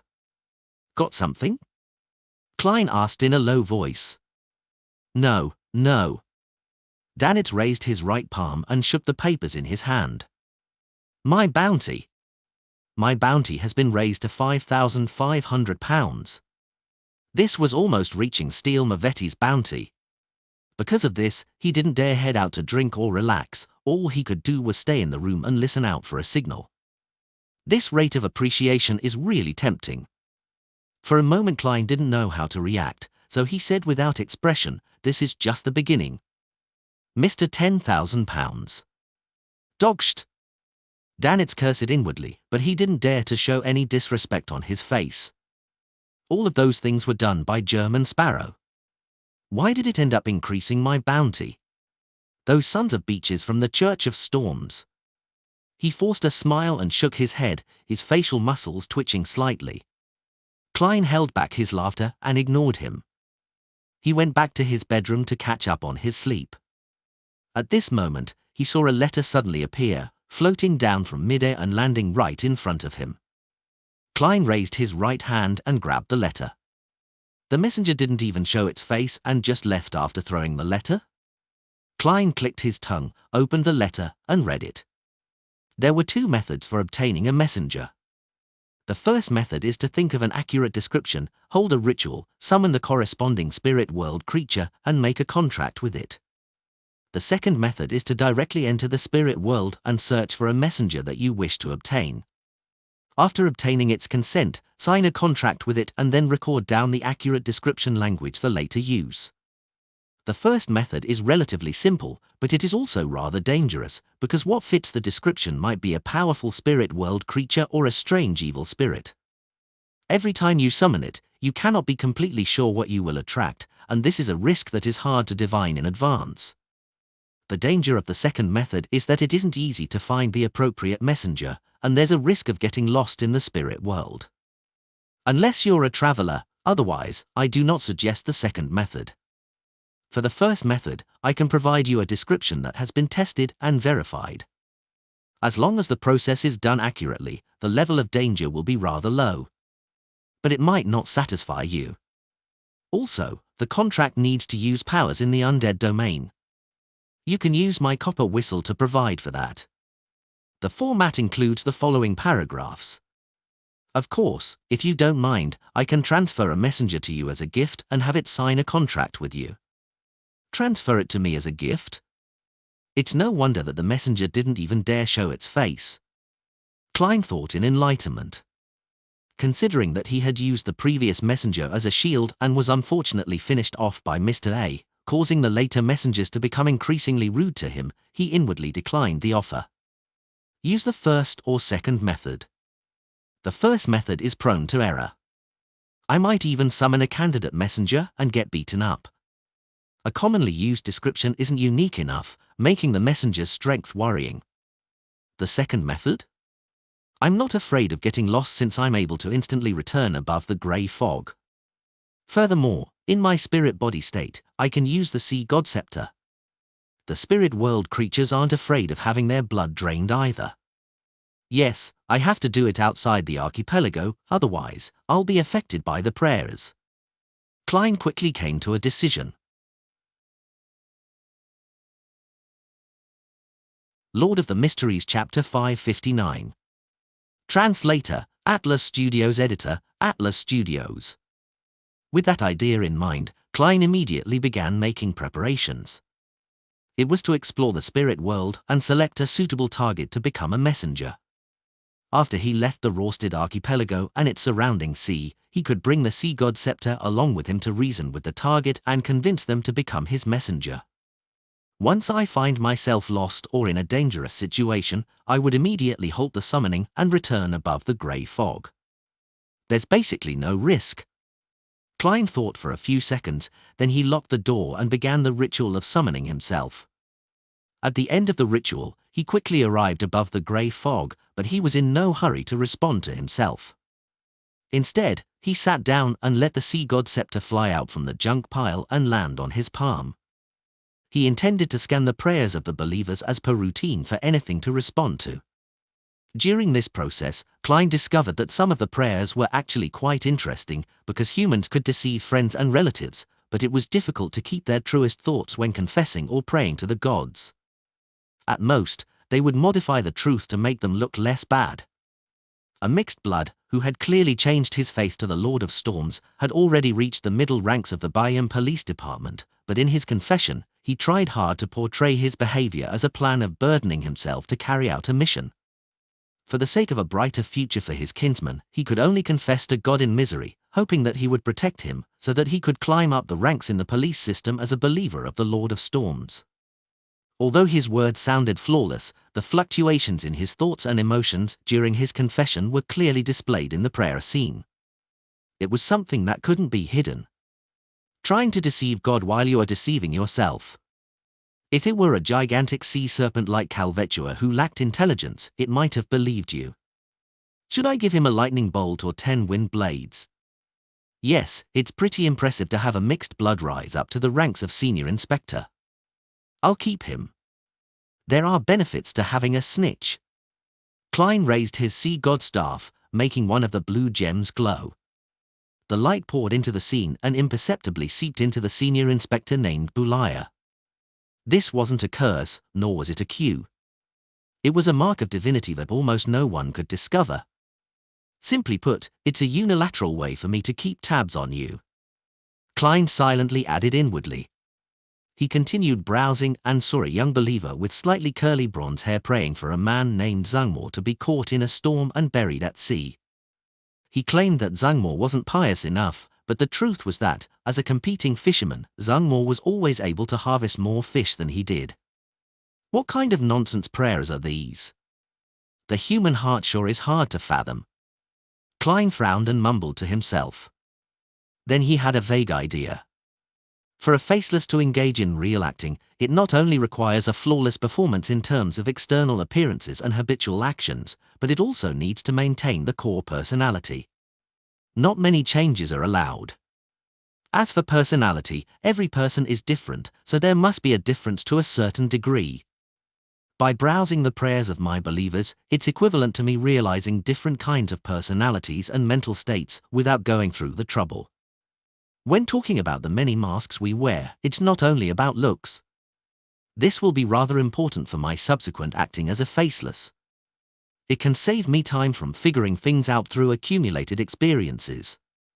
Klein increasingly felt that acting as sea god was very beneficial towards him. When you are acting the role of a demigod, even if you don't get any feedback, you will still definitely get some considerable benefits. This is a way of gaining experience of being someone of a higher level. Klein perked up, no longer being perfunctory about skimming through the prayer scenes. After quickly browsing through one scene after another, his gaze stopped at a merchant named Ralph. The businessman praised the miracle of the reappearance of the sea god, and he had indicated that he planned to offer a third of his fortune worth £20,000 to the resistance, half for military expenses, and half for the reconstruction of God's statue. Actually, there's no need to go through all that trouble. Just directly offer it to me. Klein muttered half-jokingly. He thought for a moment, and then he conjured a background of waves and storms with heavy rain and lightning falling together. He responded in a low voice, "You have honored my name by helping your compatriots and companions. The young lambs need help, food, and education." He intended to get Ralph to set up a charity fund with the £20,000 and to seek donations widely from the community to make up for the damage, create a consensus, and help to provide local children with food, clothing, and education under the pretext of governance. As for the military expenditures of the resistance, Klein understood that in a world with beyonder powers, it was very difficult to rely solely on the opposition from the natives of the colony to succeed. Therefore, they needed the help of foreign countries like FASAC and INTES. Funding was undoubtedly needed. Unfortunately, it's not possible to add a line in the Ten Commandments about boldly and confidently seek funding that would damage the image of Sea God. The resistance shouldn't be thinking about annihilating the garrison troops. They should just focus on destroying the transportation infrastructure and make it more difficult for the Governor General's office to rule, so as to initiate talks. As a keyboard warrior, Klein wasn't lacking in ideas in such areas. He quickly restrained his wandering thoughts and made a divination to see if it was dangerous exploring the spirit world today. After obtaining the revelation that it wasn't considered dangerous, Klein took the Dark Emperor card, naturally changed his image, and stepped into the door of summoning. After entering the real world, he stuffed the mystical items he needed into his body as a precaution. Then, like last time, he used cogitation to sense the spirit world. Taking a step forward, he passed through an invisible curtain as Klein's illusory figure floated up. Around him, red, yellow, blue, green, and other colors were superimposed, like they were like the most abstract oil painting ever. The concept of direction that humans were used to could no longer be used here. If one used the old means of distinguishing direction and one's location, they would definitely find themselves lost. Klein roamed carefully and casually, sometimes seeing a yellow sun like a child's sketch, sometimes brushing past an incorporeal river that flowed quietly. There was also a flat woman with her upper body naked and a face resembling a smiling moon, a canoe with its end upturned, a tangled ball of thread, and a serpentine staircase leading to the 7 pure lights. In this extremely chaotic world, other than spirit world creatures, all kinds of information existed as abstract symbols. Thus, what one received from a divination process would only be a revelation that required one to interpret it on their own. As for those symbols, there was a chance that they would come to life and become incorporeal monsters. This was the spirit world that couldn't be understood and viewed with common human knowledge. The last time he came in, he had easily discovered spirit world creatures, and he had noticed the creepy gazes from unknown locations that made his hair stand on end. There was the headless woman who carried for heads, a round eye with clear blacks and whites, and a giant jellyfish with a skull attached to each tentacle. He had easily encountered all of them back then. F0 Low new chapters at november/el/bin/.com. But this time, he failed to see a single spirit world creature despite roaming for so long. Even the indescribable figures in the distance had disappeared, as if they had hidden themselves. It can't be that you're afraid of being my messenger, can it? Yes, I entered the spirit world in the form of a soul body. Perhaps the thoughts in my mind will appear in a special, formless manner here, turning into hidden symbols that interact with the spirit world. This then naturally affects my path options? Klein was puzzled, but he couldn't find the reason. All sorts of thoughts flashed through his mind when his body suddenly sank down and he fell freely. After a while, Klein could only see the vivid superposition of the colors and the various symbols that took physical form. What's going on? He began to consider whether he should write to Mr. Azik and ask him about it, or to throw the radio transceiver above the grey fog and get it tainted with the aura so that he could contact the magic mirror, Rhodes. While floating, Klein's heart suddenly palpitated as he quickly dodged to the side. A tinge of yellow and green flashed across his eyes as a giant foot that was large enough to squash his entire body landed, stepping into the interlaced red and blue color spots. Above the sole of the foot was a long, festering leg covered in a yellowish-green liquid. The leg was over 3 meters long, and above it was a huge body that was wrapped in corpse oil bandages. Amidst the solidified aura in the area, the 2 legs that were filled with yellow-green pus alternated as they rose up. Carrying a body that was difficult to discern, the legs quickly disappeared into the depths of the spirit world. Klein stood at a distance, not daring to make a sound. Finally, he confirmed that he was fine as he grimaced and thought, the spirit world is really scary. You can accidentally encounter a powerhouse just passing by. A powerhouse among the spirit world creatures? Klein shook his head and continued his search. At that moment, he had no idea where in the spirit world he had wandered to. After drifting for a while, he finally found some traces of spirit world creatures. Just as he was about to switch from flying forward to descending to his left, he was surprised to find that his body continued to move forward uncontrollably at an accelerating speed. In front of him, the chaotic superimposed colors and the grayish-white mist that filled the area suddenly split open, and a large, purely black three-masted sailboat leaped in. The boat was nearly 100 meters long, and 3 pitch-black sails were hanging high up like flags. On the left and right sides of the ship, there were cannon muzzles, and all kinds of sailors were running around on the deck. All of this was so real, so substantial, and so out of place when it came to the spirit world as a whole. However, as the ship entered the spirit world, its black color quickly turned richer, tainting itself with an ethereal vibe. On its deck stood a mottled stone chair that was 2 to 3 meters high, its back facing the cabin. Leaning against the chair's back, a colossal figure that was comparable to an ancient giant sat there. He had a black beard that went just past his neck, and he wore a tall, pointed crown on his head. He wore a gorgeous black robe with silver fringes. The wrinkles on his face looked hardened and filled with magnificence. It made one subconsciously wish to bow their heads. Under the slightly wrinkled forehead and on the high nose bridge, Klein's pitch-black full-body armor and black crown were reflected into those 2 dark red eyes. As for Klein, he was having trouble stopping his slow flight toward the giant. Their gazes met among the layers of colors and symbols in the spirit world, and then Klein disappeared. The giant on the mottled stone chair didn't withdraw his gaze as he continued staring over in a long silence.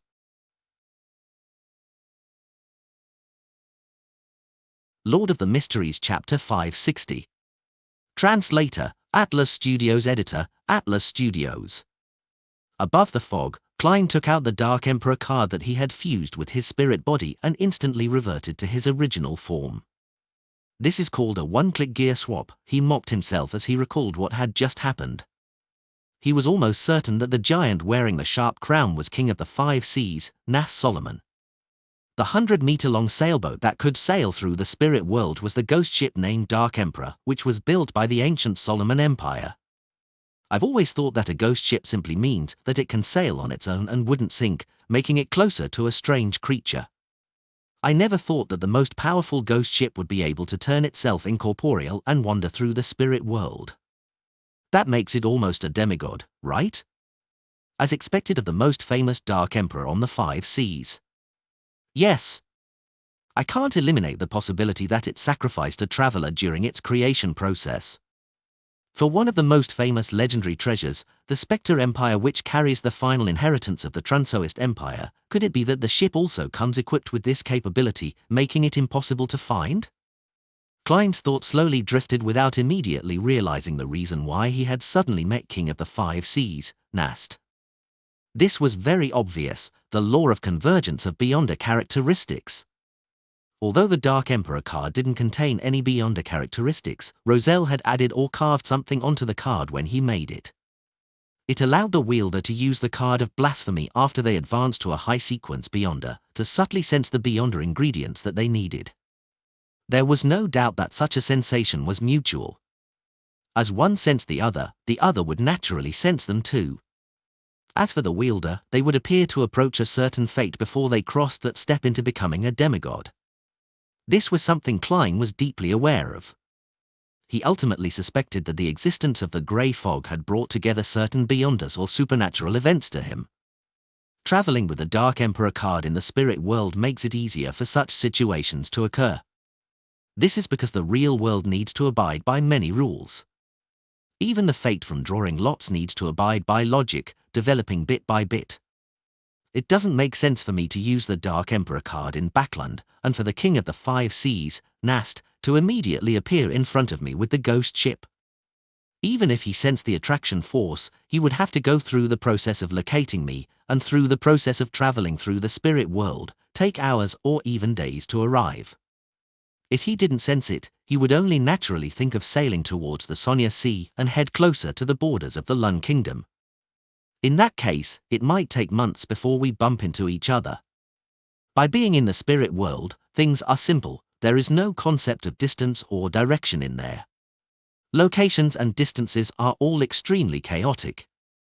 Perhaps the king of the five seas, Nast, might have wished to go out on a spin in the spirit world, but he ended up seeing me pass by the moment he entered. This doesn't need to abide by any restrictions or limitations on geographical locations, Klein thought as he wrapped the corner of the mottled table. In addition to this, he was certain that the reason why he was thrown uncontrollably towards the Dark Emperor and at King of the Five Seas, Nast, wasn't because of the law of convergence of beyonder characteristics. The effects of the law was only reflected in fate, perception, and desire, nothing too exaggerated, otherwise, there wouldn't be high-sequence beyonders. All of them would be involuntarily drawn by the uniqueness of their respective pathway. Klein could sense that it was a type of beyonder power that twisted and strengthened his intent to move forward, resulting in him being unable to stop. This is a very simple analysis. Even if I had thrown out the Dark Emperor card at the time, I wouldn't have been able to stop. This is a lawyer, which is a beyonder power wielded by the Dark Emperor pathway. Klein leaned back in his chair and decided not to use the Dark Emperor card anytime soon. This meant that he was unable to roam the spirit world in search of a messenger. If he hadn't brought the Dark Emperor card and had used his main body with the Sea God Scepter, he would appear in the spirit world, which was filled with all kinds of revelations and information. He would inevitably leave many clues and could be divined about at any time. In terms of anti-divination and anti-prophecy, Azic's copper whistle couldn't be compared to the Dark Emperor card. If I were to really do that, I might meet 10 people who know that I obtained the Sea God Scepter when buying a beer at the bar. Of course, it was taken by Klein Moretti, so what has that got to do with me, a German sparrow? Klein shook his head in a self-deprecating manner and decided to use the ritual method to get a messenger to respond. He could find something more suitable later on. After he covered the Dark Emperor card, his figure disappeared from the mysterious space above the grey fog. Early morning, Bayam. Alger prepared to take a carriage out of the city and take a detour to a private harbour behind the cliff. That was where his Blue Avenger was docked and waiting to set sail. As a disguised pirate captain, he couldn't dock so openly at the main port of the City of Generosity. That would be sufficient proof that he had close ties with the authorities. It was the same with the other pirates who had to consider their berth in advance before coming to Bayam to sell their loot or gain enjoyment. They either went to a small port in the surrounding waters, or to a private port controlled by someone with a deep background or by the resistance. Finally, there are no more missions. I can go out to sea again. I need to first obtain a mystical item that can increase my strength and also square my accounts. After that, I'll head to the primitive island and hunt for the Blue Shadow Falcon, allowing me to advance to Sequence 6 as quickly as possible. Alger was about to walk towards a rental carriage when he unexpectedly saw a familiar figure. The former pirate merchant, Ralph, walked out of the carriage with a ruddy face and looked towards the Governor General's office that wasn't far away. He seemed to be abnormally excited. What happened to him? After a moment of puzzlement, Alger took the initiative to go over and greet him. From his point of view, Ralph was, in a sense, also one of his comrades. They were all subordinates of Mr. Fool. However, one is a core member, while the other just remains on the periphery. Alger calmly confirmed their identities and positions. What happened to deserve such joy? Alger asked after chatting about the weather. Ralph laughed out loud and narrowed his eyes, saying, "If I were to say that I received the blessings of God, would you believe me?" "I believe." Alger answered in his mind without hesitation. Suppressing his curiosity, he asked, "What are you doing here?" Ralph was about to answer when his eyes suddenly lit up. He looked around, and after confirming that there was no one around him, he said in a deep voice, "Didn't you say that you also believe in God?" In order to befriend him, Alger had lied, saying that his faith lay with sea god, Calvetua. In any case, this was common among pirates, so it wouldn't arouse suspicion at sea. The weather was usually more frightening than any enemy, so most pirates, adventurers, ship crew, and sailors had great respect for gods who controlled similar fields, believing in them to a certain extent. Of course. This time, Alger's answer was firmer than ever. This was because he knew that the sea god that the other party believed in was the embodiment of Mr. Fool. Ralph nodded in satisfaction, revealed a smile, and whispered, "I received a revelation yesterday." God sent me to help his young lambs. I intend to establish a charitable fund for this purpose. This is the will of God. As his believer, I think you would be happy to provide some assistance. He held out his right hand and waited for the donation. Alger's expression stiffened, and he was momentarily unsure of how to respond. Although his present fortune was worth £3,245, he was preparing to buy a mystical item, making his overall financial situation somewhat tight. Of course, he could still donate quite a bit if he skimped and saved. If the sea god was still Calvetua, Alger, who claimed to be a believer, wouldn't have hesitated to find an excuse. But now, he had to seriously consider the deeper motives of Mr. Fall. Noticing Alger's reaction, Ralph's eyes darted schemingly before he said, "We want to help children who are suffering from unnecessary discrimination because of their bloodline. They live a hard life, and it is hard to see any hope for them. There are pure-blooded natives, as well as mixed bloods." Alger was silent for a few seconds, then he pulled out a wad of cash. "Here's £100. Ralph took it and said with a smile, "Your kindness will definitely be rewarded. God will protect you." The door slanted over the entrance to the warehouse. Klein prepared the summoning ritual for the spirit world creature and was surrounded by the hallucinatory scent of herbs and essential oils. He was afraid that there would be some kind of accident if he held it in the inn, and although it might not be risky for him, it might end up harming the other occupants. Therefore, he went back to the abandoned warehouse where he had gave a sacrifice to Calvetua. As for Danitz, having his bounty raised to £5,500, he was very proactive in asking to stay in the suite and monitor the radio transceiver. "The procedure is to light the candle that symbolizes me, and to use a verified incantation to summon the appropriate spirit world creature as a messenger." Daily Simone's three-line description and the various incantations provided by Mr. Azik went through Klein's mind. When summoning a spirit world creature, the first sentence needed descriptions such as wanders about the unfounded and roaming in the upper realm. Only by doing so could it accurately point to the spirit world. The suffix would clearly indicate that the spirit body was being summoned and that it was a creature that had a corporeal body. The second and third lines were an accurate description of the creature, but due to the restrictions of the format, one couldn't use too many words to pinpoint a creature. Therefore, it was difficult to predict or divine what would ultimately be summoned by the ritualist. In this sort of situation, using an incantation previously used by others implied a much lower risk. Then, after signing a contract, the description of the third sentence, "the messenger that belongs to whomever or contract companion of whoever," could be made, allowing the three-line description to accurately summon the corresponding messenger. "Yes, my messenger has to run very fast, otherwise, it might be killed by some malicious creature in the spirit world, resulting in the loss of important letters." Klein's mind raced, and he came up with a clear plan. He took a step back and said in ancient Hermes, I summon in my name the spirit that wanders about the unfounded, the friendly creature that can be subordinated, the creature whose speed surpasses imagination." Whoosh! There was the sound of wind, tainting the candles to a dark green and turning the surroundings cold and creepy. Find news stories on november/elbin.com. Klein saw a blurry figure rush out, too fast for him to see anything. After that, he couldn't find the fellow ever again.